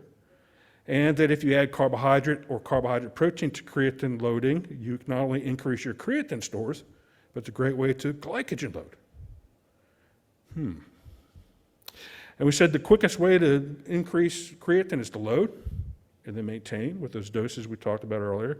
And then we started talking about the clinical populations. And notice the clinical populations are 0.3 to 0.8 grams per kg. Our typical loading dose in a healthy person is 0.3 grams per kg per day. So some of these clinical populations, particularly with neurodegenerative diseases, were being looked at with 2 to 2.5 times the loading doses for many years, like 30 to 40 grams per day of creatine monohydrate. And so we said that the data was so strong, particularly with injury-related type of situations, that if you had a government agency or a legislature, there's still legislators who want to ban some of these things, that if they restricted the availability of creatine monohydrate to their athletes, they could be actually legally liable for malpractice. Because if we know something's going to help an athlete, it's like saying, oh, don't have any more carbohydrate. You don't need any more carbohydrate. And then they end up having fatigue and tired and get injured, et cetera. If it affects the brain like we think to, if somebody gets a concussion and they were told not to take creatine, I'm just waiting for the lawsuit to start. So that was in 2017. So what's happened? About a year and a half ago, I was asked to lead an international coalition, chair a scientific advisory board, to try to help people understand the role of creatine in health. Not just athletics, but health. And so we started out, and Dr. Stout and I started about a year ago, a special issue for nutrients on creatine in health and clinical diseases. And so far, we've published 28 papers in the last year about the role of creatine in all types of things that have been medically evaluated. And we'll see some of these as we go through in a second. We have a book coming out, just went to press, that will be a compilation of all these papers, and the goal is to try to get clinicians to understand the role of creatine in health. And I invite you to all go to our conference. It's a virtual conference online that will be held March 16th through 19th from 11 to 3 o'clock in the daytime at Eastern Time. So the people in Europe and the people in India and even the folks in Australia that are going to participate can actually watch at one time. We try to figure out how to do that. So what is this going to do? First study, we did an overview or paper overview about the medical aspects. And we kind of went through, Dr. Stout and I, and looked at the literature and all these different areas and just kind of whet the appetite for the papers to follow. And we know that creatine plays an important role, and one of the things is the creatine deficiencies. And when they give kids, particularly with 2 of the 3 types of deficiencies, more enzyme deficiencies, they respond very well. And so now there's actually tests that they give newborns to try to see if they have low creatine content in the brain or have these deficiencies of these enzymes. And if they do, they put them on creatine right away. And they're able to help them have a normal maturation. If they wait till 2, 3, 4 years and then find out there's a problem, it's almost too late. So early diagnosis is important. So we talked about that. We now know that creatine plays a vital role in pregnancy. Not only for the development of the fetus, because as the fetus grows, it's taking more creatine from the mom, and therefore there's a greater dietary need of creatine. And when they do that, the children, in animal studies, they basically, if they are born with asphyxia, like blue baby, the cord wraps around the neck and it restricts oxygen supply, their survival is almost doubled, just by simply having creatine in the brain to help them be able to deal with the lack of oxygen. And so we're now seeing creatine in the 3rd trimester, in particular for moms. This could be the next folate. And not only looking at during the 3rd trimester, and then early maturation, we're looking at adding creatine in formulas and things to try to make sure they have a good concentration.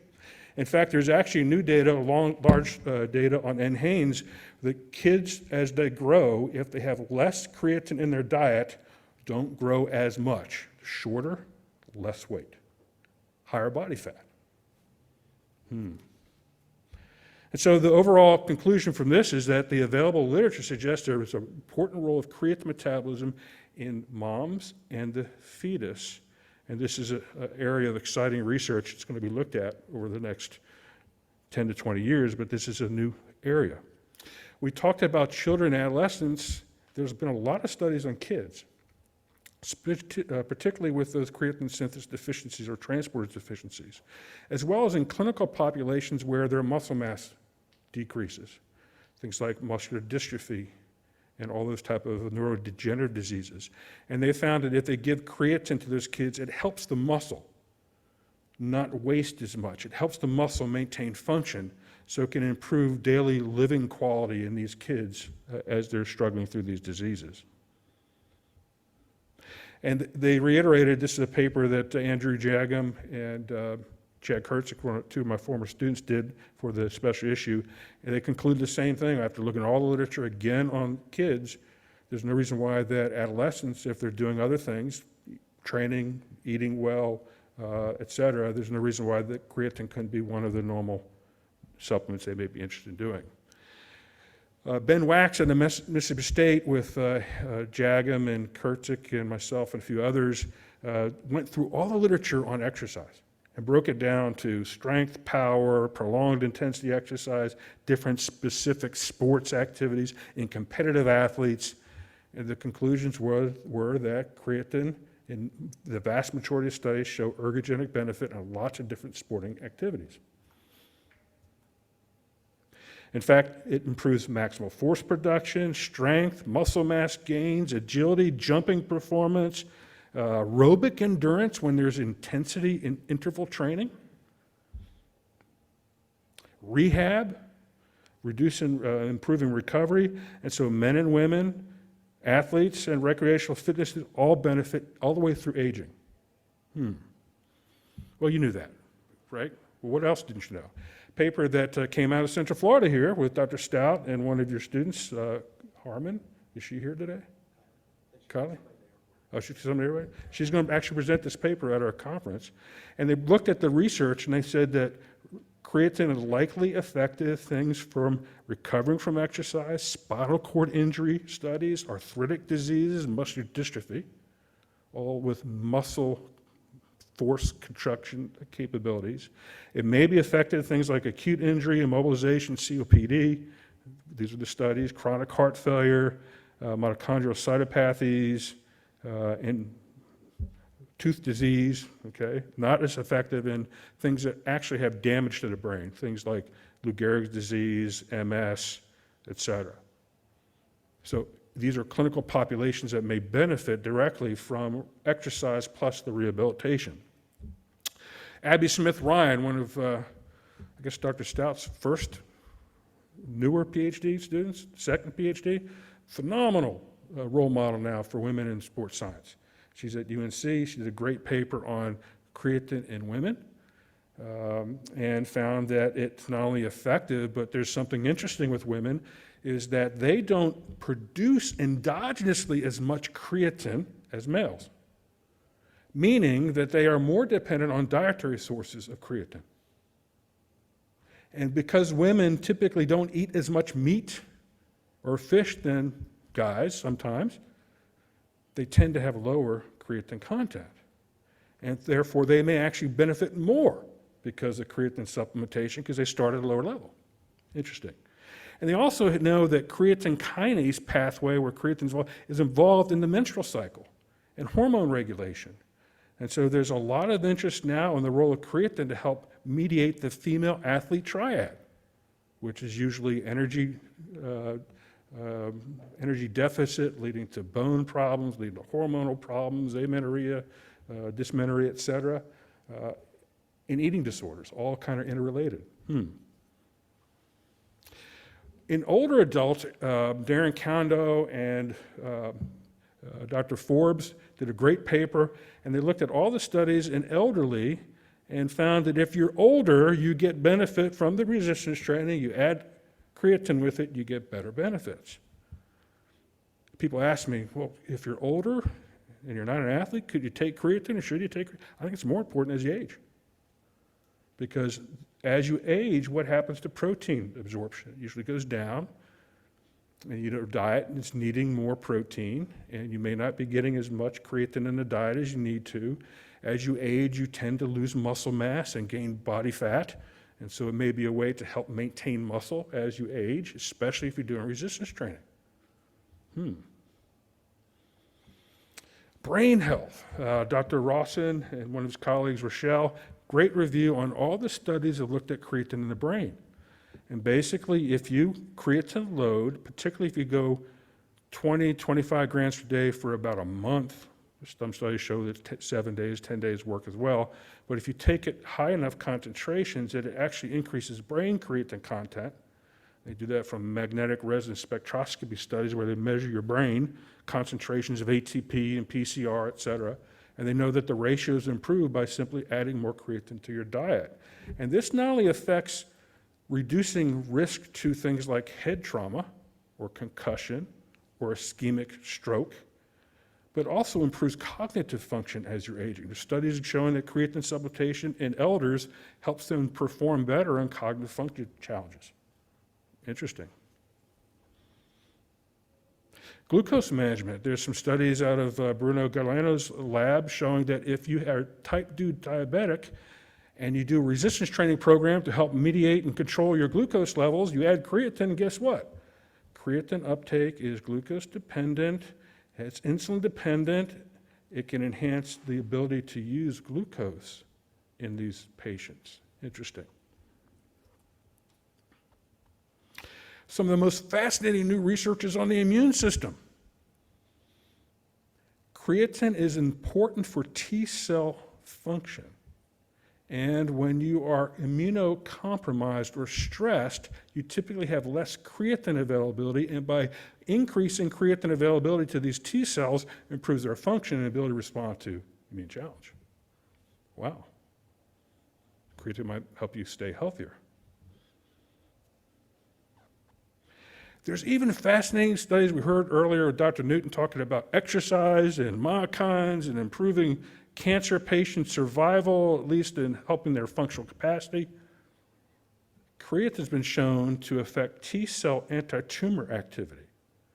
Studies out of Lily Yang's lab in UCLA, where they have shown that tumors are deficient in creatine, and by increasing availability of creatine to those tumors, it suppresses tumor growth in some types of cancer. So there's some fascinating research saying, well, maybe creatine can help mediate and prevent the growth of some tumors. And there are other studies that have actually done resistance training and creatine in cancer patients, and guess what? They have better outcomes.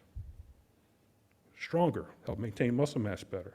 So this is a fascinating area. There's also data on helping patients tolerate radiation, because the creatine actually works as the way to get rid of some of the toxins that occur with radiation. And as you know, if anybody's had cancer therapy, they often lose a lot of muscle mass. And so this may also be something to help maintain. It's interesting. Oops. Heart disease. The heart? I thought the heart's aerobic. Doesn't need any creatine. Just all it needs is glucose, right? Well, when you are ischemic and don't have enough oxygen, you limit the availability of oxygen to cells that don't have enough oxygen to become ischemic, need more phosphate creatine to be able to stand that insult. And there are animal studies, for example, where they induce myocardial infarctions, and the size of the infarcts are about half in creatine-fed animals versus non-creatine. There's also studies showing it reduces arrhythmia as well. If you know much about electrophysiology of the heart, when you have ischemic cells that don't have oxygen, that's when they start firing and causing arrhythmias. So if I can help mediate that energy, I might be able to stand that better. And also here's another thing on cardiac toxicity and chemotherapy compounds, the role of creatine. This is a paper from Balestrino in Italy. Then vascular health. A group out of Florida State, Michael Ormsby and Holly Clark have done some really good, interesting studies on how creatine's involved, like in nitric oxide. in helping with relaxation and handling of energy of the smooth vessel, and may play a role in helping maintain blood pressure and vascular health. There's even studies in inflammatory bowel disease. Tia Walleman's one of the top researchers in creatine. He's the one that did the creatine phosphate shuttle, fantastic biochemist. They're doing a lot of work now on bowel because creatine plays an important role on uptake of energy in the intestine and normalizing that. Who would have thought? Dialysis patients. We've known for a long time if you're on dialysis, your homocysteine levels go up and increases your risk of heart disease. Creatine is a precursor to help keep it down. And we also know that dialysis causes lots of problems like muscle wasting. And so we're actually giving renal patients creatine to help them handle some of those issues. Then one of the most interesting ones from Serge Ostrajic in Serbia. He's an MD, PhD. He's done a lot of research on different types of forms in creatine and what can increase the brain content. There are studies now showing that creatine can help individuals with chronic fatigue syndrome. And there's interest in long COVID, which also has a kind of interesting relationship to that. And maybe this may be a way to manage, help people get through that malaise that occurs after a viral challenge and help them get back to normal activity and normal functional capacity without feeling fatigued. Another paper that we helped co-author was on mitochondrial dysfunction. There are a lot of diseases where the mitochondria can't produce enough energy. And part of that is because they can't shuttle the intermediates back and forth into the cytoplasm properly. And so if you treat some of these diseases with creatine, it helps maintain the survival of the mitochondria, particularly during ischemic challenges or injury. Fascinating. There's even data showing that creatine can help with antidepressant.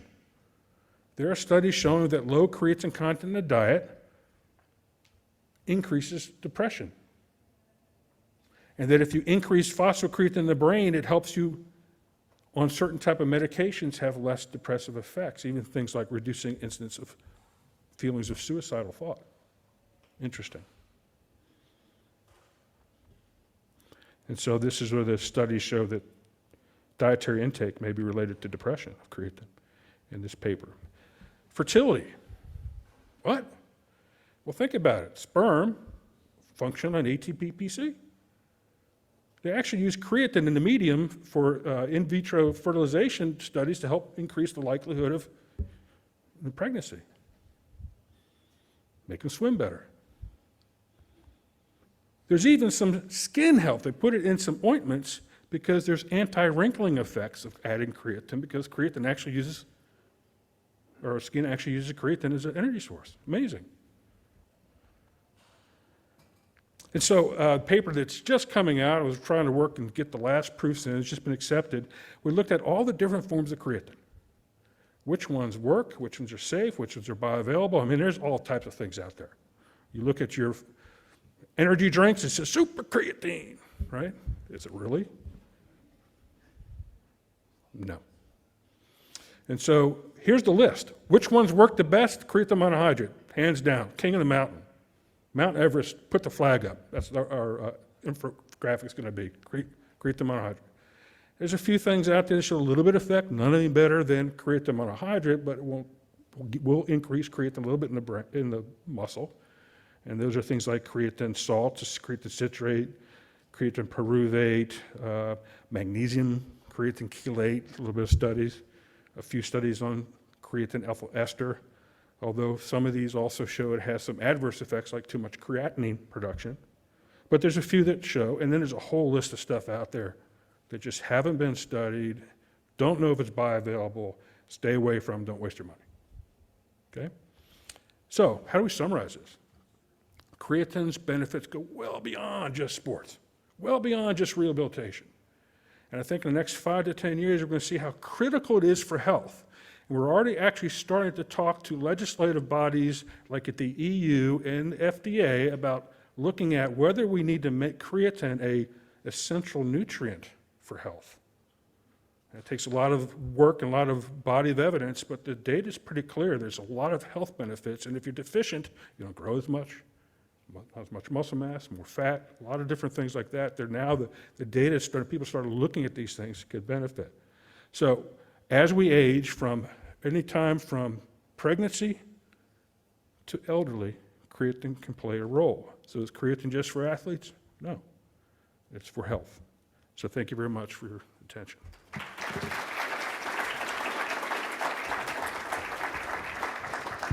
Don't be shy. I know you got questions about creatine. Come on. All right, thank you, Dr. Kreider. We can open the floor for questions. Thank you for that. I feel like the first thing I always get asked when people hear what I'm doing in school is my opinion on creatine, so you definitely give me a lot more to talk about.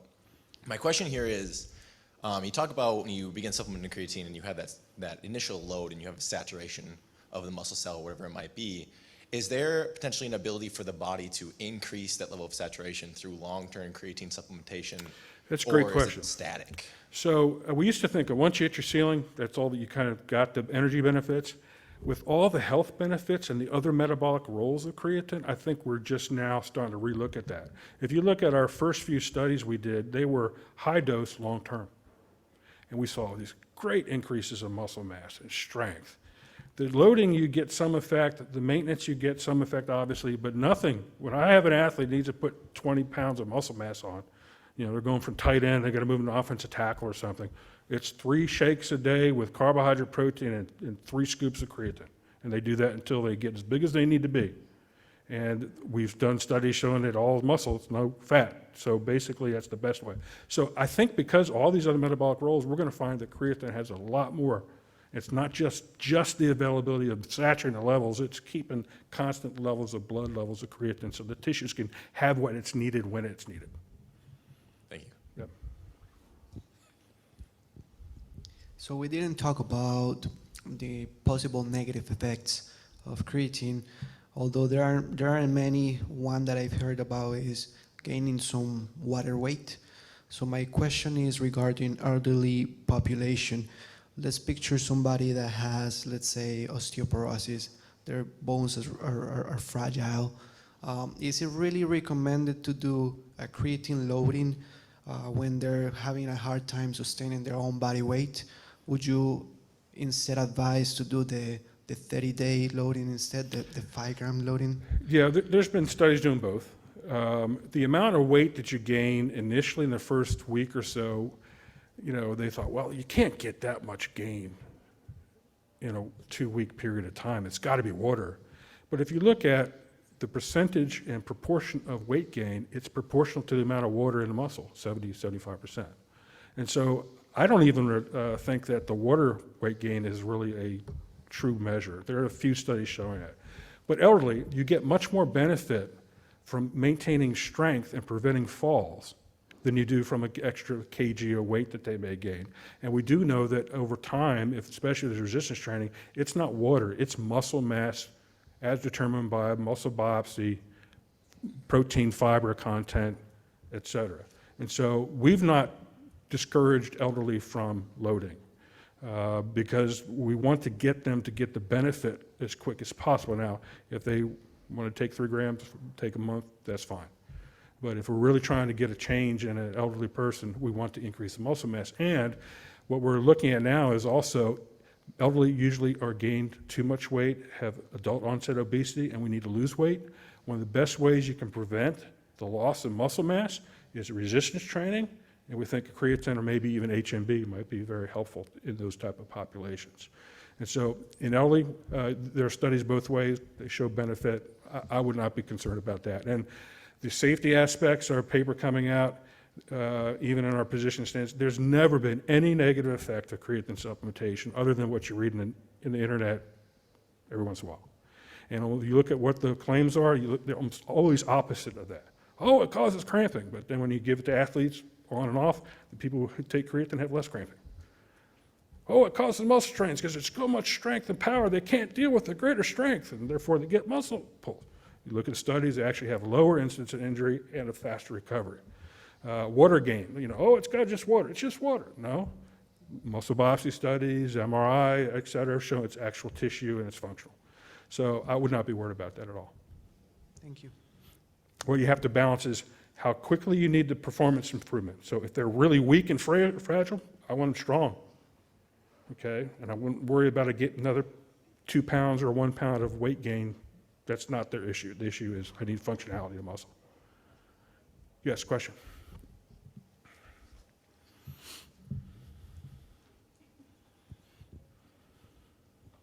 Thanks, Dr. Kreider. It's not me. The Zoom Q&A is lively. 4 questions. Start with the fun one. What would happen to the body if you took way too much creatine on one day? Okay, great question. The initial studies went up to 15 grams per dose, okay? And what typically happens is you increase your blood levels and then your body will use, so if you take too much, you basically are just gonna excrete it into the urine.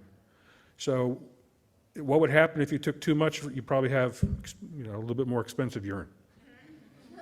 Although I'll say a gram of creatine is only 2 cents, so it's not very expensive compared to other things you do. Yeah, question. Great, yeah.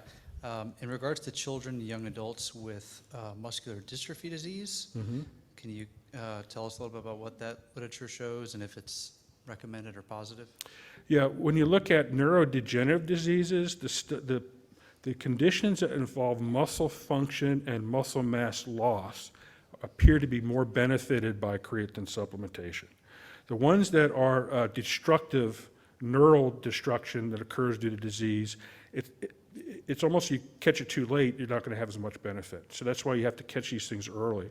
But certainly muscular dystrophy, Dr. Tarnopolsky up in Canada, MD, PhD, been using it in his muscular dystrophy patients and even renal patients for decades.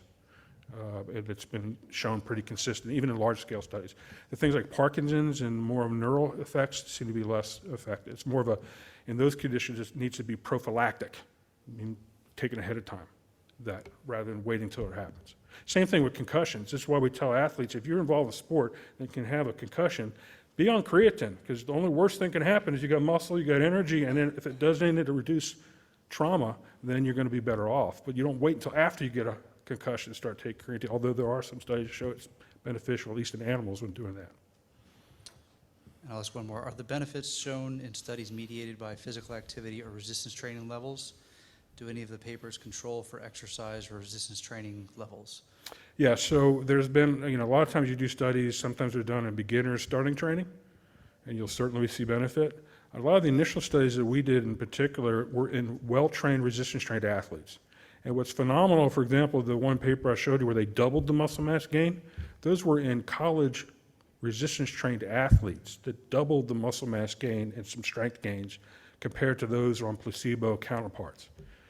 These aren't novice. These are NCAA Division I top athletes. In fact, in that cohort, I think we had 8 NFL players and 2 or 3 All-Pros.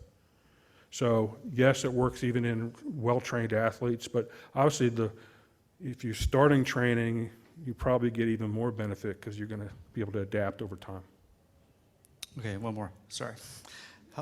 How effective is creatine for athletes when going through rehabilitation after injury? Great question. There are some initial studies that looked at, well, what happens if you take creatine after like knee surgery, ACL? Those studies didn't seem to be as effective. What we think you need to do is have as much muscle mass and strength before you get injured. And this is a strategy in rehab. Oftentimes you get injury and they start working you out before your surgery to get your muscle mass and strength up. And so you have less decline over time. I think that's probably the greatest application.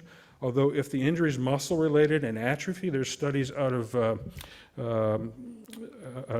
Belgium, for example, to show if you put people in a cast where you cause the atrophy and you put them on creatine or placebo, they have less atrophy when they're on creatine. So there seems to be some advantages to maintaining muscle mass.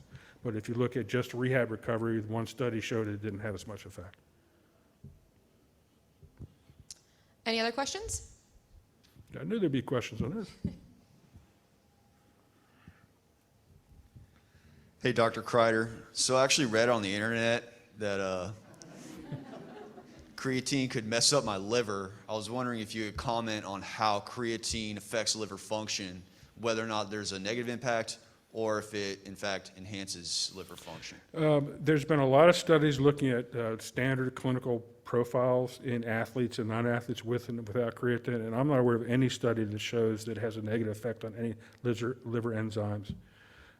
Sometimes you'll see CK a little higher because they're training more, and that's kind of a normal person who doesn't train may have a 50 to 100 international units. A trained person, typical resistance rate has 500 all the time. So you might see a little higher there, but never on the liver. And there's been lots of toxicology studies in animals showing no effect. So we actually did a huge study on safety because we were tired of hearing all the stuff on the internet. It causes cramping. It's like, man, we've been studying this. We've never had anybody have any problem with this. And I'll give you a little anecdotal evidence. We did one study at the University of Memphis on training for 21 months. We had athletes on creatine or off, supervised every day, every injury that they had over 2.5 years of playing. And the only reason we stopped the study is the NCAA then says, oh, well, it's not fair for the University of Memphis and Nebraska to take creatine. These other people can't afford it, therefore let's make it even. So we had to stop the study. But the incidence of injuries, musculoskeletal injuries, were lower than the percentage of athletes taking creatine and lower than controls, including all the blood work that we did. I think we measured 7 or 8 times up to 21 months. Renal function, a whole gamut. And those were studies published in 2003 that have been well cited, and everybody's replicated the same results since, even in different sports like basketball, track and field, and other things like that. Thank you. Yep. All right, that actually wraps up our Q&A period right now. So we're going to have a 10-minute break, and we'll be back at 3:30. Thank you.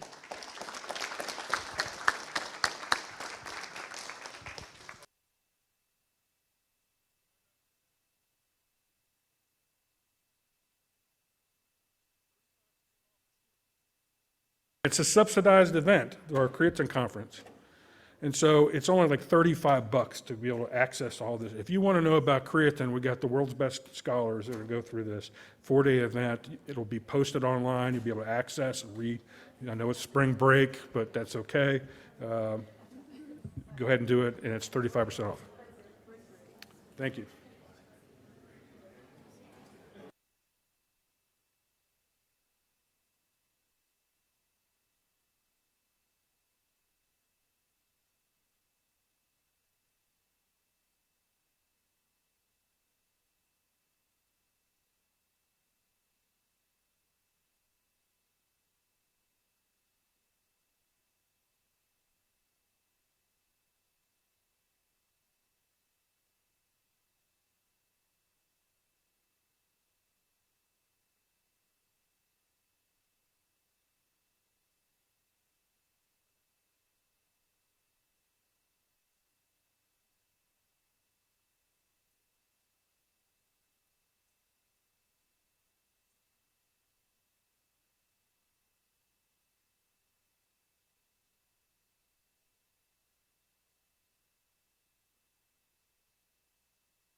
We good? Yes? Okay. Can everyone please take their seats? Cool. Perfect.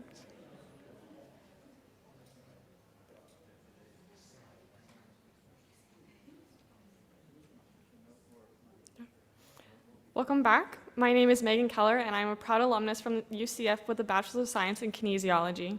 During my time at UCF, I've worked with Dr. Mike Redd through the sports science initiatives. I will be the moderator for Dr. Francois Briot's lecture on hypoxia and how it can be applied to physical fitness. Dr. Francois comes to us from Laval University, found in Quebec City, Canada. He is currently working in our institute with Drs. Hills, Fukuda, and Stout as a visitor scholar this spring semester. We've enjoyed having him at UCF. Dr. Briot's work strives to optimize the effects of exercise, training, and the environment on physiological functions and the physical work capacity for performance and health outcomes. The title of today's lecture this afternoon is Going Without O2 to Enhance Physiology and Physical Fitness. I would like to politely remind everyone that questions are to be held until the end of the lecture, where the floor will be open for questions and answers. Also, I encourage everyone to hang around for the last lecture of the day and help us honor one of our excellent alumni. Without further ado, I present to you Dr. Francois Briot.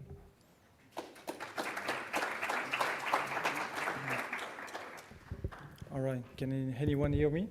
Thank you very much, Megan. Thank you to the Institute, of course, and to Dr. Stoke and to Dr. Jeffrey Stout. I'm always mixing the two last names, for inviting me today. And I also have a special thanks to Dr. Ethan Hill and David Fukuda for hosting me during my research leave here. So unlike the other speakers who get to enjoy Florida for only 4 days, I get to enjoy it for 4 months almost. So the title of the talk is really about hypoxia and how we can improve physiological functions and fitness. But I'd like to tell you where I'm from. I'm from France, but I live now in Quebec City, I guess because of my wife. She's from there. And this is the University of Laval campus in the France. And at the bottom over there, you can see the city center of Quebec City, and if you've never been there, this is a pretty nice place to visit. It's on the border of the St. Lawrence River over there, and I live in the mountains up north over there, so it's great for skiing, obviously, and it's famous for the red leaves like in other places in North America, but in Quebec City with the river, it can be pretty amazing sometimes.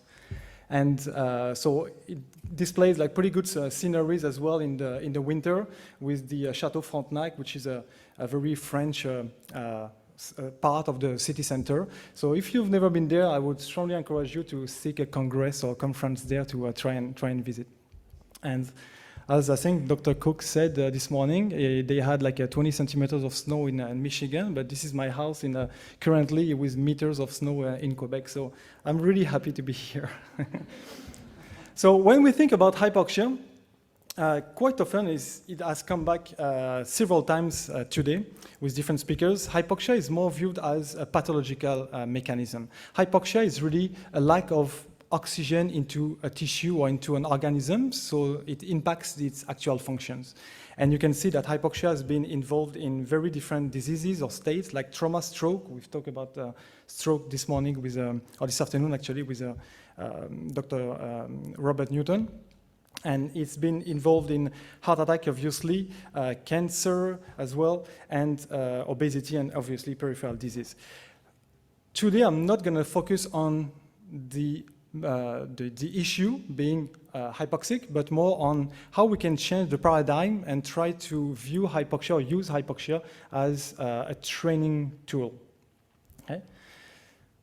So the first I would say, evidence we get from the literature comes from the epidemiology research, and you see here that individuals living at moderate altitude, so in different places in the world, have usually moderate lower mortality rates due to coronary heart disease as well as stroke. And it's been displayed in many different papers. So you've got the first yellow square, which is more on coronary heart disease, and the other one on stroke. And highs altitude increases, these people tend to have a lower prevalence. Same thing on the for lung cancer, for example. Even if you are a smoker, you can see the decline of recurrence with the elevation of altitude. We have other evidence that hypoxia could be protective. For example, the reduced mortality in patients with moderate sleep apnea syndromes, because it can be a really debilitating disease and have issues. And we also see lowers, like from different research, lower severity and better functional outcomes in patients who had stroke before going into another stroke event. So if you had stroke before or moderate events, it seems to kind of protect you for the next one. Okay, so you can see this idea of the protection of being hypoxic in the first place for the next episode. So this has led to this idea of hypoxic conditioning, and hypoxic conditioning is really this. So it's a procedure by which you stress the body with a sublethal stimulus, so you don't die from it, you don't have major damages from it, but the body responds by getting stronger. Okay. So it's really applying the hypoxic stimulus below a threshold of damage to increase the resistance of the same organism. So in other words, you can say that if something that doesn't kill you makes you stronger in some way. Okay. So I'll focus on this for the rest of the talk, obviously. There are very different mechanisms, and they are not all known, obviously, again. But basically, think of it as a cycle of hypoxia and in the tissues, and followed by reoxygenation. So the hypoxia reoxygenation cycle is very important, because we're going to get into that a bit later with the hypoxic conditioning modality. But basically, these hypoxic and reoxygenation states will trigger different sensors. You can see some of them here. They will work through mediators and affect target tissues. And those target tissues will have specific body functions they can achieve after that. So you might recognize some of them in the first in the mediators line. For example, the nerve, it's a transcription factor that regulates over like 1,000 genes. You've got the nitric oxide synthase. I don't have any red point, but you can see the reactive oxygen species on the far right, and obviously the HIF-1 alpha, which is a powerful one as well. And they all work with, in combination with effectors, and you can call them, they have been called the otacoids. So otacoids being like different active substances that circulate through the bloodstream and bind to specific receptors on different tissues, and then activate either the gene transcription or post-translational protein modification. And you can see that have been associated on this slide with different types of outcomes. One that has been really studied in the literature is the HIF-1 alpha, so the hypoxia-inducible factor 1 alpha. And this is a gene transcriptor that's very important, and it activates like transduction of many different functions, like erythropoiesis, where you create more blood cells in the bone marrow. It's been involved also with the cellular homeostasis, so especially looking at involved with glycolytic enzyme and glucose transporters. It's been associated with vasodilation in the endothelium, and as well as the creation of new blood vessels, so the angiogenesis. So you can see where I'm coming from with this angle. It affects a lot of different functions that have potential for both health and obviously performance. So a little bit of evidence from the animal model. I am a physiologist, like an exercise physiologist, so I prefer working with humans, and I love the application of the physiological, the study of physiology, but sometimes you have to go back and see what's done mechanistically. So this is just an example of the heart conditioning in mouse.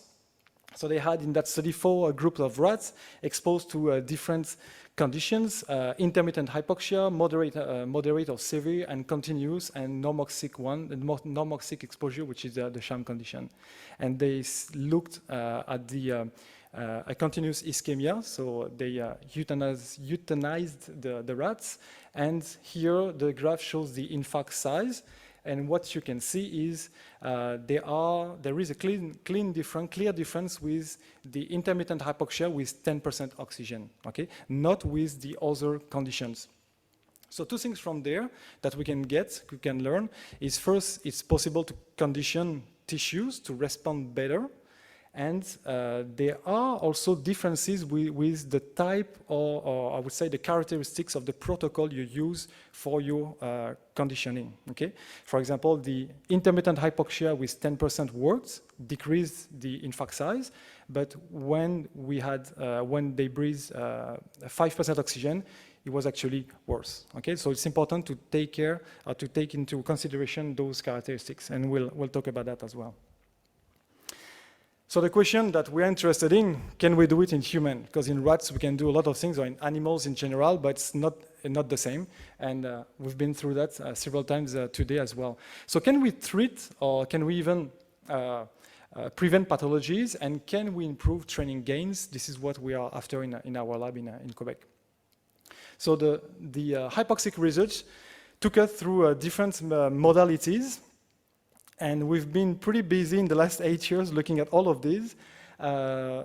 We've tackled training intervention, recovery intervention, altitude intervention, which I'll talk a little bit, intermittent hypoxic training, as well as coupled with high-intensity interval training. We've looked at warm-up conditioning with athletes, and a little bit of health as well. So I won't talk about the breath holding, because if you hold your breath long enough, you will get desaturated and you will get hypoxic, okay? That's a whole other story.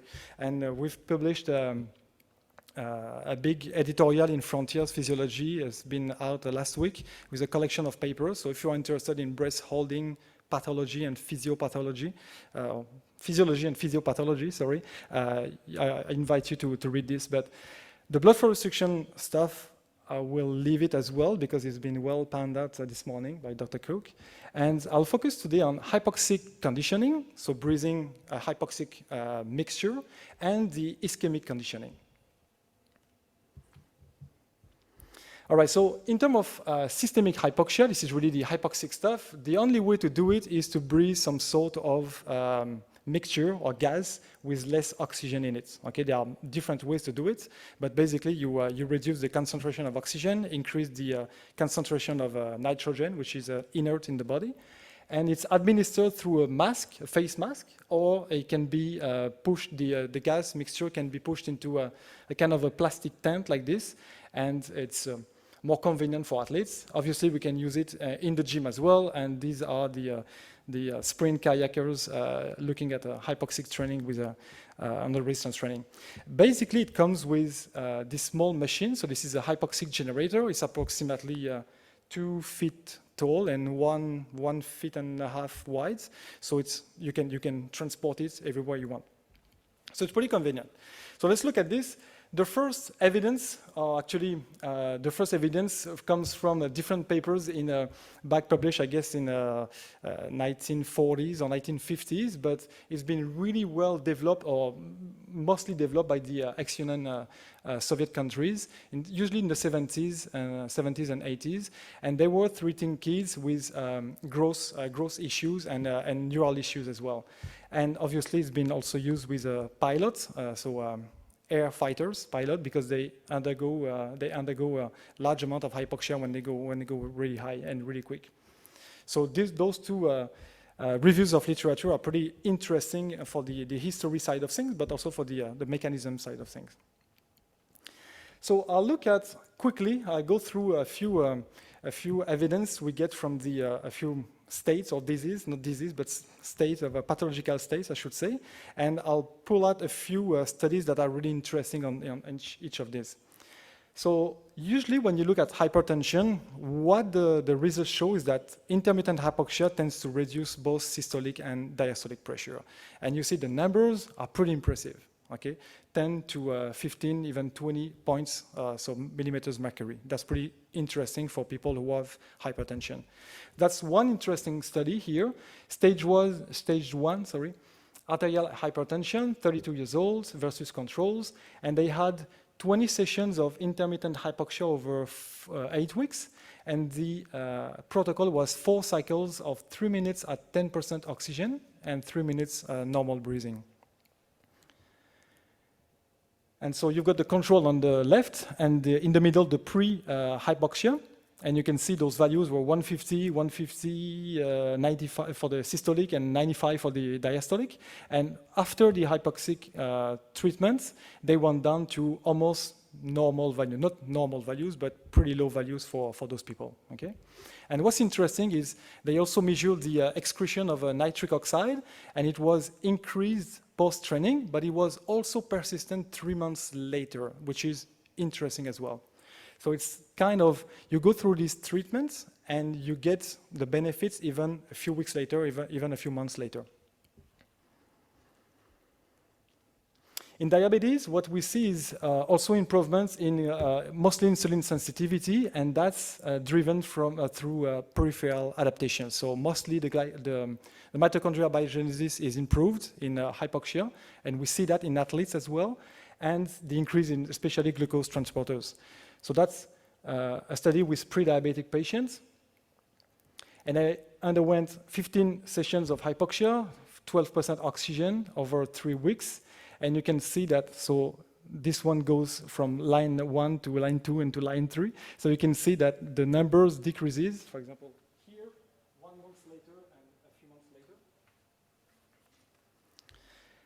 And again, we can see with that study, they also measured an increased expression of HIF-1 alpha and a better glucose homeostasis, so glucose handling mostly at the muscle level. In diabetic patients, type 2 diabetics, same type of studies, same type of conditions, and you look at here the difference between the rate of glucose appearance in the blood and the rate of glucose disappearance. So that's the uptake of glucose, and it was increased.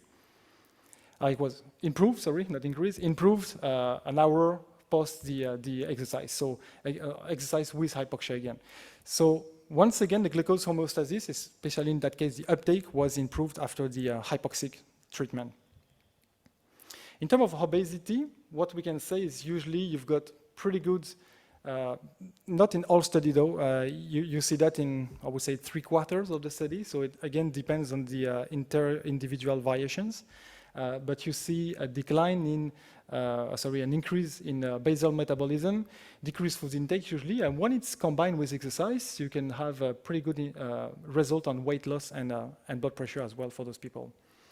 So that's a study that comes from France, from a colleague of mine, like Samuel Vergès in the French Alps, and they looked at mostly the training for those obese people and overweight. So the IMC is 31, 32, 52 years old, and you can see the result from the intervention. So they were randomized into two groups, and over 8 weeks, and one group did the cycling with 13% oxygen, which gives approximately an altitude of 3,000 meters, and that's equivalent usually, that results into a saturation of oxygen of 80% versus the control.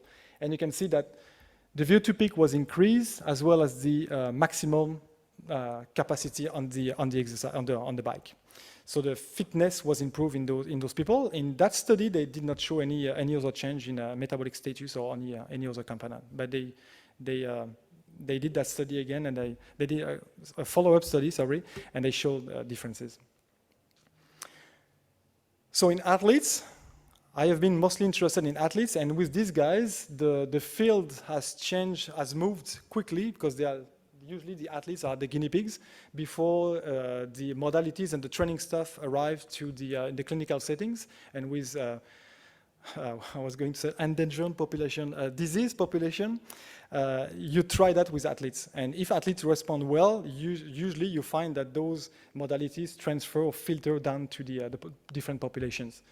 And with those guys, we saw the field going from resting exposure, doing nothing, to moderate intensity exercise, doing nothing either, up to high intensity and even very high intensity exercise. So with those guys, this is one of the athletes on the kayak team. We're doing sprints in hypoxia. Main saturation is around 78, but they sometimes go down to, we have had, this guy went down to 62. 62. 62 is pretty low, okay? He was on the border of not falling from the ergometer, but having difficulty to actually being focused on the paddling technique. So it's pretty high. Just to give you an idea, data from the Mount Everest in alpinists, they get approximately on average to 65, 63 saturation, okay? So we can get pretty low, actually pretty high with that kind of setup, okay? And we do sprints. So usually what you see, this is the type of protocol. So this is repeated sprint exercise, but in hypoxia. And most of the study will show you this. This is the gene transcription, so it comes from biopsy data. And you will see that there is not one single family or category of function that is not affected by hypoxia. Oxygen sensing, oxygen transport, metabolism, etc., etc. So it does something to the functions. Now, does it transfer to performance? That's another story. This is a study we've conducted when I was working in Australia with professional football athletes over there. They are pretty well trained. They run quite a lot, and they are pretty explosive. And these are so professional athletes, and we exposed them only to 11 sessions of intermittent hypoxic training. So 15% oxygen, that's not that high in terms of altitude. And you can see the difference here between the hypoxic trained group and the normoxic group. The normoxic trained group on the yo-yo intermittent recovery tool. If you're not familiar with the yo-yo, it's basically a shuttle test back and forth specific to team sport athletes because you've got sprint in the middle and recovery, so it really taxes the anaerobic system as well. And you can see by week 1 there is a slight change, so only 2 sessions. By week 2 is getting significantly different. By week 4 also different. And when we stopped the training, we saw still a difference between the two groups a month later. And you can see that by day 44 post-training, there was no significant difference anymore. So these were highly trained athletes, and it was really interesting to look at that. And this is another study doing repeated sprint in cross-country skiers. This is one that had biopsy samples. And they show that if you train the guys, and this is impressive, this is only 6 sessions of hypoxic training, not a month or not 2 months or not 6 months, 6 sessions, okay, embedded into their own training program. And what you can see is, again, here on the graph, you can see that the hypoxic trained group improved their time to exhaustion, if I can say, so the number of sprints before they got totally exhausted, whereas the other two groups did not do better.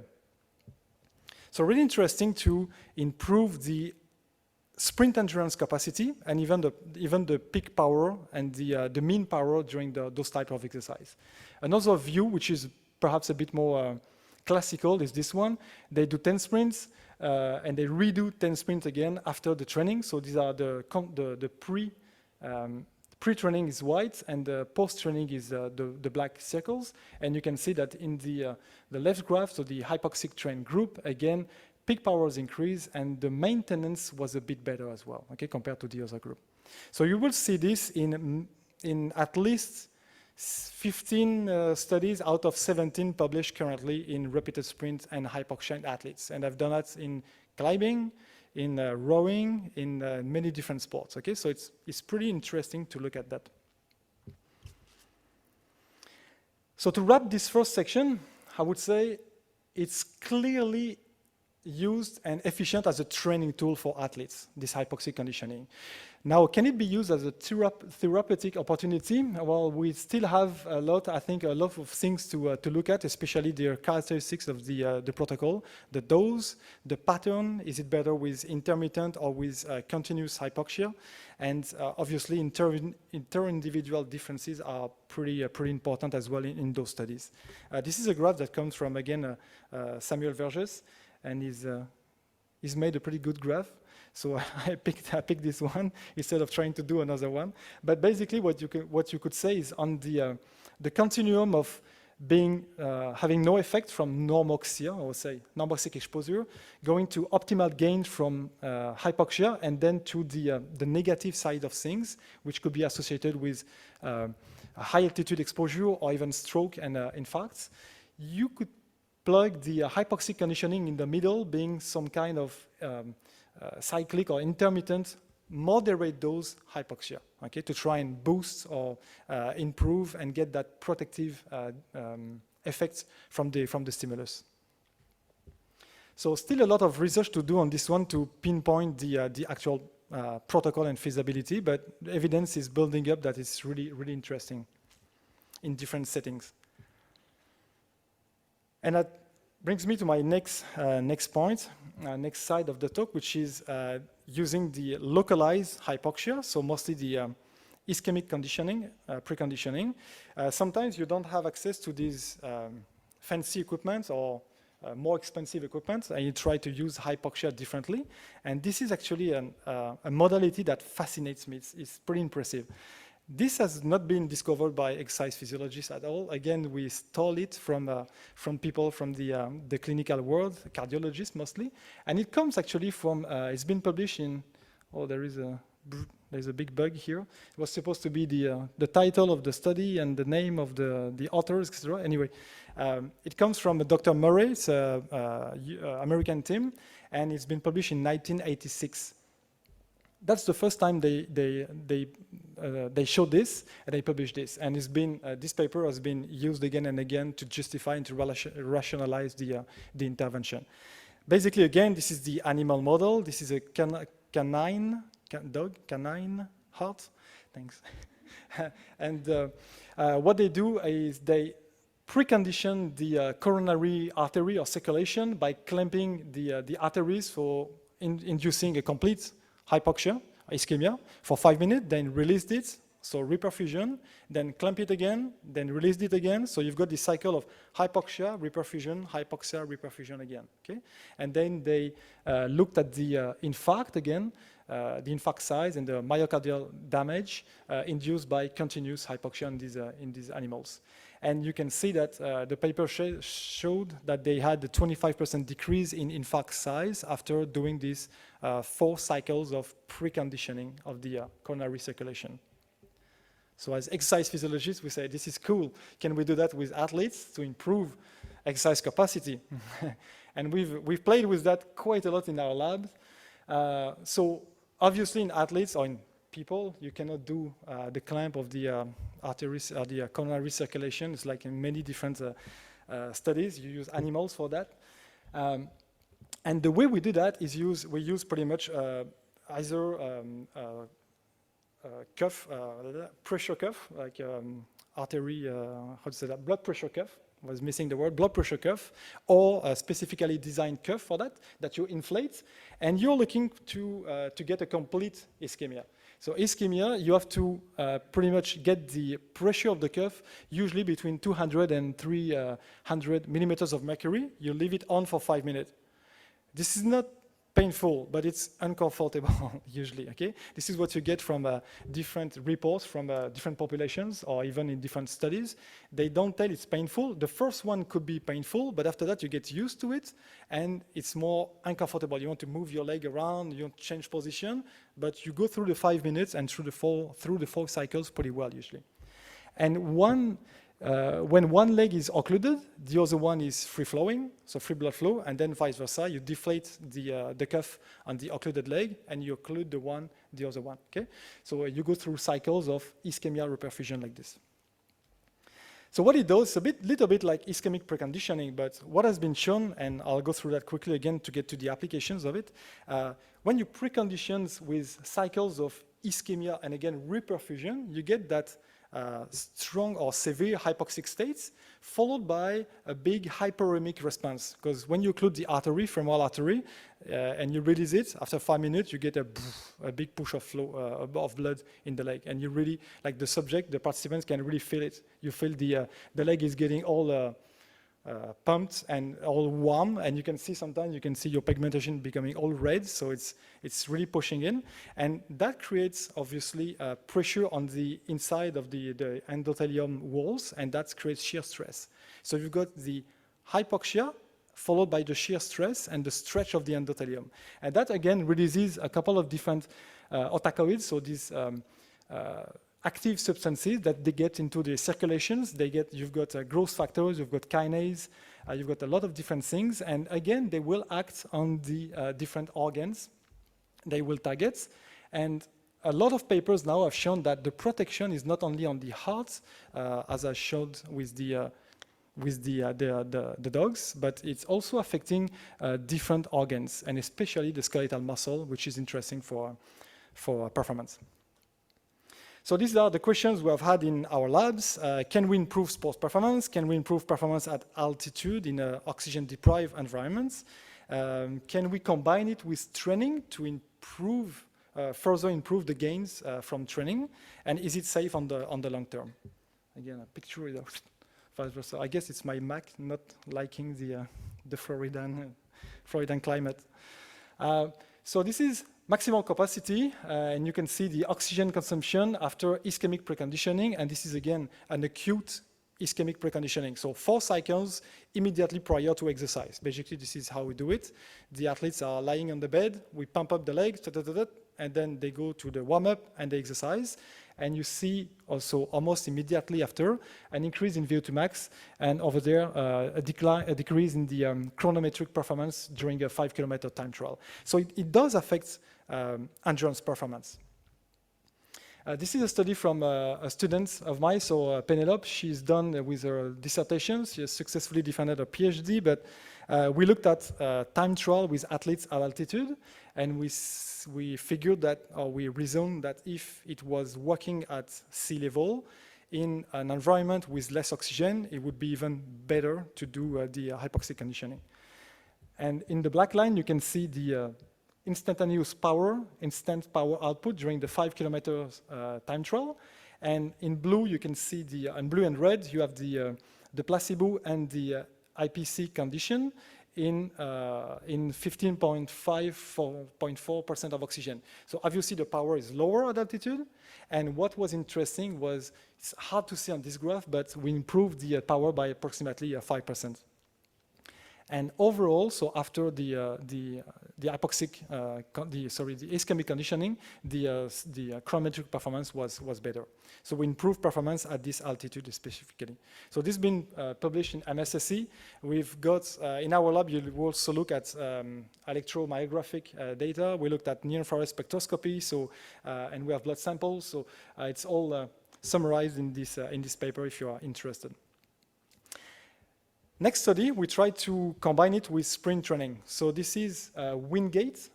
Each of these peaks is a wind gate, and this is called SIT, so sprint interval training. So wind gate, 2 minutes of recovery. Wind gate, for those who don't know the wind gate, 30 seconds maximal sprints. Okay, you die at the end.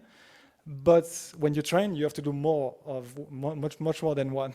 And so we did the preconditioning before each training session. So those endurance athletes, they undertook HIIT for 4 weeks, and each for the conditioning group, each of these sessions was pre-conditioned, preceded by ischemic preconditioning. Okay? And again, we improved. In red, this is the ischemic preconditioning. In blue, the fake conditioning, which we have more and more difficulties in Quebec to fake, because like all the endurance athletes in Quebec know, we are interested in ischemic preconditioning, so they know that if they don't have the heart pressure, just a ding, that means it's pretty much the sham. So it's a problem we have in different setup, I guess, with hypoxia or with different things. But we try to convince them. We try to fake the whole thing. And again, here after training, we improved the time trial performance, and this came with other variables, and this has been published in 2 papers. So this is Frontiers and Sports. And again, we've proven that it's safe for at least for athletes for 4 weeks. And there's no change in the immune functions. We've improved endurance and wind gate performance as well in those studies. And I'll finish with those 2 things. I could not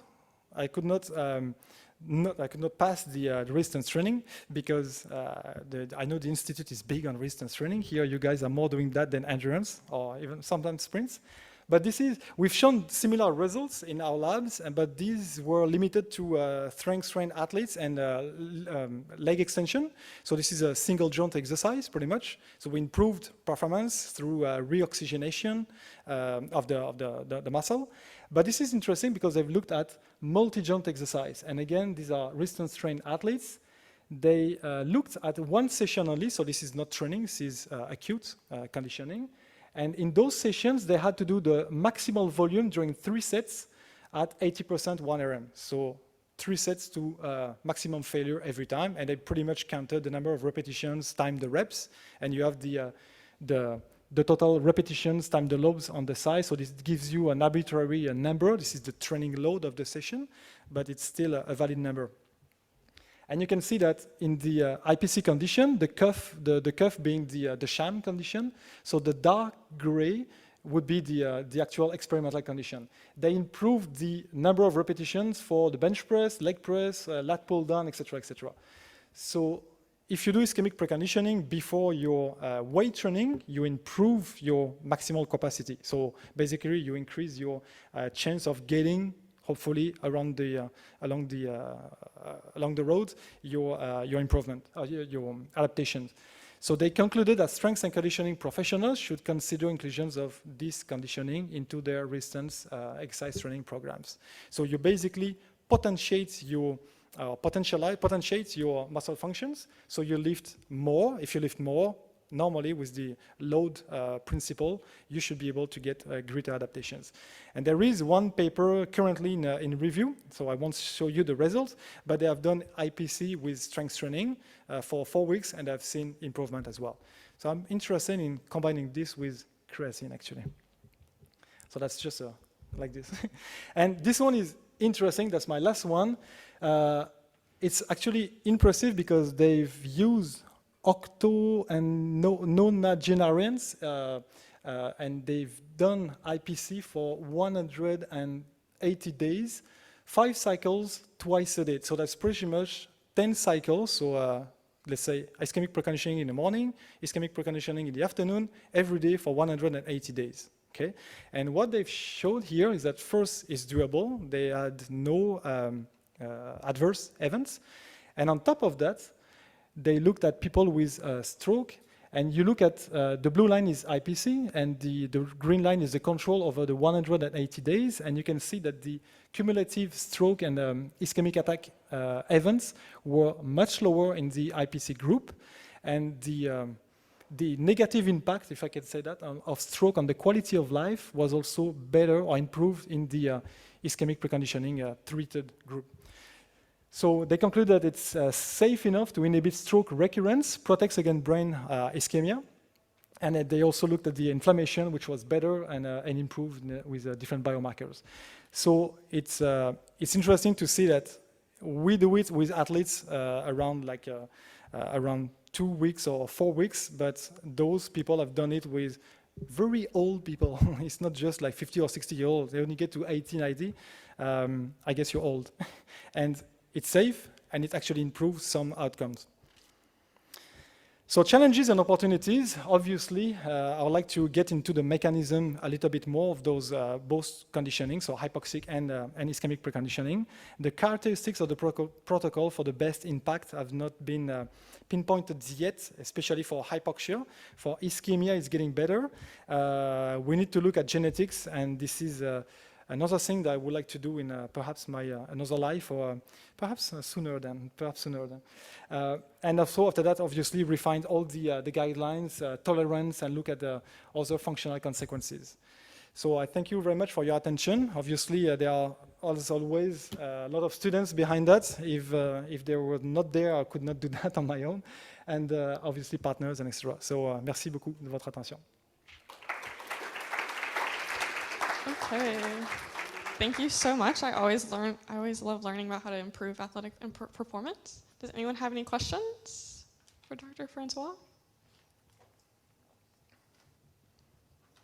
Yes.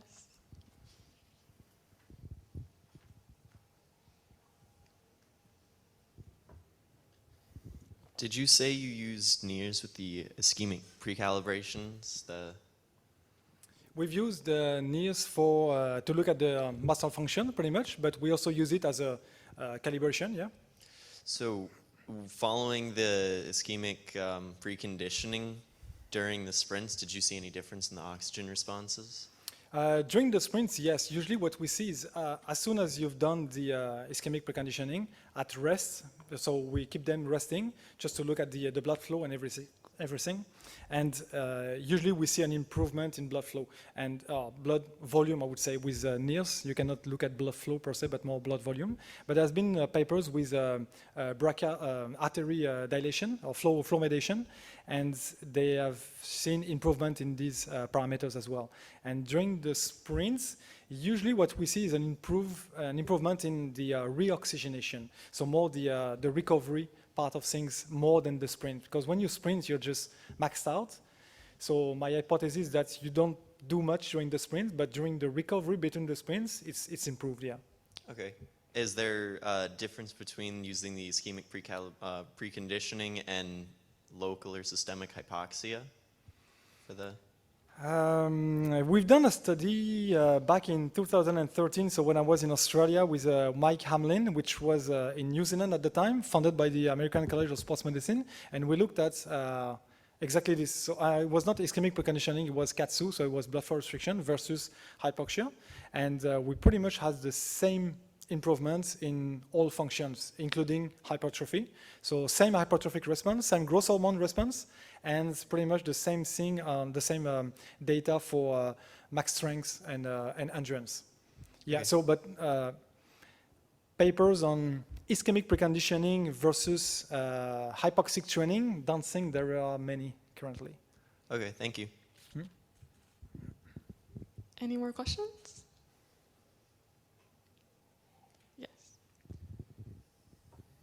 There's a question in the chat. Everyone thinks I have lots of questions. They're not mine.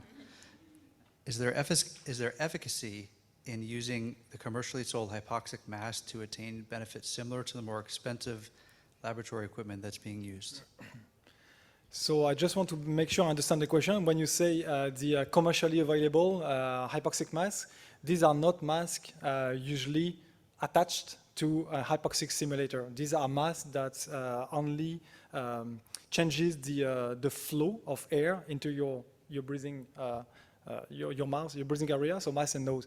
Usually you don't see much of an effect with those masks because as long as you breathe, you won't desaturate that much. So in terms of the hypoxic response, the blood saturation is not that low compared to a true hypoxic protocol. So in terms of training, usually you don't see much of benefits with those masks. Yeah, but these have been famous for quite some time in the field, and you would see athletes recovering with them. Although you don't want to recover with that, you want to train with it. So yeah, I'm not too sure about the physiological impact now. Great. Any more questions? Good. Thank you so much, Dr. Francois. Thank you. Will now dismiss everyone to their last break, and I encourage everyone to come back for our last lecture. Thank you.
All right, if you guys could take your seats, we're going to start just a little early. I know it's going to be the end of a long day.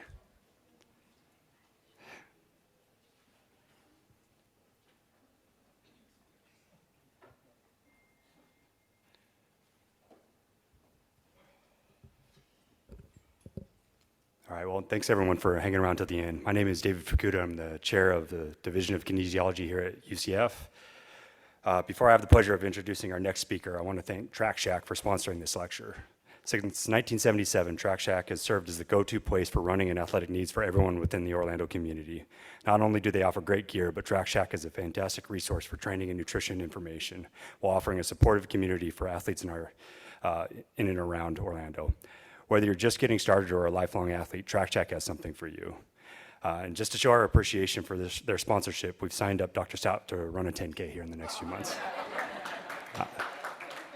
Thanks again to Track Shack. It is my pleasure to introduce our next speaker, Dr. William McCormick. Dr. Bill McCormick grew up in Titusville, Florida. He was a competitive distance runner for over 40 years, from high school through college and continued post-collegiate. His educational background includes a Bachelor of Science in Business Administration from the United States Naval Academy, a Master of Arts in Exercise Physiology from the University of Georgia, and a PhD in Exercise Physiology from the University of Central Florida. Since completing his PhD here at UCF in 2014, Dr. McCormick has served as an Associate Professor of Health and Human Sciences at Loyola Marymount in Los Angeles, California. He spent over 25 years in the United States Navy as an aerospace physiologist, instructing aircrew on the physiologic effects of flight operations and water survival. His research has investigated women's collegiate soccer performance, supplementation research in older adults, and endurance athletes, and bone mineral density and dietary research in college distance runners. Please join me in welcoming Dr. McCormick.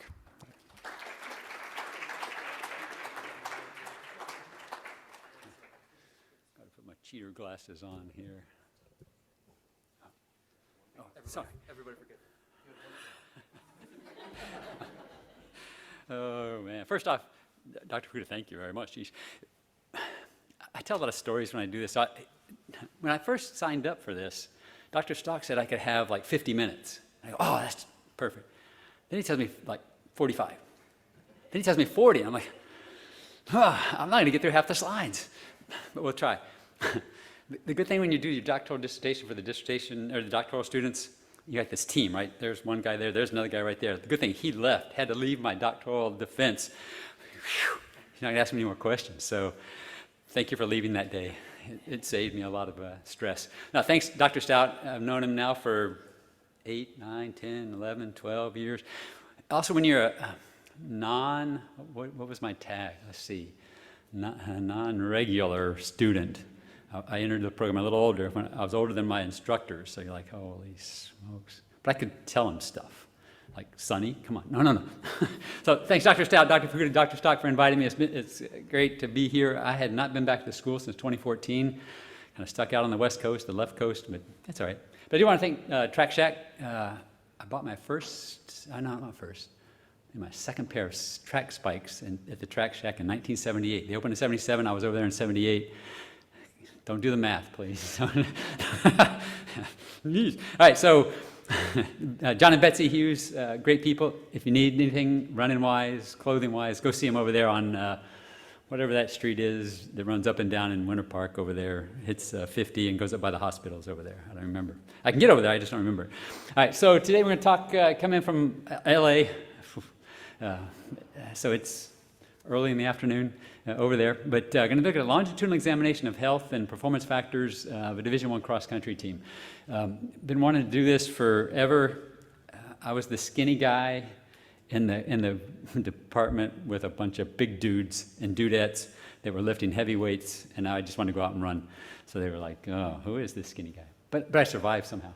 Let's see. There we go. So I'm going to try my best to get down to the dotted line. We'll see if we get there. I was telling somebody earlier, I can get through about 18 slides, maybe 20 in a class, and that's a 75-minute class. That's twice as much time as I got now, so we're going to see. So we're going to talk about the beginnings, the study purpose, recruitment of these runners, the initial testing.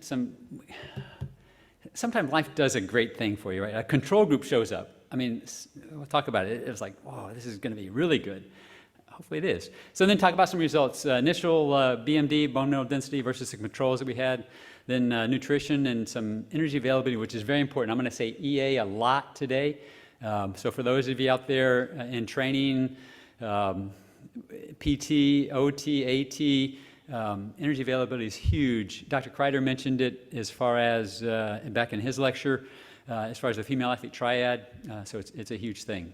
So that'll come up several times. Look at it 1 year, and then we actually unpublished yet, about to submit it for peer review, is 2 years, looking at the longevity.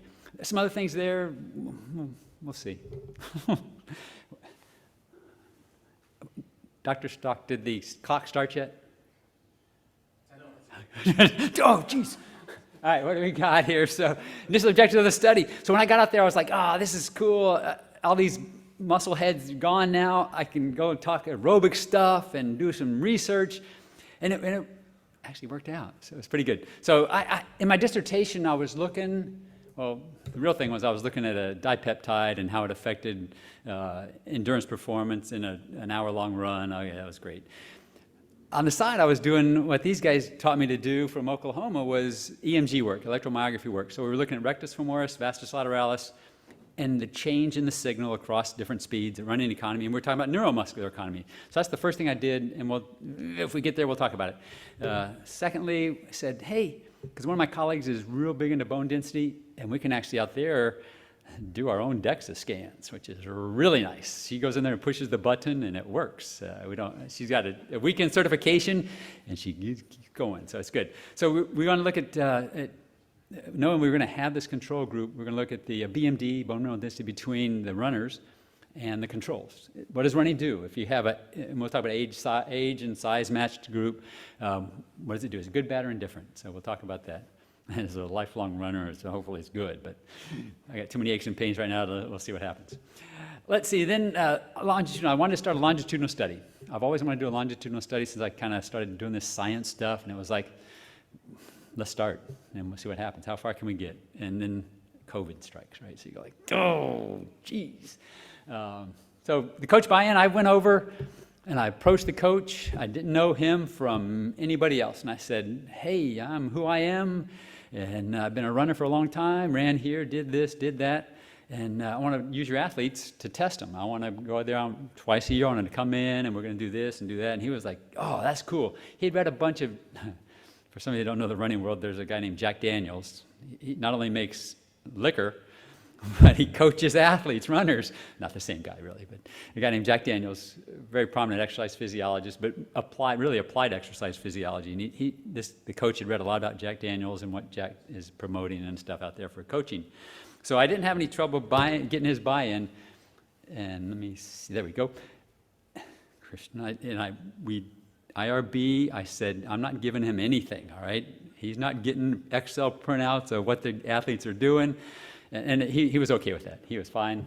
So he stayed well within our IRB protocol doing it. But the athletes, they had more feedback every year than they knew what to do with. But we tried to get them smart. When you offer a runner, a pretty decent runner, VO2 max test for free, they jumped on it. So that first year, they were like, this is great. Oh, man. Yeah, I'll go lay on that DEXA table thing. Yeah.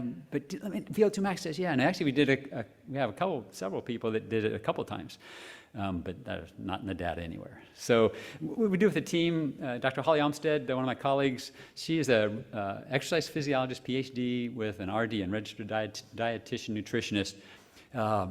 She gives them a nutritional brief every year. So the athletes get a reminder, milk is good, drink it. Chocolate milk even better, drink it. So talked about that. Then I gave them kind of an update. Here's what we did over this last year. As the group, you get this, you guys are this tall, this big, this small, this whatever. I'm giving them feedback. And then it gave me a chance to recruit the freshmen and say, hey, come on out. All your buddies are having a great time. Come on out. They did get feedback. Every time we did a bone scan, every time we did a nutritional survey, they were getting that data. So they had more data than they knew what to do with. And Holly set up time for them to come over and ask her questions. She could prescribed diet. I couldn't. I would just sit there and talk about running. Hey, come over and talk. We'll talk about 10Ks. We'll talk about 5Ks. We'll talk about whatever. But she actually gave them real good feedback for those. And we had a couple of troubled athletes that were dealing with some issues in there. So she did a good job with that. We ended up with 67 runners across from, we'll talk about fall of 2015 until we had to stop in the spring of 2020. So, and check this out, 33 men, women, 34 men. I mean, what an even split that was, right? How does that happen? So it worked out real well. Let's see, so the data. We say 2015, fall of 2015. So the freshmen there started, we did have some seniors, so they got 2 scans, and it was like, thank you. They were in the cross-sectional initial look, but didn't help us. You go, oh, okay, but hey, we wanted the whole team, right? We were trying to get this, hey, everybody come on over. We'll use something, use something with the data there, but it was okay. Yeah, January 2020, what was COVID at the time, right? January? Nobody really knew. By March, we're shut down, and we're not doing anything other than Zoom teaching. So that was the end of it, and then we missed that fall's collection, and then we missed the next January's collection. And we said, well, that kind of takes a year out, so that was the end of the study, unfortunately. But we got a lot of stuff done, and we're still doing stuff, a lot of stuff. So and don't ask me the results of this. This is just, I haven't even looked at the 6 men and the 4 women that we had 3 years of data on. And we actually have 1 woman as a freshman in the fall of 2015 started COVID, got the extra year to compete, got 10 scans across her time. So it would be a case study, but I haven't looked at that at all either. Great runner, she was good. So we collected VO2 max initially. As a assistant professor, I was teaching a 2-2, so 2 classes each in the fall and the spring. You got a lot of time. So I could do VO2 max testing, which some people know it takes a long time to do good VO2 max testing, with running economy included in there. That went away when I started going to a 3-3. And then committees with a 3-3, and then everything else. So it was like, so that first year and a half, 2 years, we actually were doing VO2 max testing, running economy. Then it went down to bone mineral density and the strength stuff. So measure BMD, whole body, hip, and lumbar spine. Let's see, upper body strength. This good old hand grip dynamometry that everybody uses because we can compare. There's reference standards galore.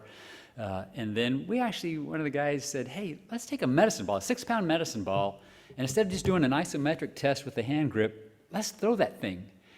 And it made some of the faculty mad because there's boom, boom, boom, boom, boom, because we were doing it in the hallway.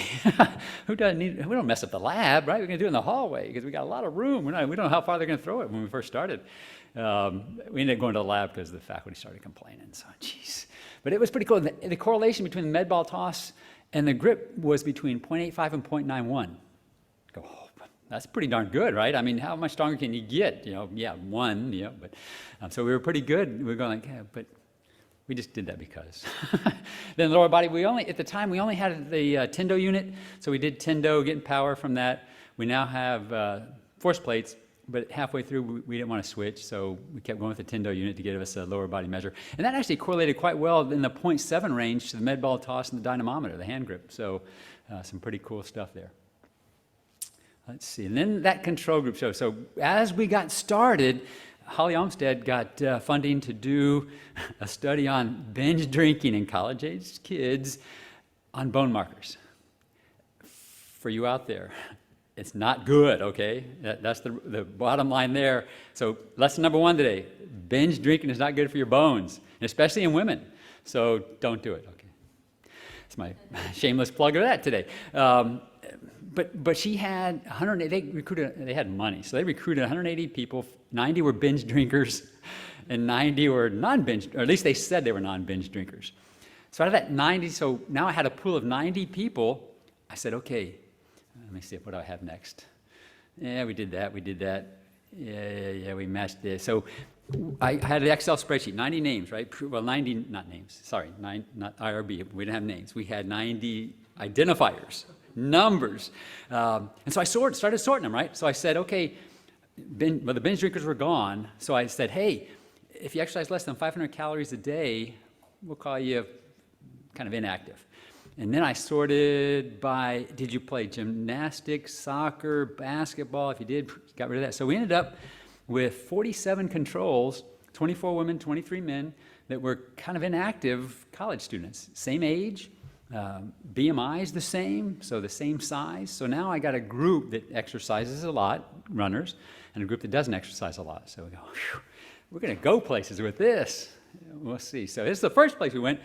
European Journal of Applied Physiology, got a study published there on BMD, energy availability, dietary restraint, on cross-section now, cross-sectional view, not longevity. This is just cross-sectional view of what's going on, so cross-section. This isn't year one, okay, this is like year 3 to get us to 60 people, right? Because the team only had 35 runners, half male, half female, so it took us several years to get to the 60. And don't ask me why I said we had to get to 60. That's just when we started publishing this. Couldn't tell you why we had to get to 60. 33 women, 27 men at this point in the study. And there was our age match, size match controls. The weekly, so typical cross-country runners running upwards to 100 to 110, 120 kilometers a week, which is 60, 70, 80 miles a week. The freshmen were in that lower range, which is the bigger group in the cross-section were freshmen. And then as they got more juniors and seniors were probably running 70 to 80 miles a week in there. 12 to 15 mile long run each week, 2 cross training sessions, which were running in the pool or cycling. And then a couple of resistance training sessions with the strength staff at the school per week.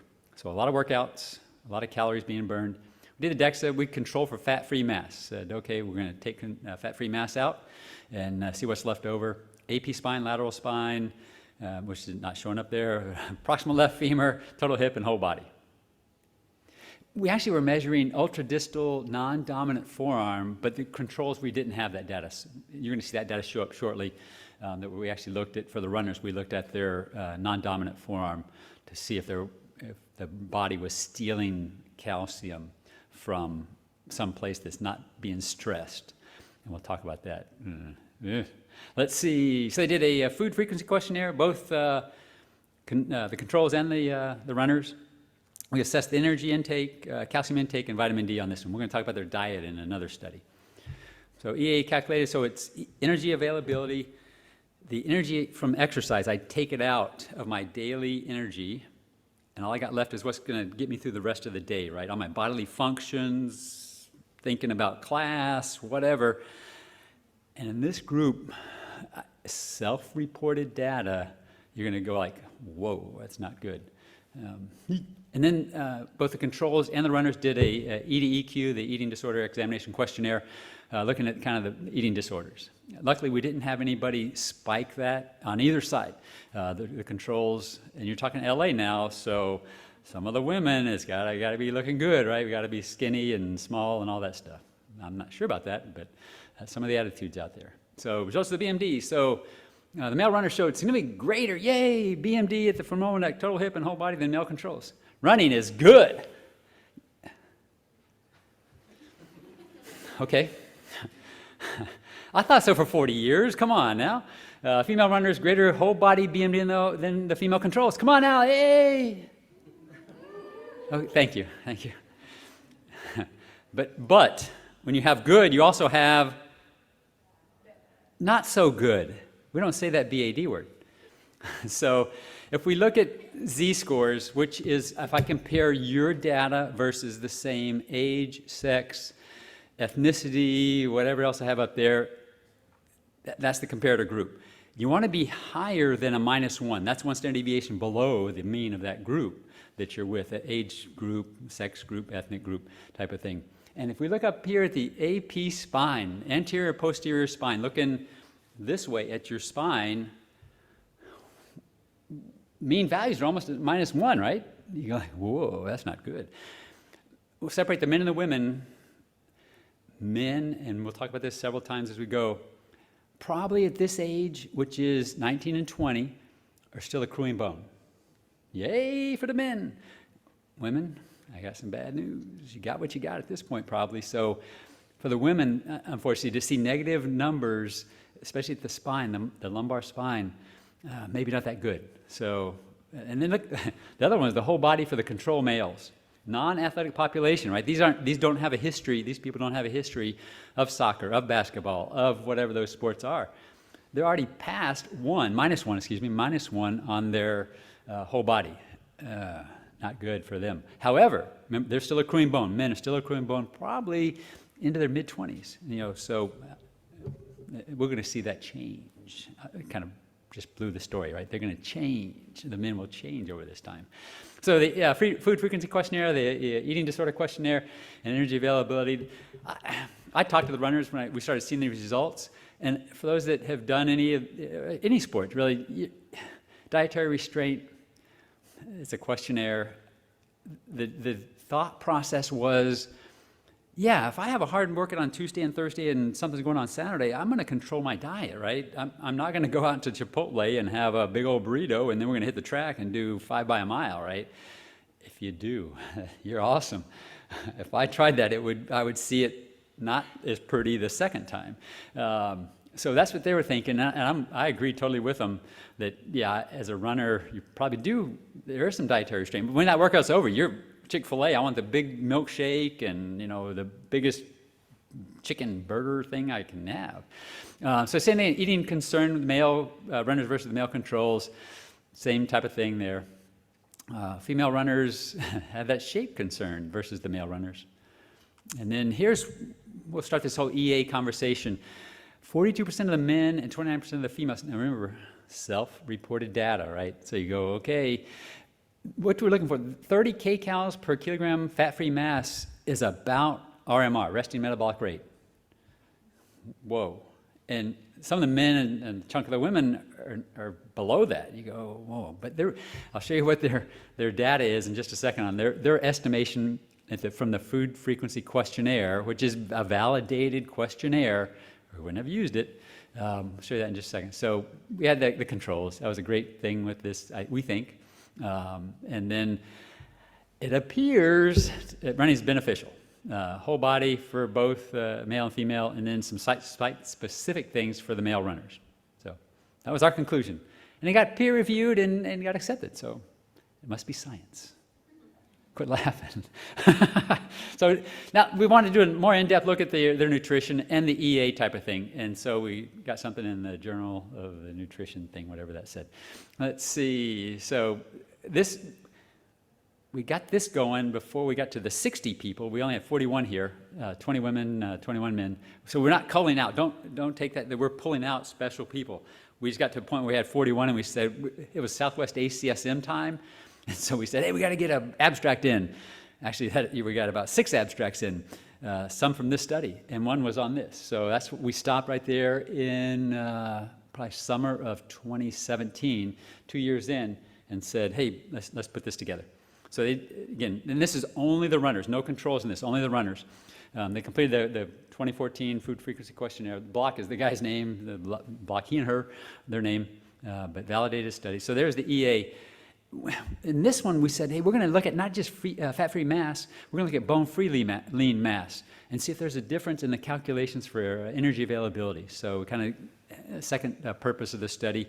Because the reason is because we say here that bone tissue is less metabolically active during exercise. So it's kind of like you're lugging the weight around, but you're not getting any credit for it, right? So the muscle's giving you credit. It's some good stuff. Metabolism is happening.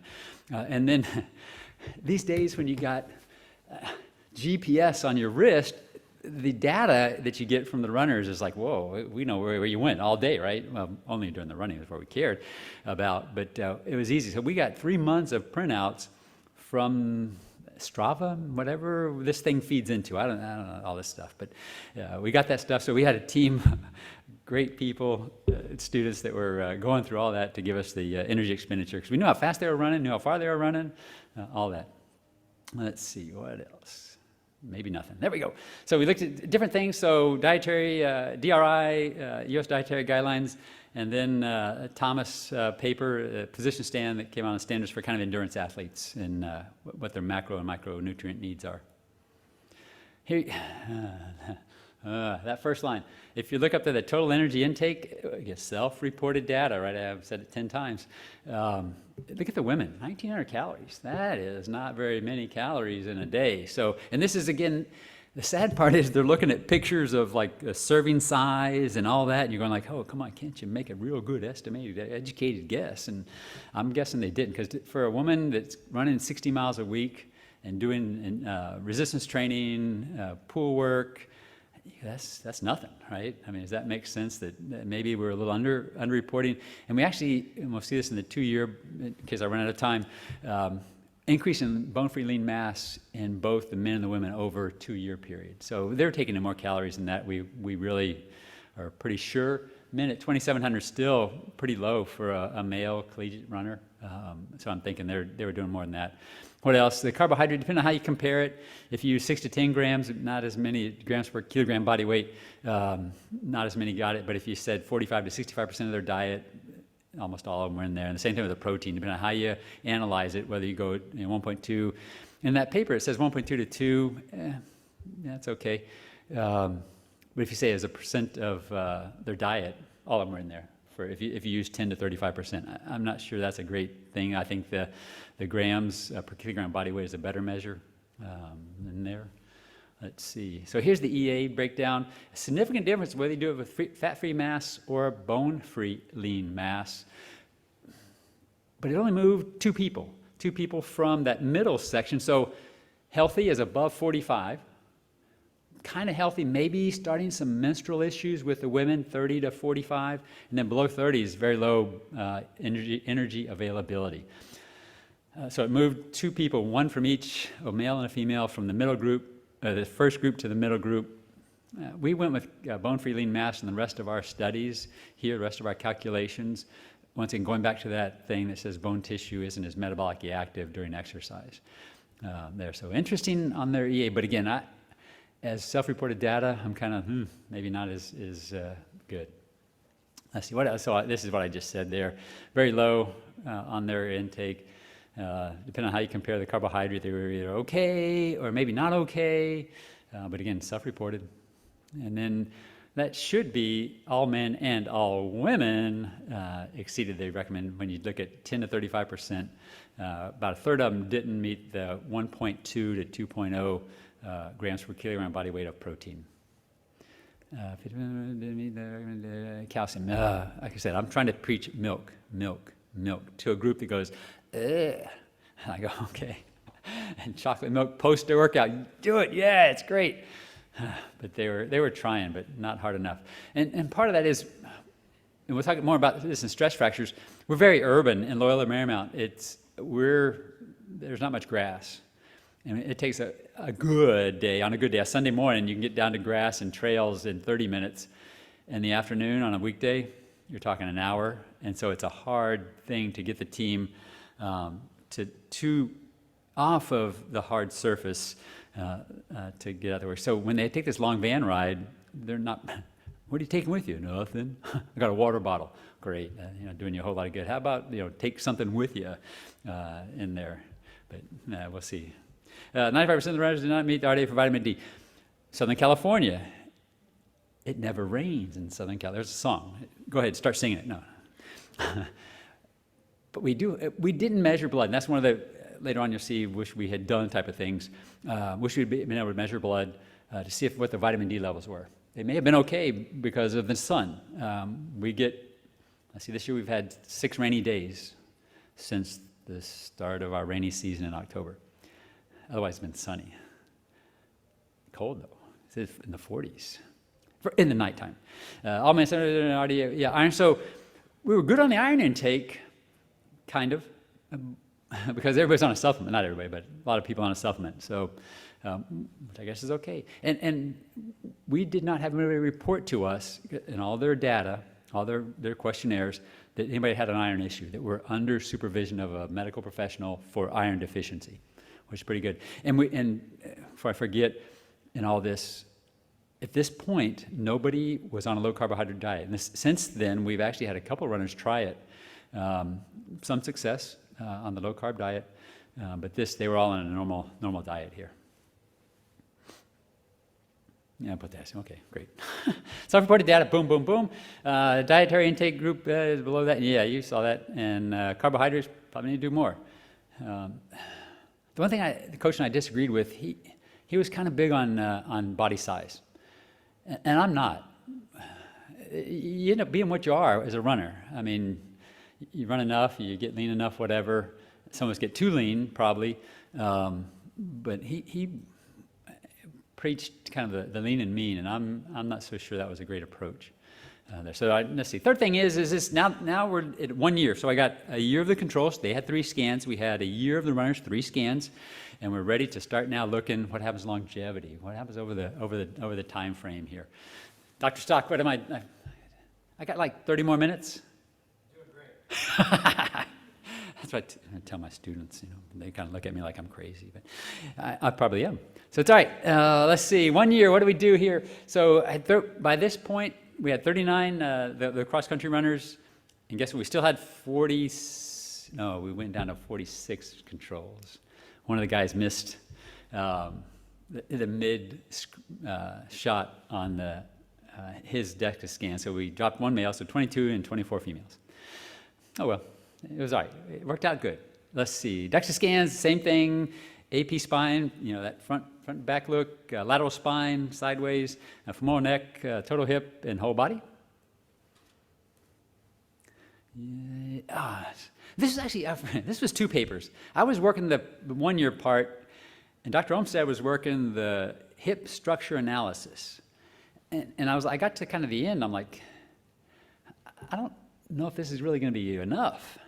Because all I had was the bone data, because we weren't reporting a lot of nutritional data because we had just done that. She goes, yeah, I got this hip structure analysis paper.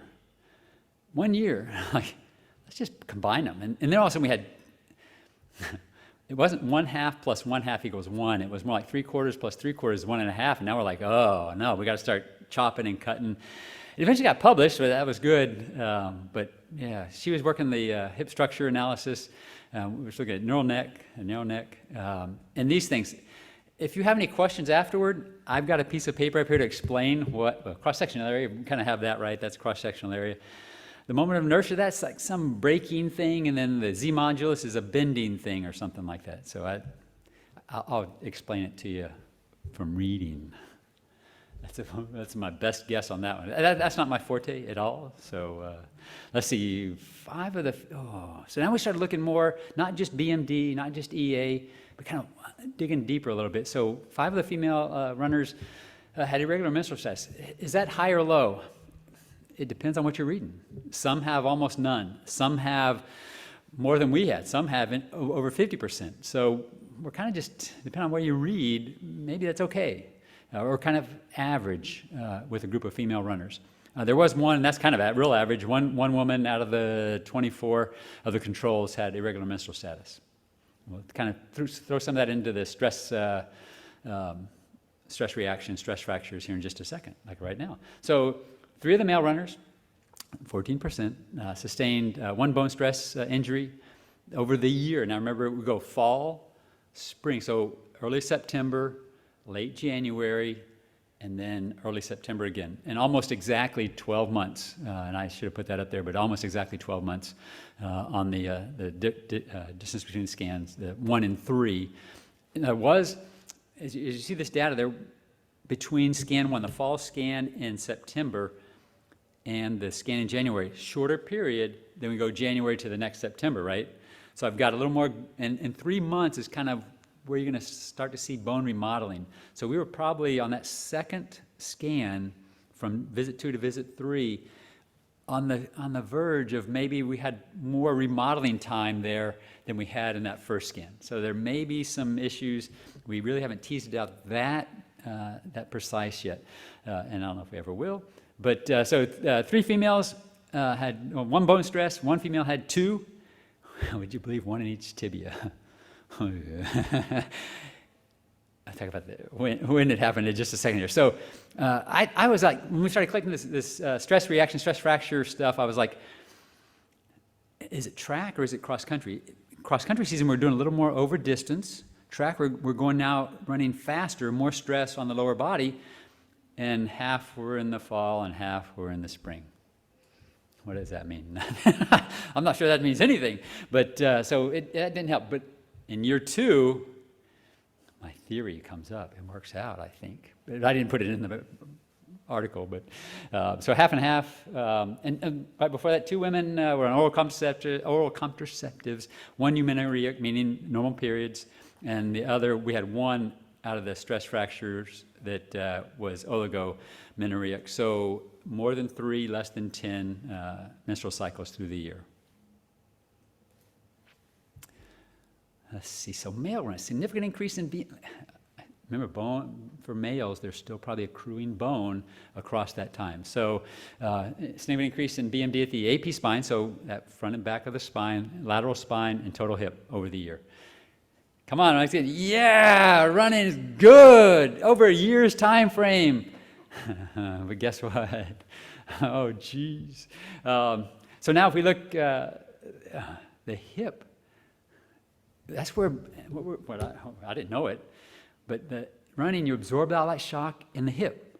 Where you don't is the lower back, which I thought, oh, the lower back, oh, come on, now it's got to be transmitted to the back, and your back's going to be fine. Ugh. It's not. Even though the men had these, remember, the men started at like mean value of 0.8, minus 0.8 on their Z-scores, right? So we see a little increase, but that's because there's still accruing bone, which is good for them. So let's see, what else I got here? Female controlled, oh, no. Not so good. Remember, not bad, but not so good. Female controls had higher BMD at the AP spine than the female runners at the end of 12 months. So for women runners, we gotta do some exercises, which we'll talk about as soon as Dr. Stock gives me the sign there. It's only been like 20 minutes. Good. All right, so results, let's see what else we see. So female, maybe not so good. Female runners, significant decrease in BMD at the total hip, which you're going, that's where I'm absorbing it. That EA, that energy intake of 1,900 calories, maybe they weren't too far off. Maybe their EA is not that good for the female runners. And they were all pretty small runners. You're like, holy smokes. Let's see, in the whole body. So we're looking at whole body. Now we're talking, we actually did have 1 female who really was osteoporotic at 21 years of age. Exactly. But we did have the one that went to 10 scans, all 10 scans, Z-scores almost all the time were 2+. So around, it averaged out. Unfortunately for that other girl, when you have Z-scores at minus 2.5, not good for a 21-year-old woman. Not good. Because you've done laying all the bone you're going to do. Now you just got to stop the decline, right? It's not like the women are going to lay more bone. There's a good chance you're not. And so you just got to stop that decline for the rest of your life. Let's see, what else we got here? So male controls, significant increases in BMD. Yeah, so male still accruing bone at the APs. Remember, they were down there like minus 0.83 or something. So they're still accruing bone, and their whole body, remember, that was a minus 1 point something, right? So the male controls, our non-athletic male controls, are still accruing bone, which is good, over that 1 year, which is good. Female controls, significant decrease in BMD. These small women, non-athletic women, at the lateral spine and total hip over the year as well. Well, this is trying to demonstrate significant improvement that all the hip structures for the male runners improved. So cross-sectional area, the moment of inertia, and the Z modulus all improved over the year time frame. So distance running may be beneficial along with hip structure in college-age males, but not females. So now we look at it the year, go, uh-oh, that cross-sectional, is great. Maybe the year, not so good. And this is really starting when they were freshmen. That's when we got most of them starting as a freshman and then moving on to getting through that whole year. A couple things in there, and I was thinking real hard and really haven't proved it and won't at this point. They go away from home, leave home, eating becomes different. You got to chase it down. The increase of workload is there. So it is a stressful time maybe for the runners, whether male, female, as they leave home and now go out on their own to do it. And so maybe even when they're at home in the summer, that they're now eating well, resting well, all that, even though they're running 60, 70, 80 miles a week, that might be okay. Let's see, lumbar spine and areas, yep, we got that. There we go. Just some pictures. These are pretty cool pictures, I thought, so I just brought them and put them up there. So boom, there's one. AP spine, men increased, lateral spine, the male runners increased, the female controls increased, lateral spine, we talked about that. Keep going. Total hip, male runners still getting better. Both groups of women decreased at the total hip. Femoral neck, nobody had significant changes, but you see what's happening. The male runners down and then up. That's that fall time frame, and then back up in the spring time frame, spring and summer time frame. And the male controls just decided to accrue some bone over the spring and summer. And then whole body, a lot of changes there. The female runners not good. The male controls saw increase. And CSI, that cross instead of a little asterisk thing means from visit 2 to visit 3. So visit 1, there was no difference, but it changed for the men in that longer time frame of the second to third scans. And then you can see the same thing with the CSMI and the Z modulus there. All right, 2 years now. What's going to happen? You guys are on the edge of your seats, I can tell. You're like, man, what's going to happen at 2 years? If 1 year may not have been too good, 2 years may be squared, right? No, it's not going to be. So unpublished, so if you have suggestions, let me know, okay, as I go, because we haven't published this yet. Let's see, and I'm going to blame it on COVID, right? Every problem you have is now COVID, right? Oh, geez, COVID. I was so zoomed out, I couldn't get this published, but Olivia, she kept pushing me, and I'm like, oh, come on, no, I can't do, I'm trying to figure out Zoom and what buttons to record, and so here's what we got going here. So we were down to 29 runners at this, but no controls. I asked the IRB if we could go back and touch those other people again. No, you can't do that. That study's ended. So we couldn't get the controls to come back and get a couple more scans for us. We would have loved to have done that. We had 16 men, 13 women in the 2-year study. Unfortunately, no controls. 5 times, consecutive semesters. Fall, spring, fall gave us 23 plus months, right at 24 months of data for both the men and the women. And we were doing this in 2 weeks. I mean, it was weekends. It was any day you didn't have classes. We were testing. They spent about an hour. The runners spent about an hour in the lab. Once we got done with VO2 max testing, because like I said, after the first couple of years, I just couldn't do it anymore. Didn't have time to do it. Unfortunately, and some of the runners, we talked into coming into the study, false pretenses, and we told them we could do a VO2 max test, but we don't. Let's see. Same thing, AP spine, lateral spine, femoral neck, total hip, whole body. And this is the first time we're going to report ultradistal forearm of the non-dominant arm to look to see if we're stealing calcium from somewhere. What else we got here? I ran out of pictures. That's why it's kind of, sorry about that. You're supposed to have good pictures, and everybody else had all these great things. And this is like going to class, right? It's like, so sorry about that. I'm just not as literate on some things. Let's see. So significant changes. Oh, women got bigger. Gain more weight, but they also put on more bone-free lean mass. Great. So BMI, of course, changed if your weight changes. The height, men got a teeny bit taller, what you'd expect, right? 18 to kind of 20, whatever-year-old men can still be growing. They did increase a little weight, and their BFLM went up almost 3%, which was cool. So they're gaining muscle over this time frame, which was good. Even though, remember, that data from their energy intake was very low, right? So maybe it wasn't as low as they reported. And also one thing we haven't done, a whole number of people did the Block 2014 questionnaire twice, and we have not looked at any changes in their responses to that. Let's see, so 4 women experiencing menstrual irregularities. What do we have on the last one? Is it still 4 or 3, whatever? It's now 4. Somewhere along that time frame. Could be a small period, could be for a year or 2, but 4 women experienced menstrual irregularities at some point across the 2 years. And now, remember, we're just taking a BFLM out of it, bone-free lean mass out of it. But what was neat when we did that, at any one of those sites, there were no difference between the sexes, which is, like, whoa. So every one of those points, total hip, femoral neck, whole body, AP spine, lateral spine, when you take out bone-free lean mass, all the data was the same. So it was interesting. I was like, okay, I didn't think that would ever happen, but it did. No significant changes. So if you look at visit 1 to visit 5, no significant changes. All these things, AP spine, lateral spine, femoral neck, no significant changes. Well, what happened? We just got rid of the people that started changing our data, right? No. They just graduated. I guess that was good. So we had no changes there, except for the men. Let's see if it comes up here. In that ultradistal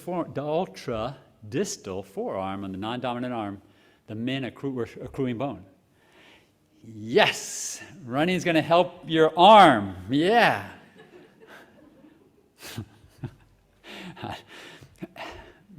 However, remember, there's always something with the good, right?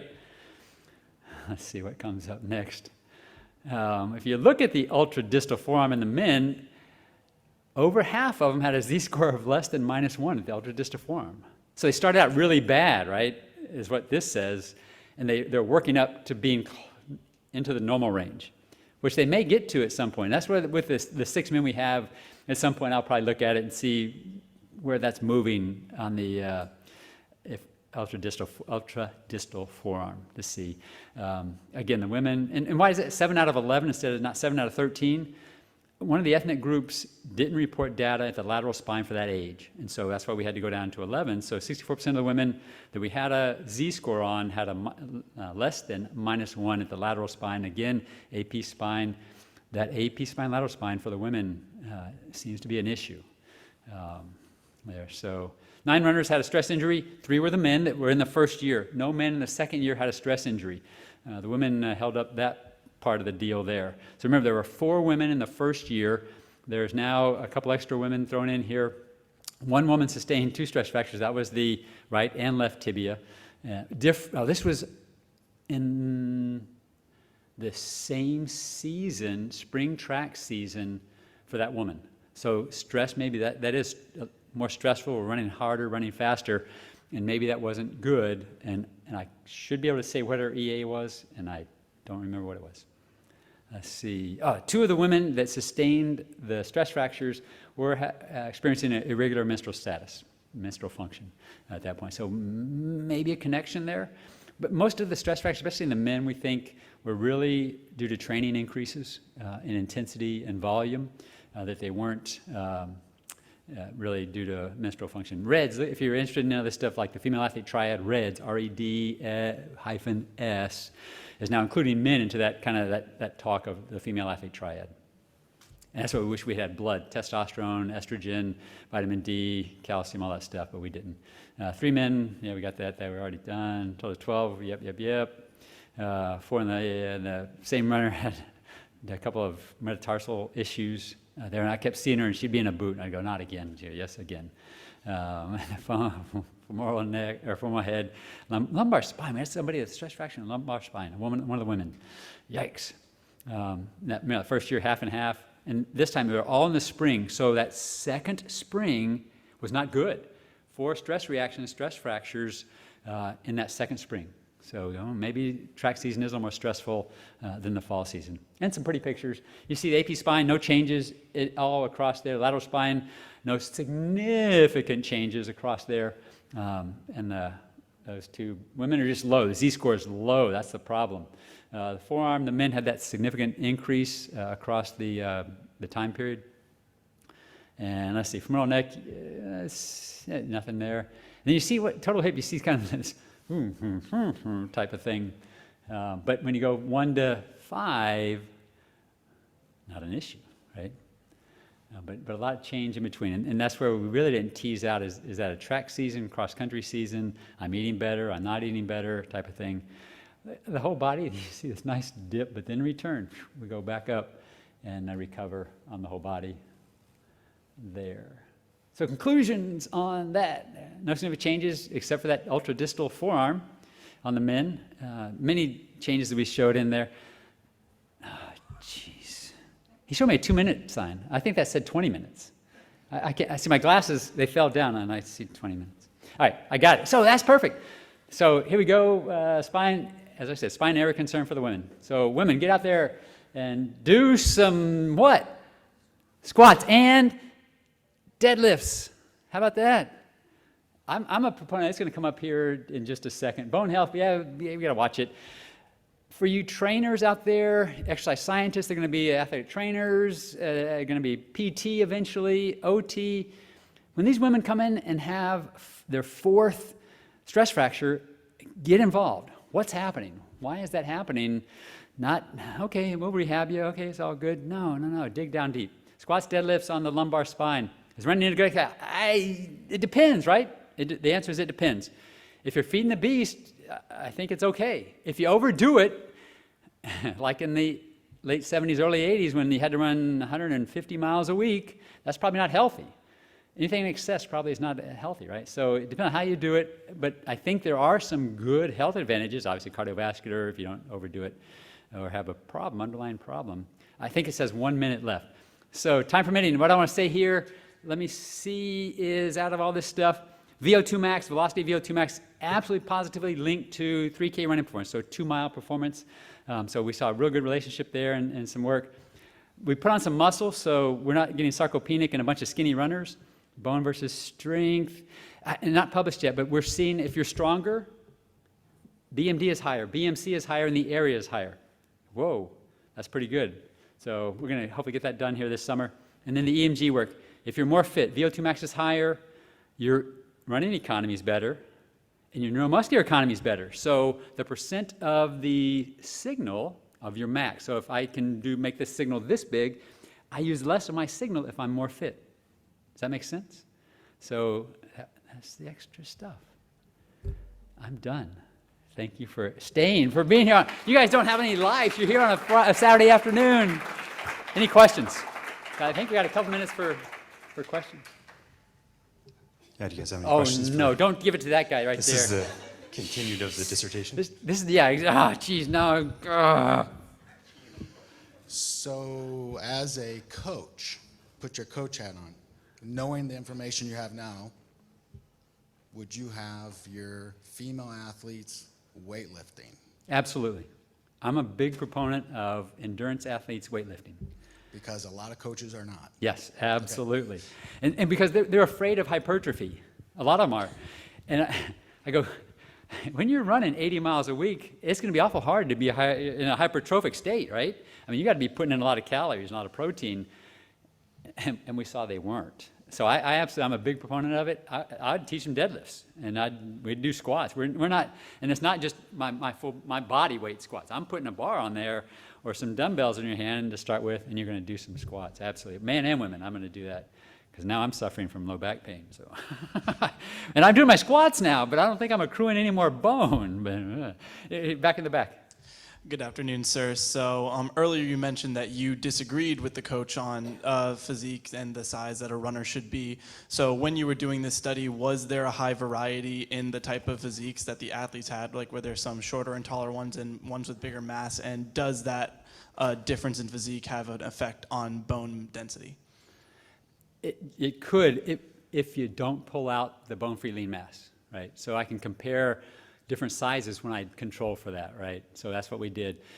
You know what was hilarious? This group was the men were very homogeneous in size and VO2. we didn't even get to where I had some stuff with VO2 max. The VO2 max for the guys mean was 68, women 58, so pretty decent. And the women were, with the exception of a couple of taller 1,500 meter runners, were all 5 foot nothing and weighed 40-something kilos. And what I didn't like with the coach, great guy, we talked a whole bunch, was he almost started targeting numbers. I want you to be at so many kilos, and he's not a medical professional to say that, right? And he also doesn't have the background to say, well, to get there, we either got to gain a little weight, which wasn't the case typically. It was we're going to need to lose a little weight. And I would never, and so for the female, as a coach, I would never tell a woman to lose weight. Because that's going to possibly trigger some bad things in a woman's idea. If I'm the coach said I need to lose weight. And now I'm not weighing 50 kilos, I'm weighing 45 kilos, and I'm not performing like I probably should. Because there's, as Dr. Stout kind of was alluding to, there's a fine line where you want to be. Normal weight versus where I need to be. And a lot of people are afraid runners are going to gain weight if they lift weights. If you're running, a lot of miles, you're not going to do it. Anything else? A good question. What was your PR? What distance? For 5K. 14:20. Yeah, but there are other faster ones that should have been like 13:50. But when your brain gets in the way and you can't turn it off, then you're like, My best, if you kind of look at at speed, I ran a half marathon in 1:04:41, which is 4:54 pace. So that was probably my best, if you look at kind of the pace and the distance type of thing. So. I got a story real quick about this guy. He was a PhD student. I came into the lab at 6 o'clock in the morning, which I often did, and he's running on the treadmill. It's a brand new Woodway. I'm like, what are you doing running on the stuff we're... Why not? He was like, well, I'm coming in early so nobody would see me. No. That wasn't the first time you caught me. You caught me on a bike too. You know? Yeah. I was just surprised a grad student was in the lab at 6 o'clock in the morning. I had to. Otherwise, because remember, as an old guy, you can leave early. Any other questions? All right, well, just wanted to say a couple things about Bill, actually. Really appreciate you coming out. And this is our first Distinguished Alumni lecture. And the last, probably. The last one of those. But it's kind of timely because we just had the standalone kinesiology PhD program approved here at UCF. And Bill was actually the first of the PhD exercise physiology track program. So our first graduate from that program. So we're really happy to have him here. A couple things about Bill. One, you can tell he's infectious personality, always positive, kept a good standard, set a good standard for the lab. He was always organized, and it sort of has lasted for close to 10 years because of the foundation that he sort of laid there. And there's at least a few people in the room today, and I know throughout the conference, that were impacted by him as an instructor in our undergraduate program. And there were a number of them that went on to continue to get their master's degrees and their PhDs because of his impact. He brought people into the lab, he got them excited about it, got them learning about it, and a really good example for the rest of the students to follow. We appreciate everything that you've done, and we actually do have something to give you here as a little bit of a recognition. So a kick, a boot to get out. Leave, please. No, it's when you're older than your professors, you just can do some certain things, you know?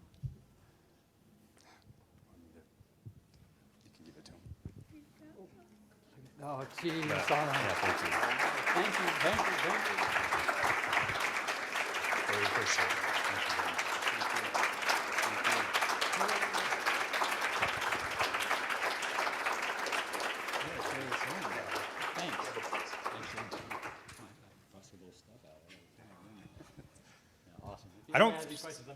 I don't think there's actually a formal end to this. I saw Dr. Stock trying to leave, but I do want to say a couple things actually before. So I guess I'm the impromptu closer for the conference. 2 years ago, actually 3 years ago probably, Dr. Stock was like, I want to do a conference. I was like, you're crazy. I don't know if that's a good idea, to be honest. It sounds like a lot of work. And then the first year he was like, we could do it by Zoom. Maybe we can, and he pulled it off. It was great. Anyone that was there last year was great. And I was like, I don't think we're going to be able to top what we did by Zoom or what he did by Zoom. And this year he said he's going to do it again. And I thought, yeah, you're crazy. But he went ahead and moved forward with it, pulled in a good group of students, has done so much stuff. I've been impressed across the year by what he's done.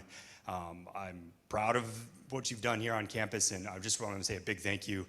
Well done, all those things.